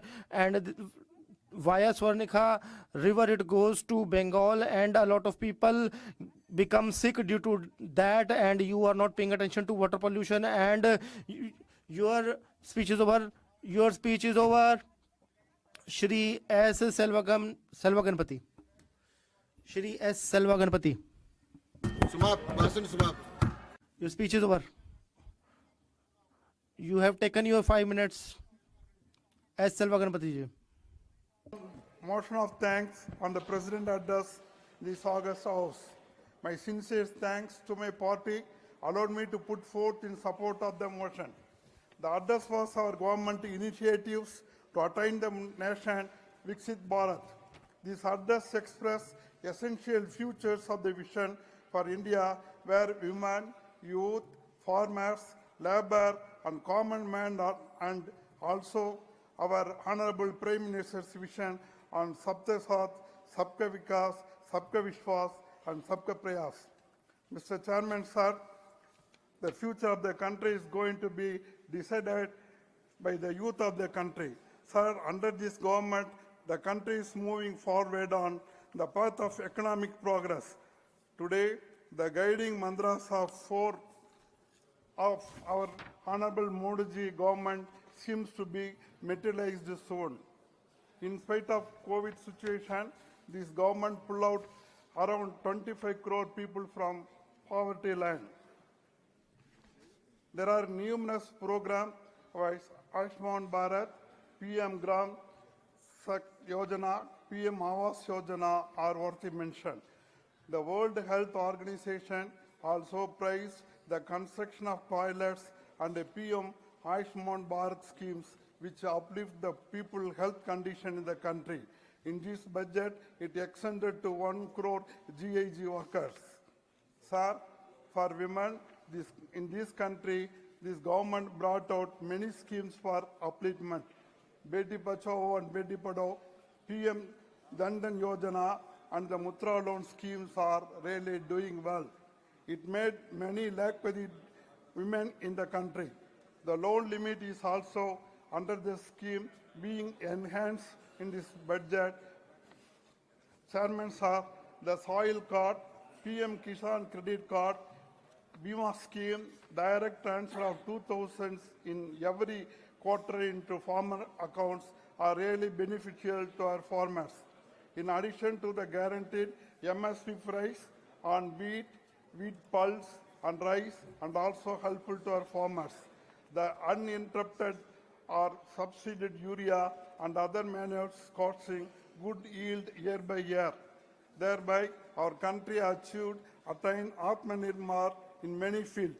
This government also brought stringent measures which on engaging hoarding and black marketing of agricultural products. The timely imports and timely export curbs also helped in stabilizing the price of commodities in the country. Sir, the Startup India brought hope among the youth entrepreneurs. The successful top startups made youth millionaire and billionaire. The present-day youth, instead of seeking employment, create employment in the country. Many IITians, IIM are engaging startup projects in all fields like agriculture, commerce, service sector, and also space and defense sectors. Sir, the Stand Up India scheme, particularly to the SC/ST women, the result is enormous. It brought changes in village commerce like handicrafts, homemade products. The amount for the scheme is going to be revised. Sir, the defense sector achieved a milestone in recent years. Before 2014, even a small defense products were imported. The defense budgets drained due to commission and omission. This government revamped the defense purchase system. Government-to-government treaties signed for major products. The government not purchase the products, but also technology know-how to, resulted in to become Atmanirbhar in production and maintenance. Major development in the border posted India all-time ready for any eventualities by the adjoining enemy countries. The border villages also taken care of under special schemes. Sir, the Chandrayaan project earned fame across the global space field.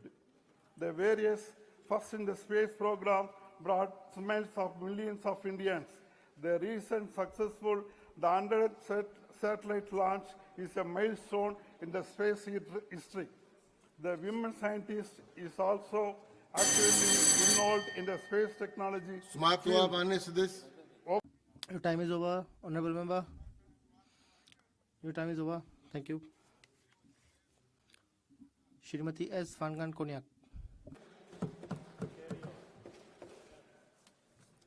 Thank you, Vice Chairman, sir, for giving me an opportunity to participate in this motion of thanks on the President's address.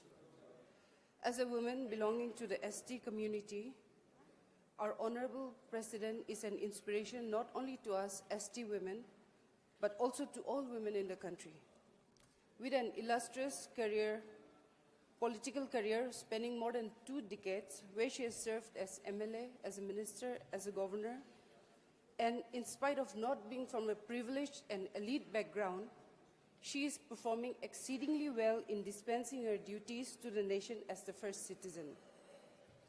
In her speech, our Honorable President has clearly outlined in clear-cut terms the country's growth and progress and the path towards Viksit Bharat, where the main priorities have been identified as the poor, middle class, youth, women and farmers. Prime Minister Sri Narendra Modi ji's vision for Amrit Kal is centered on establishing Viksit Bharat by 2047. The Modi government has set India on the path to becoming the world's 3rd largest economy, driven by the principles of service, good governance, prosperity and pride. This vision emphasizes sustainable growth, technological advancements and a welfare system that benefits all citizens.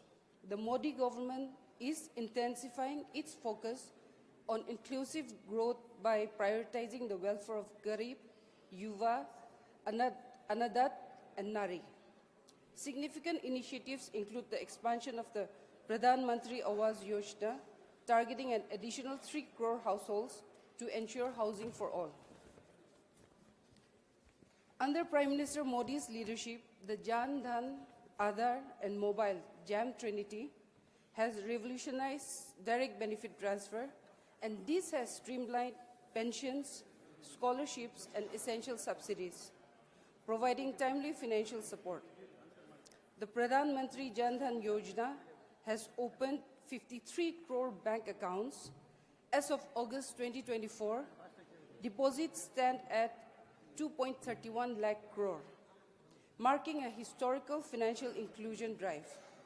The scheme is the largest financial inclusion initiative and Modi government's larger vision of banking for all, correcting the failures of the past government that left millions unbanked and vulnerable. Before 2014, millions of households in India were shrouded in darkness because of rampant corruption, scams, and a devastated state of governance. However, with the launch of Parliamentary Sahaj Bijli Har Ghar Yojana, a new era of progress began. In just 5 years, the program achieved near total household electrification, illuminating homes and transforming lives across the nation. This remarkable achievement stands as a testament to the government's commitment to inclusive development, ensuring that every family, regardless of location or economic status, has access to reliable electricity and the opportunities that come with it. Drawing inspiration from Sardar Vallabhbhai Patel's vision of nation first, the Modi government has made historic strides towards achieving stability and development in Northeast India. Committed to the principle of Sabka Saath, Sabka Vikas, Sabka Vishwas, and Sabka Prayas, the government has transformed the region into a catalyst for national progress. Honorable President has highlighted clearly how the government has consciously worked towards fulfilling the aspirations of the people of the Northeast and eliminated the sense of alienation. With the signing of 10 peace accords, talks are ongoing to find solutions for other such peace accords. The talks for Naga solution between Government of India and NACN, IM and NNPGs is a positive step for peace and progress. From the signing of the Bodo Peace Accord in 2020 to peace agreements with insurgent groups in Tripura, these efforts have fostered stability and development, reinforcing Prime Minister Modi's vision of Northeast India as Asta Lakshmi. The impact of these initiatives is evident. Over 10,000 youths have laid down arms and are being reintegrated into mainstream society. The Northeast exemplifies India's cultural diversity and inclusive governance with events like the first ever Bodoland Mahotsav celebrating peace and resilience post-2020. Insurgency has sharply declined in the Northeast. Mizoram has seen no incidents since 2019. Compared to 2014, insurgency cases have dropped by 71%. Security casualties by 60% and civilian deaths by 82%. The Modi government has worked tirelessly towards building the faith of the citizens in the public services of the country. While the erstwhile government had admitted to only 15 paisa out of 1 rupee reaching the intended beneficiaries, the Modi government has plugged these leakages and the total direct benefit transfers have risen to over 41 lakh crore. It is also removed duplicate and fake beneficiaries and has plugged leakages within the transfer mechanism, thereby saving rupees 3.5 lakh crore of public money. The Modi government, staying committed to its goal of strengthening the startup sector and empowering youth to become job providers from job seekers, have catapulted the startup sector of the nation with a host of targeted schemes and policy measures such as Startup India, Stand Up India, significant reduction in trademark and patent fees, doing away with policy bottlenecks, etc. As a result, startups have exponentially increased from just 350 in 2014 to over 1.6 lakh in 2024. A remarkable 45,000% increase. These startups have generated more than 16 lakh jobs. With a focus on strengthening the MSME sector and empowering the youth, collateral-free mudra loans of up to 10 lakhs have been sanctioned to around 47 crore beneficiaries. Amounts worth 27.7 lakh crore have been distributed, which has spurred growth in MSME sector, and with exports rising from 4 lakh crore in 2020-21 to more than 12 lakh crores in 2024 and 25. Due to significant development efforts of the government, India now ranks 63rd in ease of doing business. With the vision to bridge the skill gap between colleges and industries, the Modi government has launched a paid internship scheme targeting 1 crore young students over the next 5 years. Students will be enrolled in India's top 500 companies, varying from IT, data analysis, manufacturing, aviation to energy, hospitality, space research, etc. Under the Prime Minister's Employment Generation Program, 26,426 new micro-enterprises have been established with 3,148 crore in loan disbursements, contributing to job creation and economic growth. A key initiative has been the formalization of MSMEs with over 5 crore business now registered on the Udyam platform as of June 2024. This marks a substantial increase from 1.06 crore registrations in 2023, reflecting the Modi government's efforts to integrate informal MSMEs into the formal economy.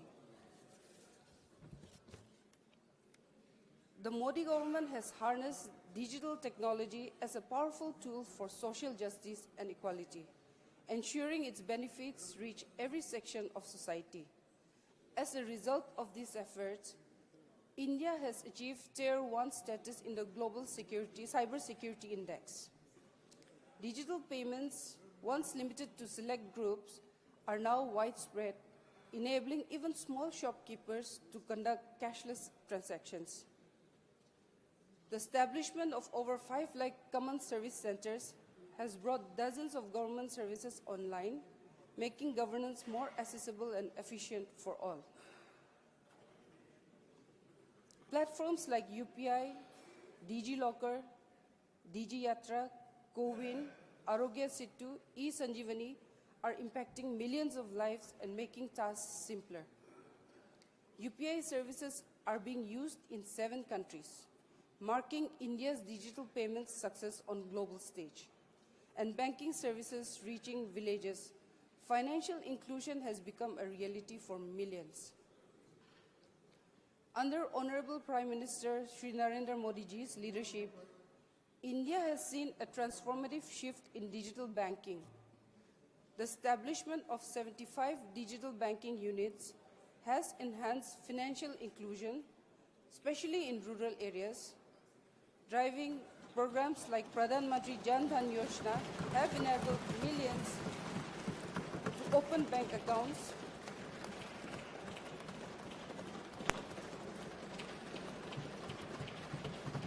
Since the Modi government took office, significant strides have been made to enhance and expand air travel infrastructure connecting regions across India. The number of airports has grown from 74 in 2014 to 157 in 2024. The plans of the government in its historic third term under Honorable Prime Minister Narendra Modi ji has been clearly outlined. The 4 key principles of service, good governance, prosperity, and pride at the core of its governance has been stressed in her speech. 25 crore people who have overcome poverty will now be the backbone of India's growth. This new middle class has emerged as the key driver of the country's socio-economic progress. This transformation is not just an economic shift, but also a societal evolution with the middle class taking center stage in areas like sports, startups, space exploration, and technological advancement. The formation of the 8th Pay Commission will pave the way for a salary revision, which will benefit lakhs of government employees. The NDA government under Honorable Prime Minister Modi has ensured transparency through direct benefit transfer. This is the outcome of the government's flagship program Digital India, which was launched in 1st July 2015, with a vision to transform India into a digitally empowered society and a knowledge economy. The success of UPI is a testament to the government's belief in its citizens ability to adapt to technological intervention if it is available and cost-effective. In conclusion, in her address, our President has clearly outlined the direction that will lead to the fulfillment of Viksit Bharat, guided by the ideals of our Constitution. In her words, I quote, "In the vision of Viksit Bharat, there is the collective strength of public participation, a roadmap for the nation's progress, the power of technology in the form of digital revolution, and the foundation of modern infrastructure. The government is steering India towards becoming the world's third largest economy." Thank you. Jai Hind.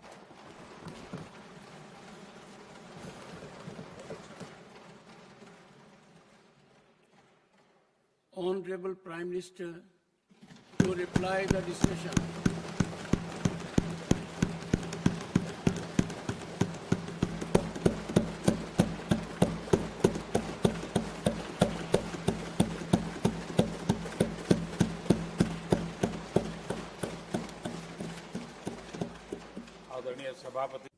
Honorable Chairman, sir.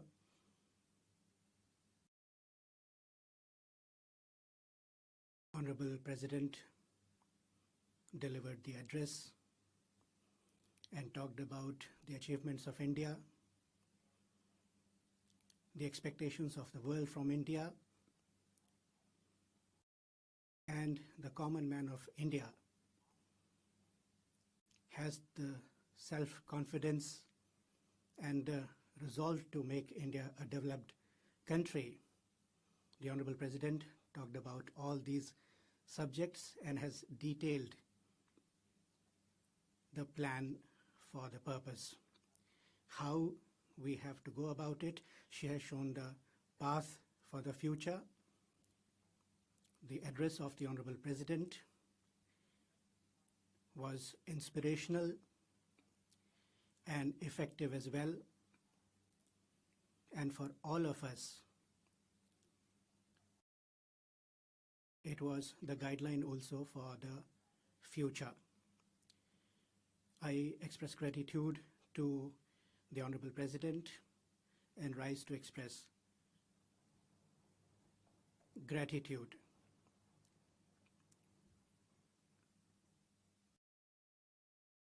Honorable Sir,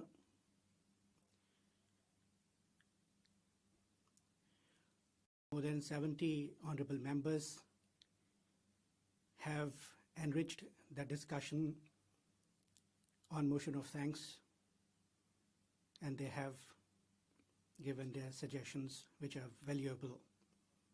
Treasury benches, opposition benches, both have discussed and provided inputs in their own special way.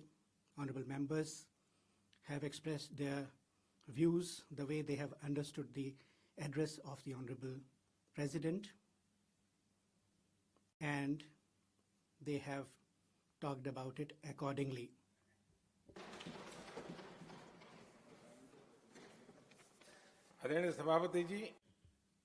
Sir,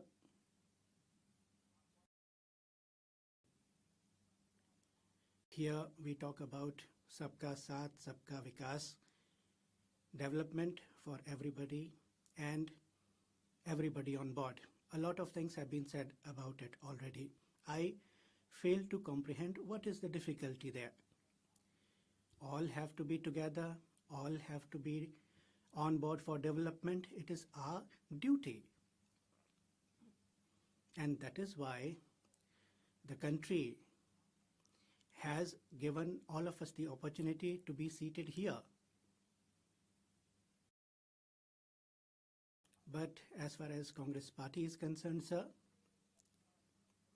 Sabka Saath, Sabka Vikas, from them to expect is something like a mistake, a big blunder.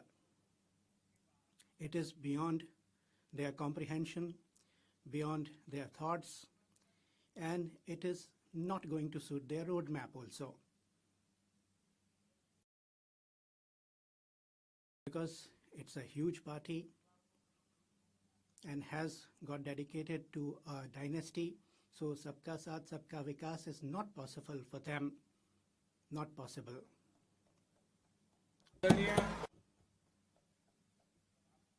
Honorable Chairman, sir,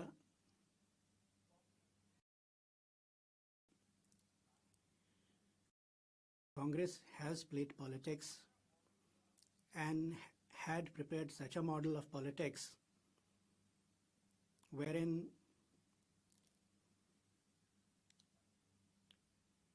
things away from facts and fake things, dynasty, appeasement, all these things were mixed together.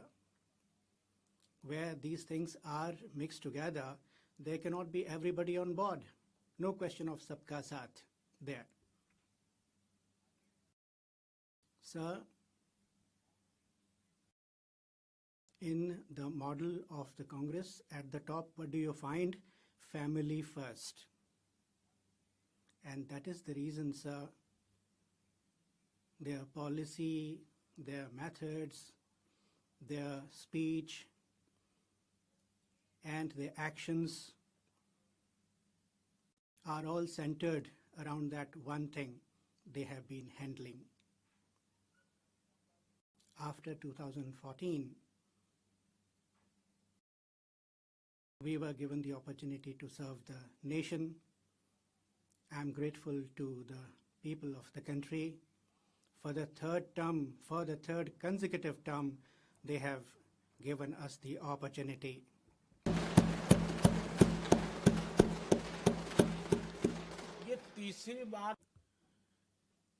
Third term, the people give us in this vast country. We have vibrant democracy, vibrant media we have, and there is freedom to say and express everything. Despite that, things are there. Second time, third time, the country gives us the opportunity to serve the nation. Reason is that the people of the country have trusted our model of development because they have tested it, they have understood it, and they have supported also.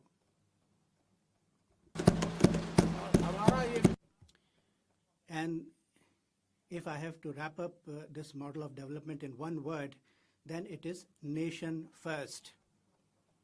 Nation comes first. This is the utmost among our sentiments, and with this spirit, we have gone on with our policies, with our programs. Our actions are guided by this one thing, and this is our whetstone, and we have tried to serve the nation. And Honorable Chairman, sir, I say with a sense of great pride and satisfaction also that for a long time, 5-6 decades that is, before the country, what should be the alternate model before the country? There was no opportunity available to weigh on the scale. After a long gap, after 2014, the country got an alternative model. What could be the priorities? What could be the alternate model? A new model has emerged after that, and it does not include appeasement, but it is based on satisfaction level. In the model that was there earlier, particularly during Congress tenures, appeasement was there surrounding just everything. That was their main thing, and it had become kind of a panacea for their politics. And selfish, they would not be selfish, they were, and they were playing the politics of rulers, and all was mixed together. The method was that they would appease the smaller sections and then rest of them, they would not give anything. They would be pining for those things. And when the elections would be round the corner, they would say, those people have got, you would also get it. And likewise, they were toying with the rattle and handing it over to the people, and they were blindfolding the people, pulling wool over the people's eyes, and they were playing their style of politics, so that at the time of elections, they would harvest the votes, and this was going on, sir. Honorable Chairman, sir, we have tried our best. Whatever resources we have in India, they should be utilized in an optimum manner. Whatever time we have at our disposal in the country, that should also be utilized, not wasted. Every moment should be used for the progress of the country, for the welfare of the common people. It should be spent thereon only. That is why we adopted an approach for saturation.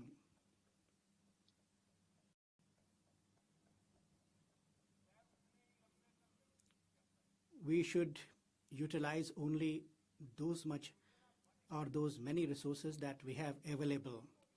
But the scheme that has been put in place, the target group should benefit out of that scheme 100%. Some get it, some don't get it, and some are waiting for it, and they should be subjected to harassment and should be pushed to have disappointment, depression, and frustration. All those things are not proper. Instead of that, we came out of it, and with the approach of saturation, we have moved ahead. In the past decade, at every level, we have done things with Sabka Saath, Sabka Vikas spirit, and we have put it on the ground. And today, across the country, you can see change for the better. We are experiencing it already. The main mantra of our governance also has been the same, Sabka Saath, Sabka Vikas. Everybody on board, everybody together, development for all. Our government has done things for SC, ST, and they have been empowered, and their dignity among downtrodden people, and we have shown commitment to their welfare, and we have taken things forward for them, for their betterment. Honorable Chairman, sir, today there are efforts on to spread the poison of casteism, but for 3 decades, in both the houses, there were OBC MPs, and all party members who were OBC members, they were demanding from the governments that OBCs should be taken care of. OBC Commission should be given constitutional status. That was rejected, sir. Refused, because probably at that time it did not suit their politics. Because the politics of appeasement suited them, and family first was their political motto, and till that is around, they would not have open discussions also. That would not be in their interest. Honorable Sir, it is my good fortune that all of us together did it, and for 3 decades it was pending, and our OBC community members, the expectations they had, demands they had, and they were disappointed. Today, I can say with pride that we came and we accorded constitutional status to the Commission.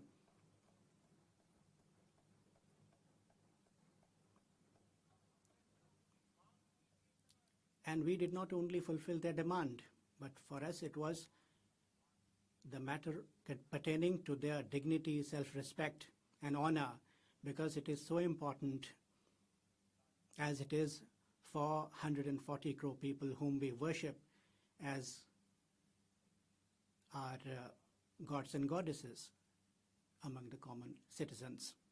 Sir, whenever in the country the matter of reservation came up in a proper way to solve the problem, we moved ahead, accepting the facts. But did it happen during that time? Every time divisive politics was played, how to bring about tension, how to have acrimony, those ways instead were used earlier. After the country became independent, this is how attempts were made.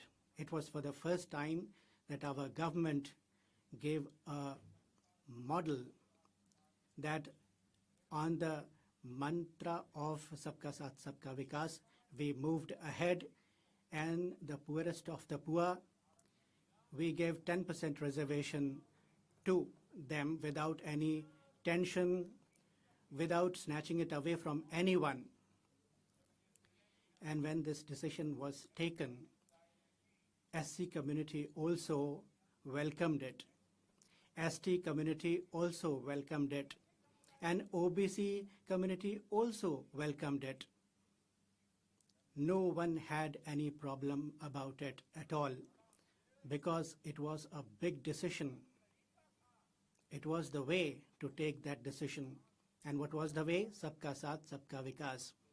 Then only in a very healthy manner across the country it was accepted and it was done. Honorable Chairman, sir, in our country, the disabled persons, the Divyangs, were never heard the way they should have been heard. When we are talking of Sabka Saath, Sabka Vikas, then Divyangjan also cannot be left behind. They are also among the category of people for whom we are working. So for them also, for the Divyang people also, we extended the facility of reservation. We provided them more facilities. In mission mode, we did it. For welfare of the disabled people, for Divyangs, we put in place many schemes and we implemented also those schemes. Because of that, all this happened. Not only that, sir, transgender persons also. And with regard to the rights of third gender rights, we have tried to give them legal backing, and that is in a spirit with the Sabka Saath, Sabka Vikas mantra. And I just want to show that why we have, how we have taken into account the interest of even that neglected class of the society. Sir, in India's journey towards progress, you cannot discount the role played by the women. And if they are given opportunity and they also become part of policy making, then the country can progress much more speedily. And keeping in view the same spirit, we brought the legislation, and that was the first bill passed by this new parliament. And we must take pride in this fact that this new parliament will not only be remembered for its wonderful edifice, it will be remembered for the Nari Vandan bill that was passed. This building we could have used for backing our patting our backs, but we used it for giving a message for women empowerment, and that is how this house, this new building, new parliament building started working. Honorable Chairman, sir, we all know and we should look into history.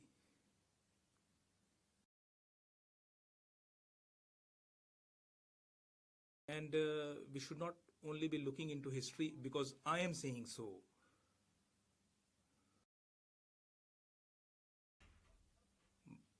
How Congress party had treated Baba Sahab Ambedkar ji. How much did they dislike him? And whatever Baba Sahab said, it used to antagonize Congress, and everything is backed by the documents. It can be authenticated. And Congress ensured, and it left no stone unturned to ensure that Baba Sahab gets defeated in the election.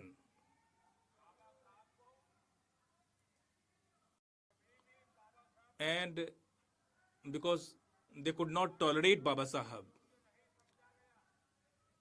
they did not consider him fit for Bharat Ratna.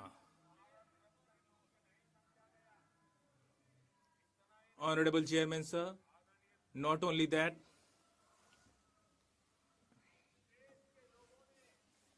sir, the people of this country,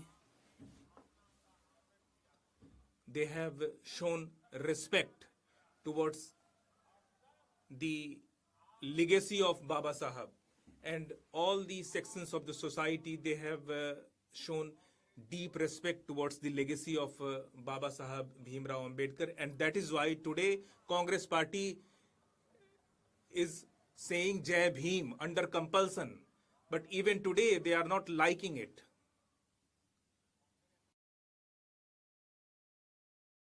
Honorable Chairman, sir, this Congress party seems to be champion of changing colors.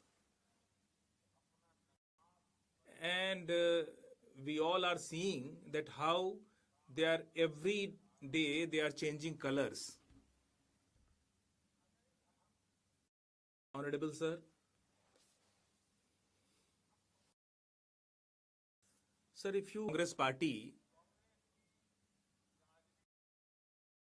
then the basic mantra that we have followed is Sabka Saath, Sabka Vikas. In that vein, they have always been trying to diminish contribution made by other leaders. And because of that, they have destabilized governments. Whichever political party, if it came to power in any state, that was destabilized because they could not tolerate any other party thriving in the country. And they were busy doing this. And this route that they adopted of diminishing others, that is why their friends are deserting them today after Lok Sabha elections, because they know that one day or the other Congress is going to ditch them. And it is only because of this policy of ditching others that Congress is in dire straits today. The oldest party of the country, the party which is related to the independence struggle, they are in such dire straits today. It is only because they did not wish well for others. Had they been thinking differently, then they would not have been in such bad shape. That is why I am trying to give you this advice that instead of pulling others down, you should think of your betterment. And if you do like this, then certainly this country will give you chance to rule the people. Honorable Chairman, sir, Baba Sahab very well understood the basic challenges faced by the SC/ST community, and he himself was a sufferer, so he could empathize and he had also a motivation to work for the welfare of that community. And Baba Sahib, for the economic upliftment of the SC/ST community, he laid out a clear roadmap before the country, and that is very much clear from his sayings and his writings. And sir, he has made a very important statement. I would like to quote him. Baba Sahib had said that India is an agricultural country, but for the Dalits, this cannot become the main source of their livelihood. These are his words. And he further adds that there are so many reasons behind that. First, it is beyond their capacity to purchase land. He was talking about economic capability. Secondly, even if they have the economic heft, even in that case, they do not get any opportunity to purchase land.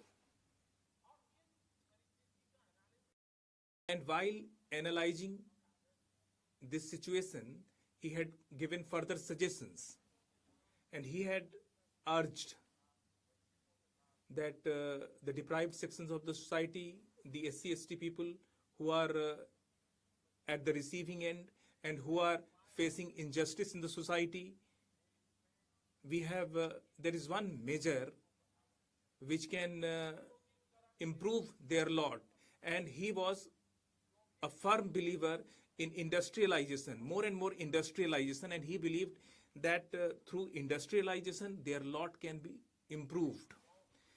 And behind the idea of industrialization, he believed that because of skill-based jobs,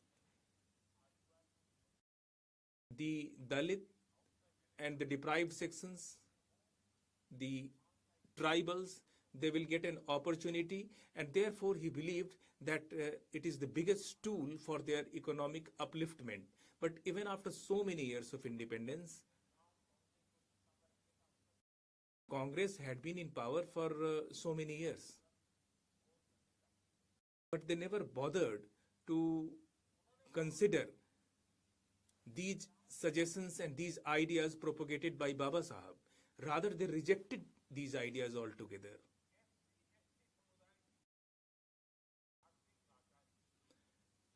The Baba Sahib always wanted to ensure economic upliftment of SC/ST community, but Congress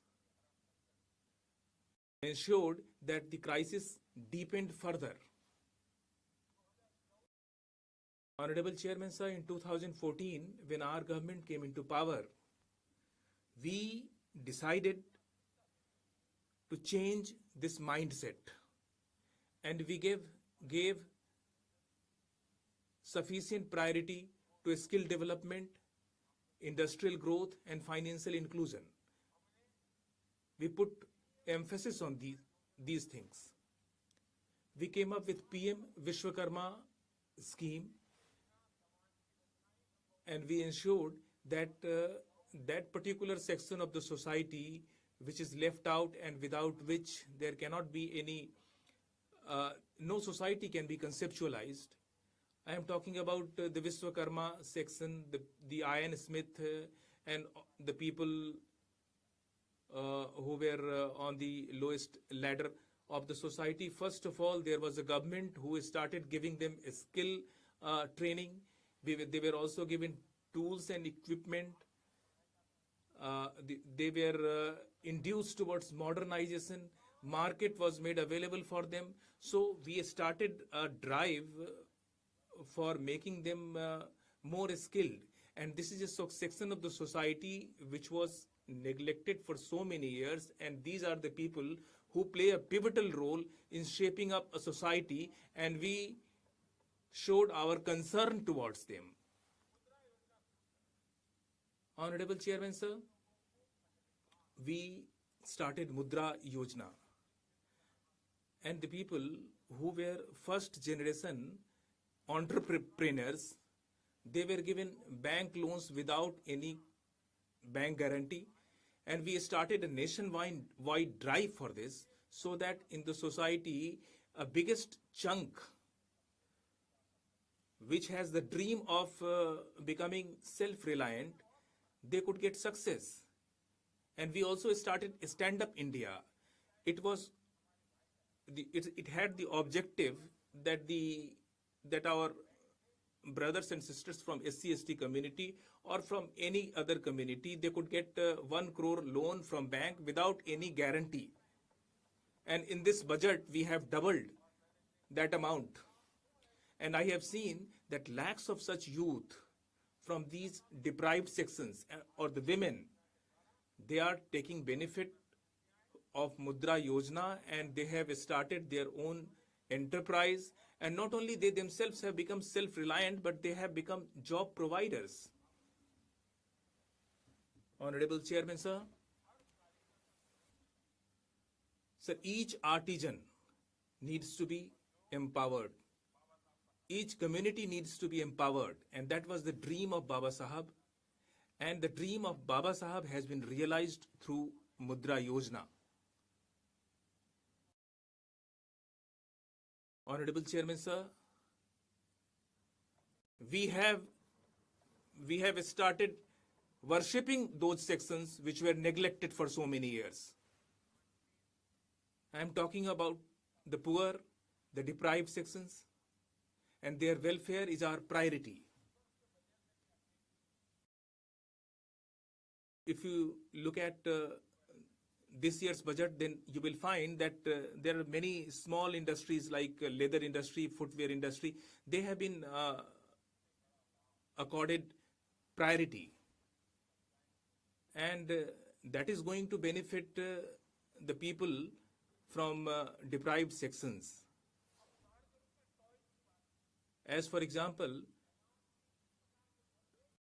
let me give you the example of toys manufacturing. Toys manufacturing is limited to very small section of the society who are not very well off. And they have been given various benefits. And because of this initiative, today we used to import toys, and today we are exporting our toys, the toys which are manufactured in India. And that has benefited a community of the society which was underprivileged, which was deprived. Chairman, sir, we have a fisherman community in our country that is large in number. For this community, we have not only carved out a separate ministry, but we have also ensured that they today are getting the same facility of credit which was available for farmers under Kisan credit card. And these fishermen, people from fishermen community are getting the same facility today. We have carved out a separate ministry for them, and about 40,000 crore rupees we have infused in this. We have empowered the fisheries sector, and because of these efforts, today our fish production has gone up by 2 times, and export has also gone up by 2 times. And it is directly benefiting the community of fishermen. So I am talking about these communities which have been neglected for so many years. They have been deprived for so many years, and we have given them top priority, and that has been our effort. Chairman, sir, today some people have started spreading the poison of casteism. In that context, I would like to say that in our tribal community, we have even inside tribal community, we have different communities, and there are communities which are very few in number, and they are also scattered throughout the country, but they have been a neglected lot. And if you learn about their predicament, if you learn about their plight, it will really pain your heart. And it has been my good fortune that I got guidance from the Honorable President, because she represents the same community. And then we ensured that that even inside the tribal community, those sections which were left out and which were out of the mainstream, they were brought into the mainstream by introduction of Janaman Yojana, and we gave 24,000 crore rupees for their welfare, so that they could also be integrated into the mainstream, and they should come at par with the rest of the tribal community, and later on we would try to bring them to the upper level. Sir, we have not only taken care of other sections of all sections of the society, we have also ensured that there is regional imbalance in the country, and that regional imbalance is addressed. As for example, we have our border areas and the villages situated in those border areas. Those villages were neglected as backward villages, and first of all we ensured that we initiated some psychological changes, and we changed the mindset that Delhi is not the focal point. Actually, the focal point is those areas where we have the sunrise, where the sun rises, and in those villages which are situated in the border areas, they were given a special priority, and keeping in view their needs, we chalked out plans and schemes, and we given them top priority. And in my last term, I had instructed my ministerial colleagues to go to those villages, remote villages. And there were certain villages where the temperature was minus 15 degrees, and there also our ministers went there, and they tried to understand the situation on the ground and the reality on the ground. And we included some of the guests from those villages in the 26th January program and the 15th August program. They are even present in the at-home program at Rashtrapati Bhavan, because our motto is Sabka Saath Sabka Vikas, and we are always on the lookout that who are the sections which are still left out. Honorable Chairman, sir.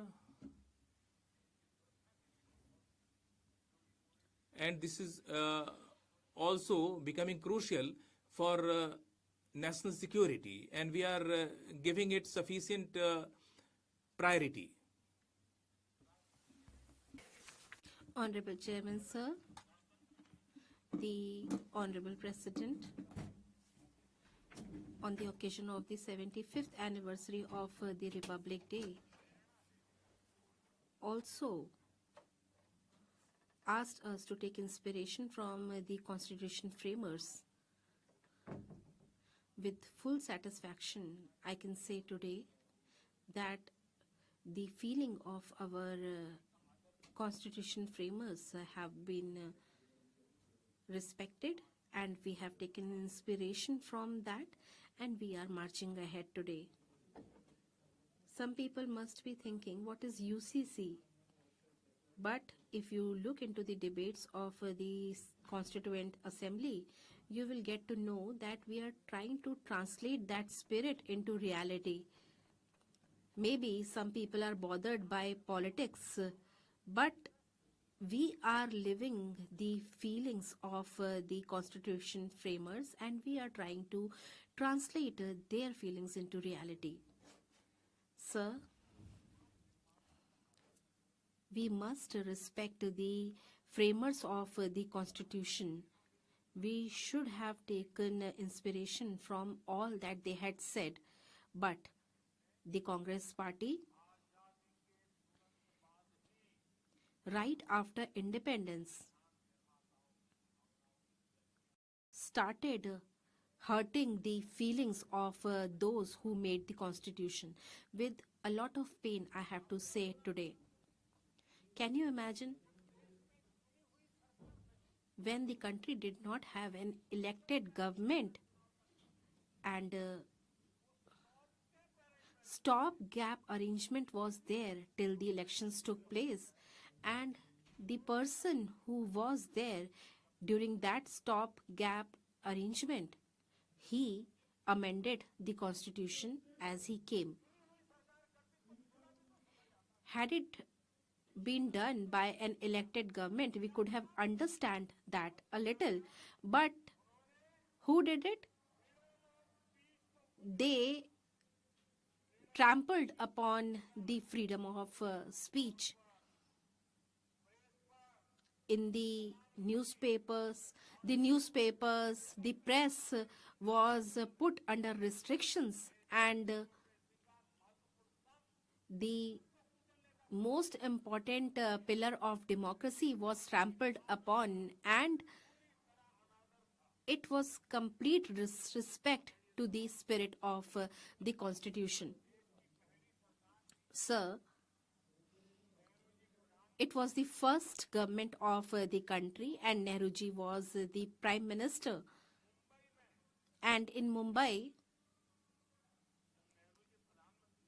when Nehruji was the prime minister, there was a strike of laborers and workers in Mumbai.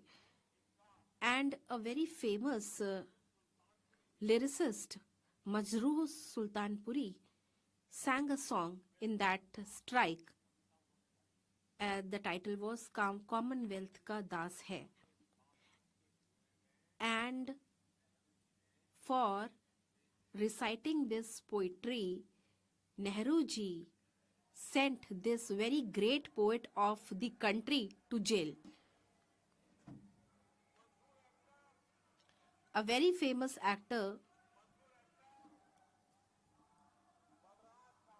Balraj Sahani,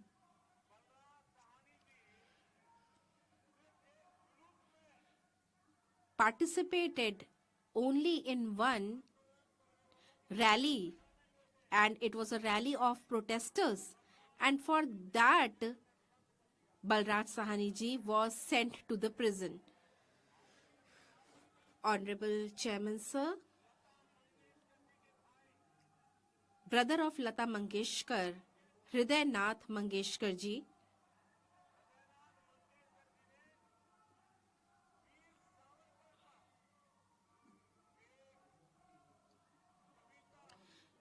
composed a poem on Veer Savarkar ji, and he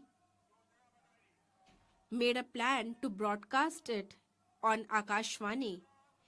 And for this, Hriday Nath Mangeshkar ji was expelled from All India Radio forever. Honorable Chairman Sir, after this, the country also witnessed the era of emergency. Sir,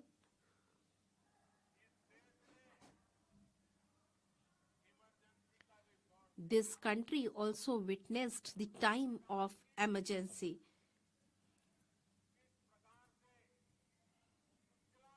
How the constitution was trampled upon, how the spirit of constitution was trampled upon. It all was done only for the lust of power. The country knows that. And in the emergency, a very famous cinema artist, Devanand ji, was requested to come out in favor of emergency.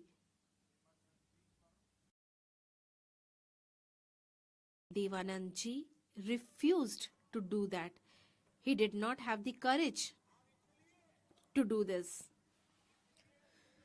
And this is the reason all the films of Devanand ji were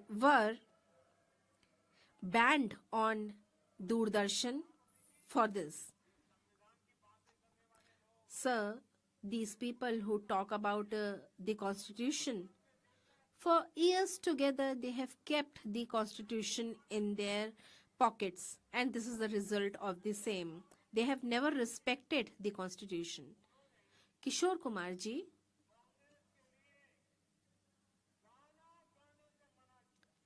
refused to sing a song for Congress, and for this, all his songs were banned on All India Radio. Honorable Chairman, sir, I cannot forget those days of emergency, and I guess that those pictures are still available. Those who talk about democracy, of human dignity, and those who really enjoy giving long speeches. In the emergency, along with George Fernandez, many of the great personalities of the country were handcuffed and they were chained.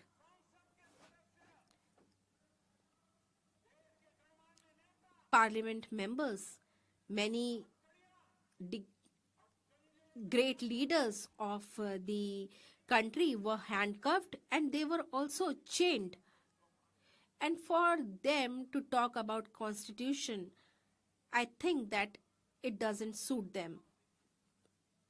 Sir, for the lust of power and for the ego of one particular family, many of the families of the country were destroyed and the country was converted into a prison. It was a very long struggle. They feel that they are great, but they had to accept the power of the common people of the country. They had to resign to the will of the people. And with the power of the common people of the country, emergency was revoked, and it was only the result of the efforts of the common people of this country. Honorable Khadge ji,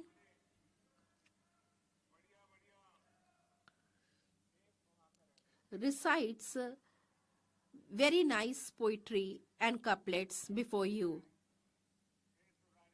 And he really enjoys reciting couplets. And Honorable Chairman, sir, you also enjoyed that.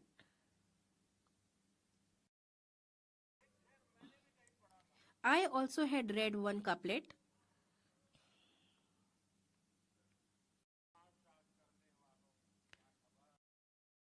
Those who create a spectacle, they don't know the reality. They don't know how many storms have we faced to light this lamp. How many storms have we faced to light this lamp? Honorable Chairman, sir, Khadge ji is a very senior leader and I have a lot of respect for him. He has spent a very long life in the service of the people. Be it Sharad Rao ji or Khadge ji or Dev Gowda ji, these people have lived in extraordinary conditions.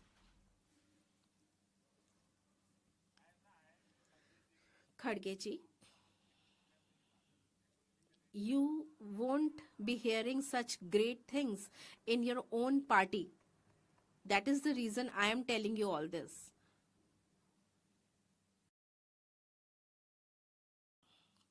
This time I was seeing that Khadge ji was reciting poetry here, and whatever he was telling here, and you also asked him the source of the poetry when this poetry was recited. He knew when this poetry was written, but the condition is that the Congress party cannot speak in their own house, and they thought that this is the right platform. Let me recite the couplet or the poetry here. So, through a poetry by Gopal Das Neeraj, he portrayed the condition of his own party here. Sir, today I would like to recite some lines by the same poet Neeraj before Kharge ji here. During the Congress regime, Neeraj ji had written these lines. He had said that there is a lot of darkness all around. The sun must rise. Now the sun must rise. It doesn't matter how will this happen, but it's very important that the weather changes, the conditions change. And in that era of the Congress government, Neeraj ji had composed this poetry. In 1970, when Congress was all pervasive, during that time, Neeraj ji published another compilation of poetry. The title was Fir Deep Jalega, that is, the lamp will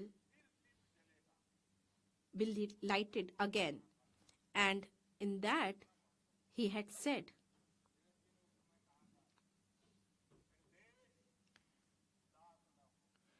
"O my country, do not be dejected." He had said, "O my country, do not be dejected. We'll have the lamp lighted again. We'll have the darkness dispelled again. And see our good fortune, our inspiration." Atal Bihari Vajpayee ji had also said 40 years back, "The sun will rise, the darkness will dispel, and the lotus flower will bloom."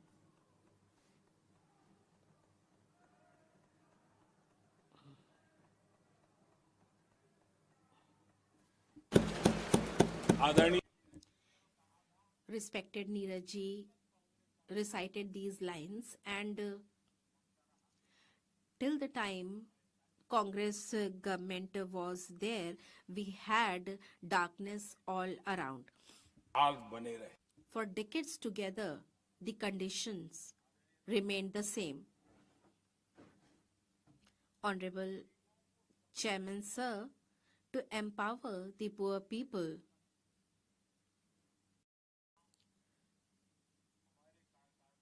the amount of work that has been done in our regime, it had never happened before. The empowerment of the poor people has been done, and to make sure that the poor people defeat poverty, we have taken initiatives. And I have a lot of faith in the poor people of the country. If they get the opportunity, they will overcome all the challenges, and they have done it. They have taken the benefit of all these schemes. They have used the opportunities, and now today we have 25 crore poor people in the country who have come above the poverty line. And this is a matter of great pride for us. This is something which is really a big achievement. Those who have come above the poverty line, they have done a lot of hard work. They have used the government schemes, and today a new neo-middle class has been created in our country by them. Sir, my government is standing by the side of this neo middle class as well as the middle class of the country. And we are standing by them with full commitment. The aspirations of this neo middle class are giving boost to the progress of our country. They are a new energy for our country, and they are a great foundation stone for the progress of our country. We want to increase the capabilities of this neo middle class. For the middle class,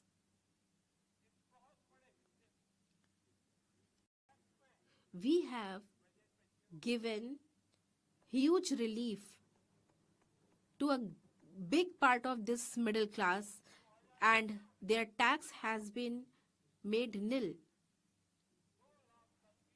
In 2012, there was tax exemption till the income of 2 lakh rupees per annum.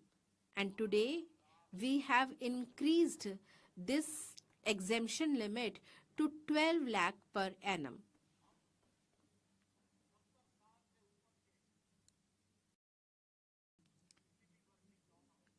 People who are over the age of 70 years, be it from any class or community, they will be benefited by the Ayushman Bharat Yojana. And the biggest beneficiary in this category are the elderly people belonging to the middle class. Sir, we have constructed 4 crore houses in the country. Out of them, more than 1 crore houses have been built in the urban areas. Earlier, frauds would happen to the home buyers, and it was very important to protect their interests. This is the reason we have made RERA law, so that the constraint that was there regarding the dream of the middle class, that constraint could be removed. In this budget, Swami initiative has been introduced. The housing projects that are lying pending and the money of the people of middle class are stuck in these projects. For that, we have allocated 15,000 crore rupees so that the dreams of the people of this middle class can be realized. Sir, the startup revolution that has been witnessed by the entire world has had its own impact. Who are running these startups? The youth that is running these startups mostly belong to the middle class. Today, the entire world is attracted towards India, particularly the meetings that have been held in G20 summits. Earlier, they considered India to be Delhi, Mumbai, Bangalore. Now they can see the vastness of the country, and today, world is attracted to tourism in India, and when tourism expands, there are more job opportunities, and that is also giving benefit, that is going to give benefit to the middle class of the country. Honorable Chairman, sir, today our middle class is full of self-confidence, and this is unprecedented. And this increases the capability of India, and I'm fully confident that the middle class of India is ready to realize the dream of India, making a developed country, and it has started moving with us. Honorable Chairman, sir, in the building of developed India, youngsters have to play the most important role. They are our demographic dividend, and they are our strength. the ones who are in schools and colleges, they are going to be the beneficiaries of Develop India, and therefore they have this natural spirit. As and when they grow, the journey of development of the country will move on, and in a way, the base of developed India is going to be the youngsters of India. They are our capability, they are our strength. In the past 10 years, continuously, this base has been strengthened, and for that we have worked according to a well-considered strategy. What should be the education of 21st century like for education policy? Earlier there was not even consideration. After a time interval of 3 decades, we came with a new education policy. Many initiatives have been taken under new education policy, and I would like to talk about one PM school. 10 to 12,000 schools have already been constructed, and we are moving in the direction of constructing more such schools. Honorable Chairman, sir, a very important decision was taken in the form of changes in the new education policy, and that is in the form of education in mother tongue and examinations in mother tongue. We have given a thrust on that. The country became independent, but there was this slavish mindset, and there was utter injustice with our mother tongue, and the children of the poor people, the children of the deprived classes, they were lagging behind because they did not know English, and education was not being held in mother tongue. And this kind of condition never let me sleep in peace, and I want our children to be doctors, to be engineers. Those who did not have the good luck of studying in English, we cannot stop them from going ahead. And we have brought changes in new education policy. And today, the children of poor people, they are dreaming of becoming doctors and engineers. For tribal youngsters, we have expanded Eklavya model schools. 10 years back, there were around 150 Eklavya model schools. Today, we have 470 Eklavya model schools. And now, we are going to build 200 more Eklavya model schools, and we are moving in that direction. Honorable Chairman, sir, we have brought about reforms in Sainik schools, and in Sainik schools, we have made an arrangement of girl students entering Sainik schools. You have yourself been a student of a Sainik school. Earlier, the doors of Sainik schools were closed for girls, and you know how important Sainik schools are. Sainik schools have given birth to a person like you, and that opportunity will now be given to girl students also, because the doors have been opened for them.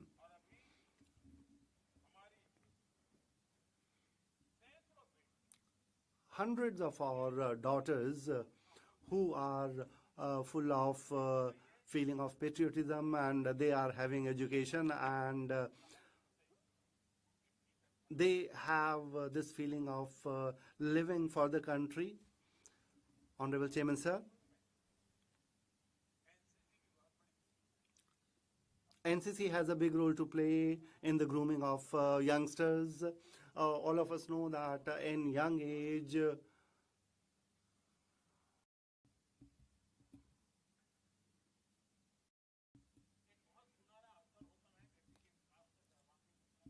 there is a golden opportunity in the all-round development of a young man.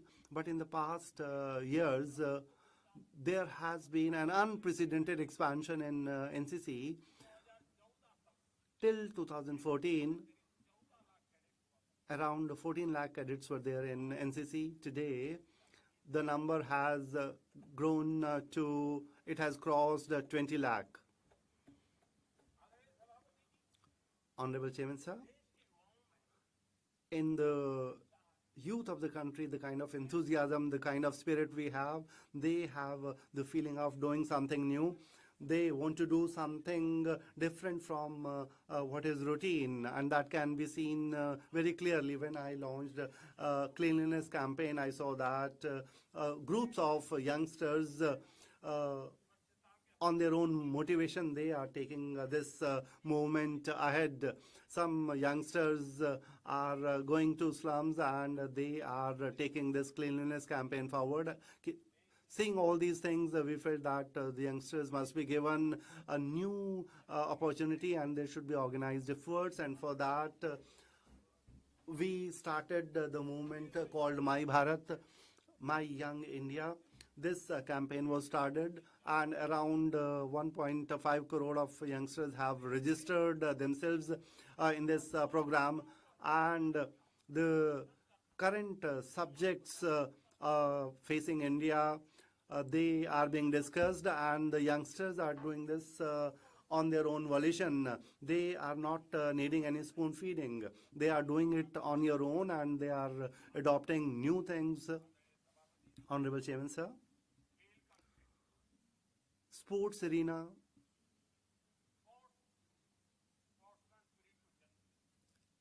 gives birth to sportsman spirit, and a country where there are lots of sports, this kind of spirit is generated automatically to promote sports talent. We have started work on different dimensions, the kind of infrastructure which is needed for sports and the kind of financial support that is needed for that.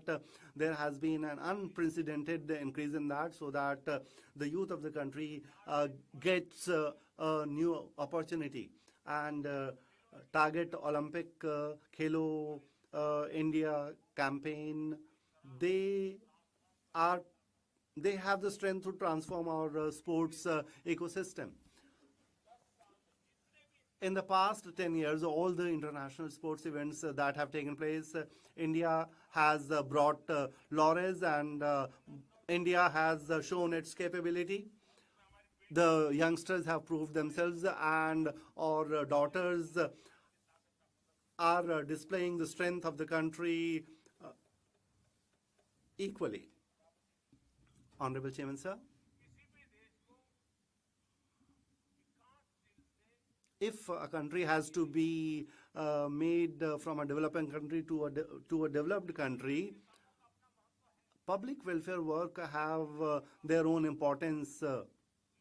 But in that journey, infrastructure is a big factor in that. It is a big strength in that. From developing to developed, the journey goes through infrastructure.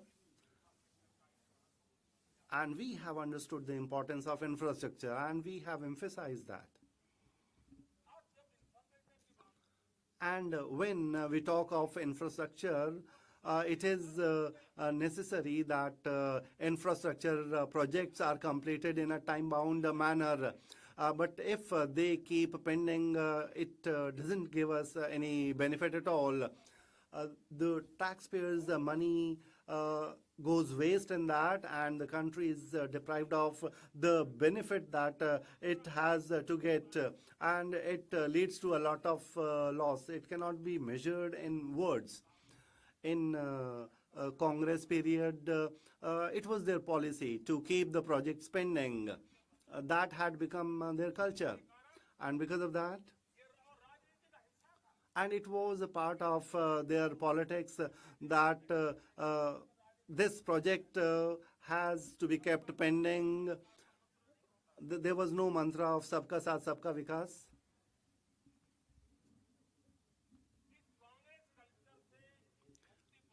To get rid of this Congress culture,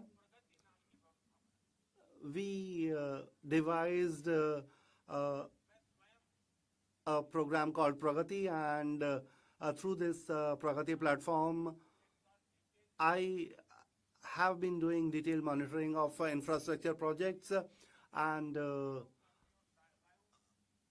videography of that area is brought before me. I'm personally involved in that around projects of 19 lakh crores of rupees, which were pending because of some reason, whether it was because of lack of coordination between the center and the state or lack of coordination between different departments. I review all these things. And Oxford University has carried out a study into this Pragati initiative, and they have given a very good report on that. And they have given an important suggestion. They said that they said about the Pragati initiative that learning from the Pragati experiences, other developing countries must also have they have a valuable opportunity to bring rapid pace in infrastructure projects. How were the projects completed earlier? I would like to give some examples on the basis of some facts so that we are able to know how India was made to suffer. I'm not saying that some person would have done that deliberately, but there was a culture which led to this. Now see, in Uttar Pradesh, we make speeches on agriculture, on farmers. That appears to be very good. You may provoke people because you don't have to make any infrastructure on that.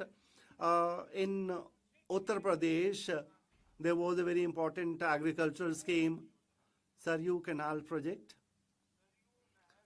Saryu Canal Project in 1972. Please think about it. 1972, it was approved. And it kept pending for 5 decades. The project which was conceived and envisaged in 1972 and it was approved in 1921.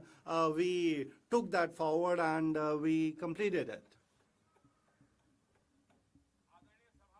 Honorable Chairman Sir, Jammu Kashmir, Udhampur, Srinagar, Baramulla railway line of Jammu and Kashmir.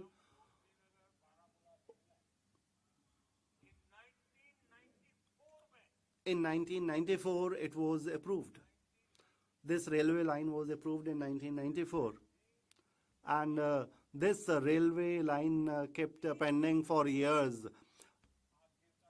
3 decades after that, in 2025, we completed that railway line. Honorable Chairman Sir, in Odisha, Haridaspur, Paradip railway line, Haridaspur Paradip railway line of Odisha. In 1996, this railway line was approved. It also kept pending for many years, and in 2019, it got completed in our tenure. Honorable Chairman Sir, Bogibir Bridge of Assam in 1998 was approved, and it was completed in 2018 in our government.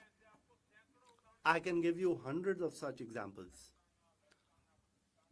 Keeping the projects pending, this culture of theirs has destroyed the country. I can give hundreds of examples of that.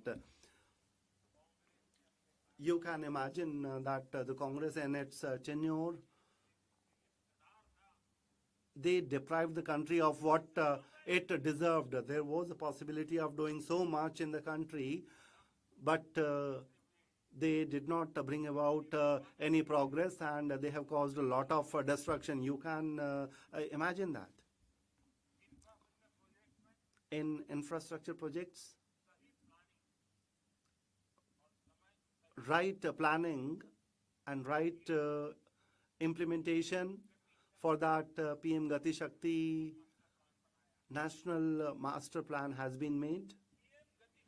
In PM Gati Shakti, those who are interested in digital world, it is necessary for them to understand this, and states must utilize this. On PM Gati Shakti platform, 1600 data layers are there of different development works of ours, and they expedite the decision-making process, and they can be implemented at a very fast pace. So Gati Shakti platform in itself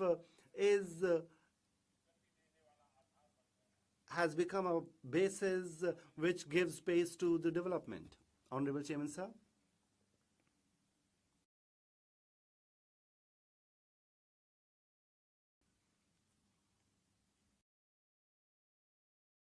Honorable Chairman, sir. The youth of the country need to know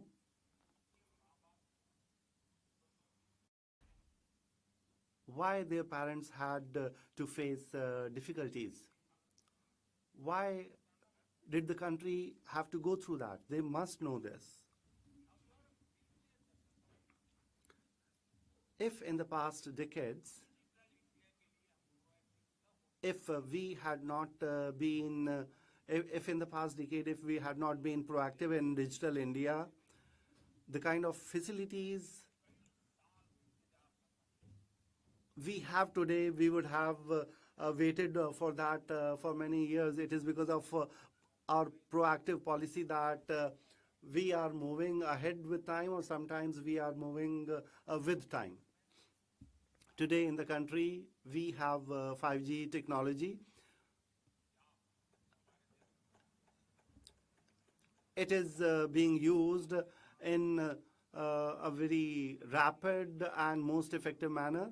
I'm saying this with my experience of past years, whether it is computer or mobile phones, whether it is ATM. There are many such technologies which had reached many of the countries much before they reached us, but it took many decades for them to reach India. If I talk of health, if I talk of vaccination, for example, vaccine of BCG or cholera, when we were under British rule, vaccination had taken place in many of those countries, but it came to India after decades. Polio vaccine, we had to wait for decades for polio vaccine. The world had moved ahead of us and we were lagging behind. The Congress had taken possession of the rule of the country. They felt that they had all the knowledge, and it was the result of that. It was license permit Raj. I would like to tell the youngsters of the country that the country could not progress because of the license permit Raj, and it had become the identity of Congress. Honorable Chairman, sir, when it was initial times of computers in India, and if anybody was intending to import computers, then there was a license required for that import, and that was such a scenario. Even in such licensing, sir, years were spent, and that was happening.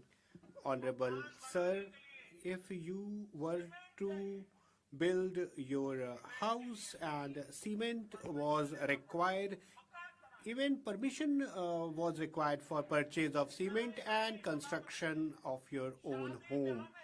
Not only that, sir, if sugar was required for some marriage ceremony, if some tea was to be served at large scale, even for that sugar purchase, license was required.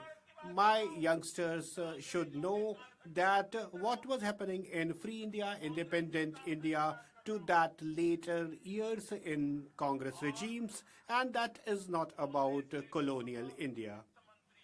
Sir, former finance minister in Congress of Congress times, and he deems himself a very knowledgeable, accomplished person. He also acceded and agreed that license permit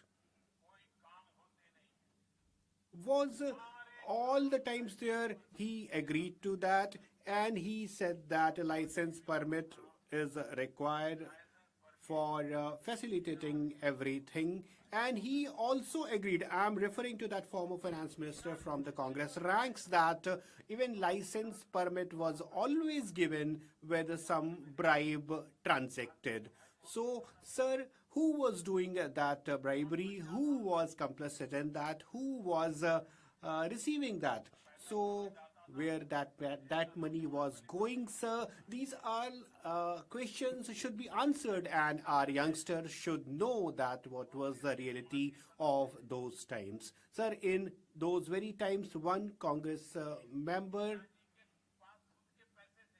whose father was there in that time, and his father was having his own money. Money was not to be borrowed. Money was available with his father, and his father was wanting to purchase a car. And sir, for 15 long years, I repeat, 15 years, his father had to wait for purchase of that car, and that was not possible for him. Purchase of car didn't happen in long 15 years. Honorable Chairman, sir, even for purchase of a scooter, sir, people were made to wait for 8 and 10 years. Bookings were done and waiting was required.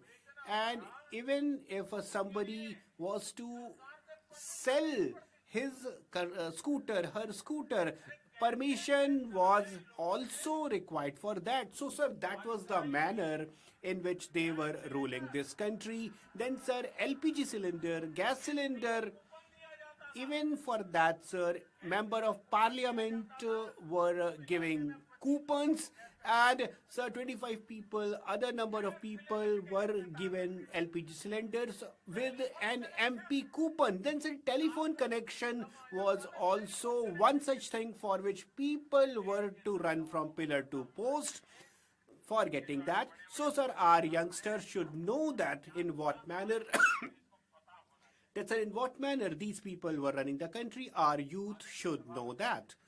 Honorable Chairman, sir, these all embargoes, these all limitations were reflections, were results of license permit Raj.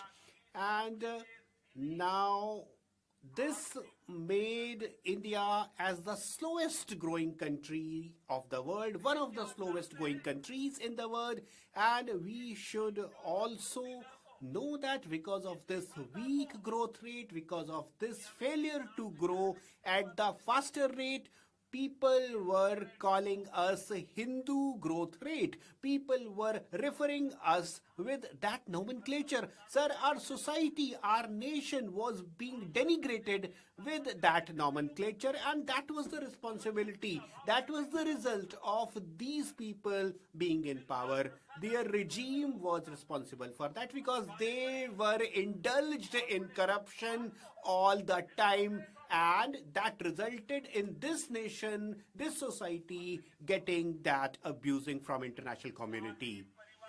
Sir, royal legacy and dynastic moorings which this party was having, that resulted in wrong financial, wrong economic policies, and for that India was dishonored all across the globe. India was disrespected internationally, sir. Sir, if we look into the history, then sir, policies and initiatives adopted by Indian system, it was never having feature of license permit Raj, because India was always a believer of liberty. India was always a believer of liberalization. We were believers of free trade. That was the feature, sir. And we were the believers of hard work. That was there in India since centuries, and people from all across the globe used to come to our country for doing business, sir. That was happening since centuries, and we were doing that, but these people demolished that, they devastated that. Honorable sir, now when whole of the globe, whole of the international community is recognizing India's economic potential and might, sir, today India is being termed growing with Bharat rate of growth, and this is the new nomenclature which is being utilized for us. Sir, we are expanding our economy with that, and we will continue doing that.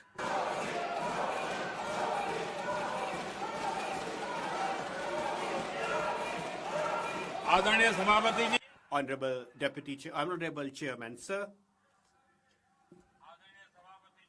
Honorable Chairman, sir.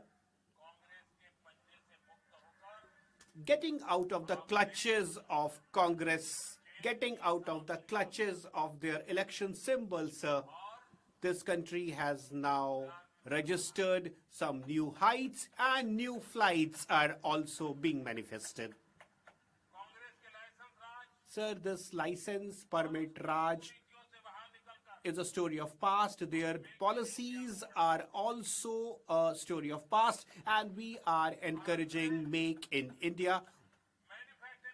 So manufacturing is being encouraged in our country, and we have reformed FDI policies. We have also increased production linked, that is PLI schemes, and India is the second largest mobile manufacturing country in the world.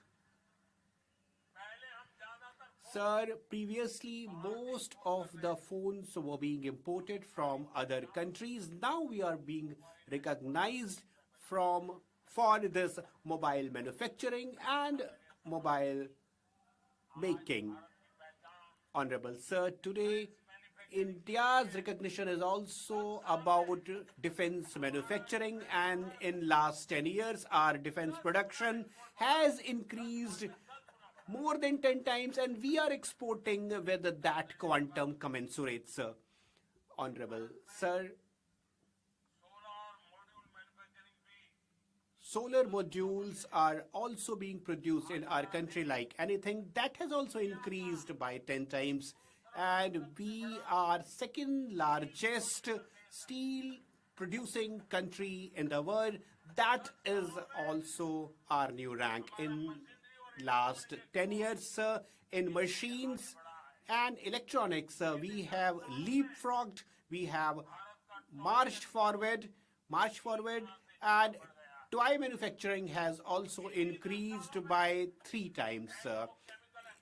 For agrochemicals, we have also seen increase in exports, and sir, in Corona times, more than 150 countries, we exported vaccines, we exported medicines, we supplied to them. And sir, with Ayush, sir, our generic medicines are also seeing encouragement in manufacturing and export. Honorable Chairman, sir, Khadi is also there, and if they can do something, if they could do something in their times, and that was also a symbol of freedom struggle, sir, they could have encouraged Khadi and village industry. But sir, in our times, this quantum of Khadi and village industry has reached to 150 lakh crore, and sir, its quantum has increased by 4 times in last 10 years. 1.5 lakh crore in Khadi, sir. Sir, our MSME sector is being benefited like anything because of all this increase in manufacturing, and sir, that has produced a large-scale employment opportunity as well. Honorable Chairman, sir, because we all are public representatives and we are public servants as well. Because of being a public representative, sir, for us, people's mission, society's mission, and nation's mission is foremost. Sir, because we have taken this pledge of public service, so, sir, we have to work in that tandem only. Honorable sir, whole of the country expects this from us. And they expect that we will not stop before making this country Viksit Bharat, that we will leave no stone unturned for that and we will invest everything for that. Sir, this is pledge of this nation, this is aspiration of this nation, and this is not about one person. Sir, this is about more than 140 crore people of this country, and so people who will keep themselves aloof from this pledge and commitment of Viksit Bharat, these people, those people will find themselves in silos. Because, sir, this is now immutable, and because the middle class and the youth, might of both these classes, are now working together for Viksit Bharat, and that's a reality, sir. Honorable Chairman, sir, when country is marching towards development, country is marching for the new heights of development, then, sir, at that juncture of history, we have a very important role. Sir, it is very obvious that in democracy, we will have divergence of opinions, we will have divergence of policies. But hopelessness and any sort of dejection, any sort of doomsday saying, all these things are not acceptable, sir. And so we have to go for introspection as well. We have to do that continuously. And I believe that the debate which has happened in this house, this churning, sir, will give us jewels. This churning will give us some very valuable takeaways, and that journey will be continued by all of us, and that journey will not stop before making this country Viksit Bharat. Sir, again, I thank Honorable President from the core of my heart, and sir, from the side of, on behalf of all of this house and all members of this house, I thank Honorable President for that. By Susri Susmita Dev, are you withdrawing the amendments, or I should put to bed? No, not till date, sir. Not after that. No. Susmita Dev.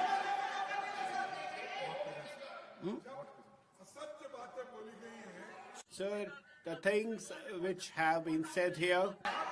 No, not present. Sir, untruths have been presented here. 5 to 8 by Shri A. Rahim. Are you withdrawing or moving the amendments? Sir, I move the amendment, sir. You are moving the amendments. I shall now put the amendments to vote. Those in favor will please say aye. Those again will please say no. I think the noes have it, the noes have it, the noes have it. Amendment numbers 5 to 8 are negative. Amendment numbers 9 to 11 by Shri Manoj Kumar Jha. Are you withdrawing the amendments or moving? Sir, after Prime Minister's speech, I will still move the amendment. I shall now put the amendments to vote. Those in favor will please say aye. Those against will please say. I think noes have it. Noes have it. Noes have it. Amendment numbers 9 to 11 are negative. Amendment number 12 to 17 by Sri Ramjilal Suman. Are you moving or withdrawing? Yes, sir, I am moving. Moving? Yes. Sure about it? I shall now put the amendments to vote. Those in favor will please say aye. Those against will please say no. I think the noes have it, the noes have it, the noes have it. Amendment numbers 12 to 17 are negative. Amendment numbers 18 to 26 by Sri M. Sanmugam. Are you moving or withdrawing? I am moving, sir. Moving. I shall now put the amendments to vote. Those in favor will please say aye. Those against will please say no. I think noes have it, noes have it, noes have it. Amendment numbers 18 to 26 are negative. Amendment numbers 27 to 36 by Dr. Kani Mozi and Vian Somu. Are you moving? I shall now put the amendments to vote. Those in favor will please say aye. Those against will please say no. I think the noes have it, the noes have it, the noes have it. Amendment numbers 27 to 36 are negative. Amendment numbers 37 and 38 by Shri M. Muhammad Abdullah. Are you moving or withdrawing? Not present. Amendment numbers 45 to 48 by Shri Pramod Tiwari. प्रधानमंत्री जी को सुन के बड़ा निराश हूं, इसलिए I move. Sir, I am presenting it, I'm forwarding these amendments, sir, because I'm rejected.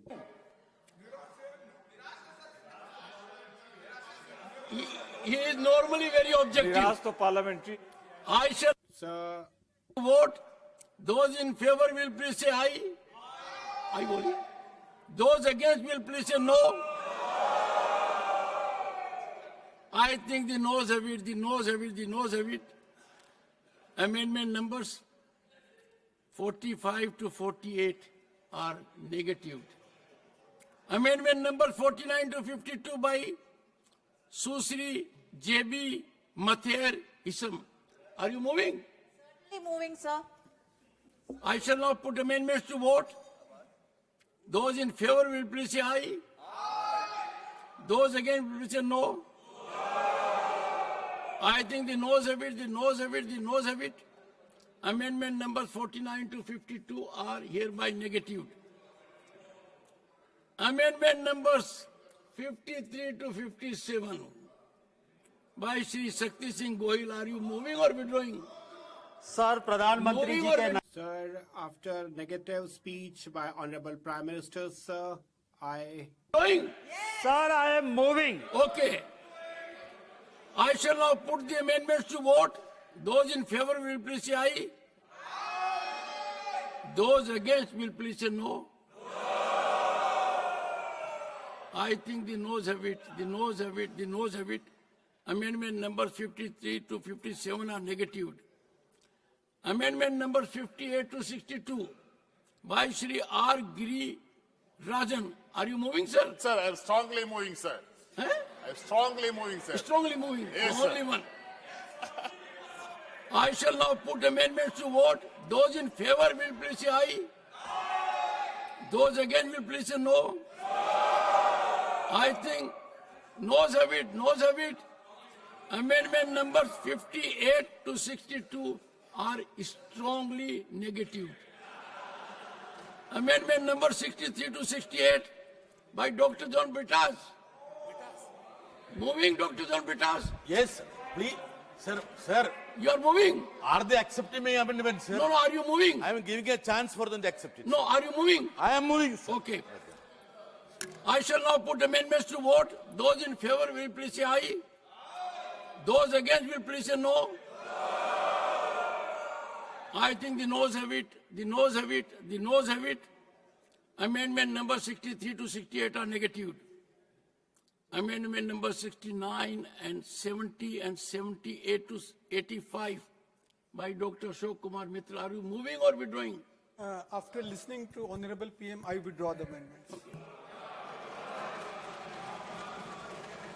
Amendments are withdrawn.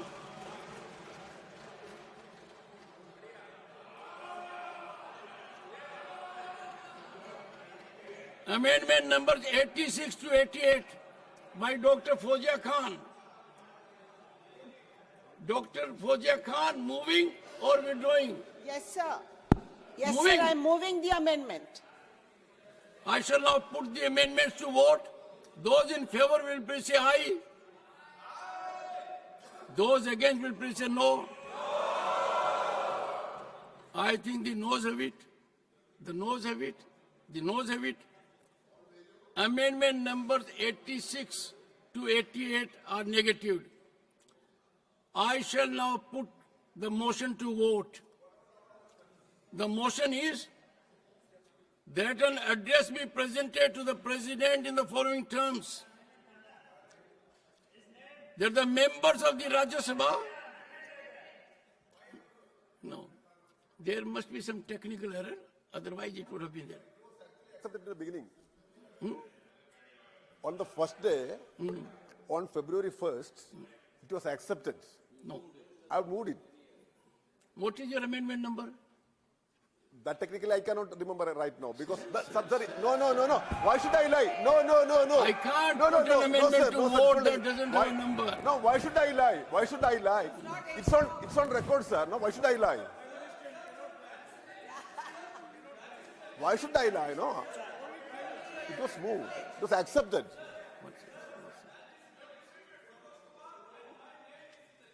That is 528 of the amendment list. Which amendment numbers? Amendment number 528. Already you have called the Rahim's name. Dr. One second, Santosh Kumar's name and Dr. V. Shivadasan's name is One there. second.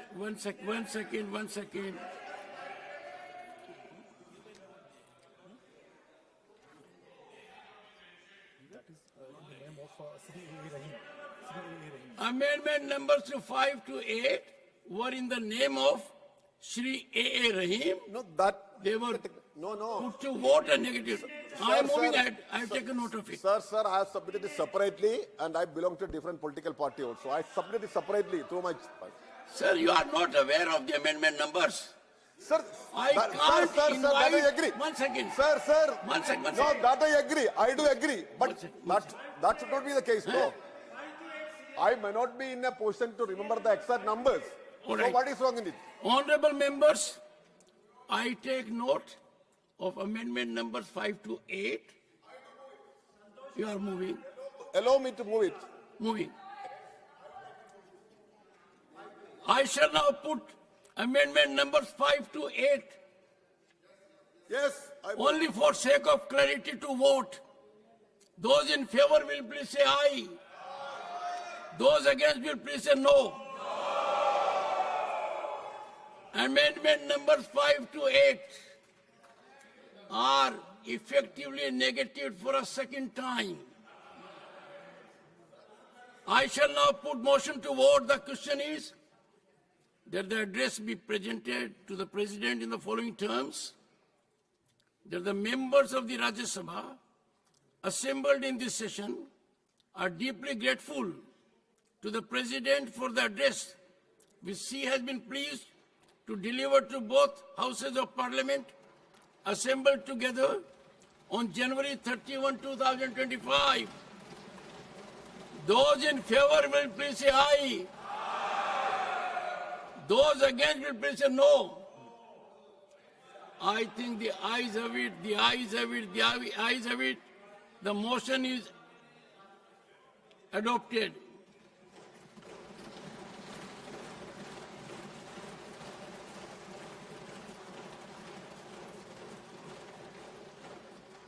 The House stands adjourned to meet at 11 a.m. on Friday, the 7th February, 2025.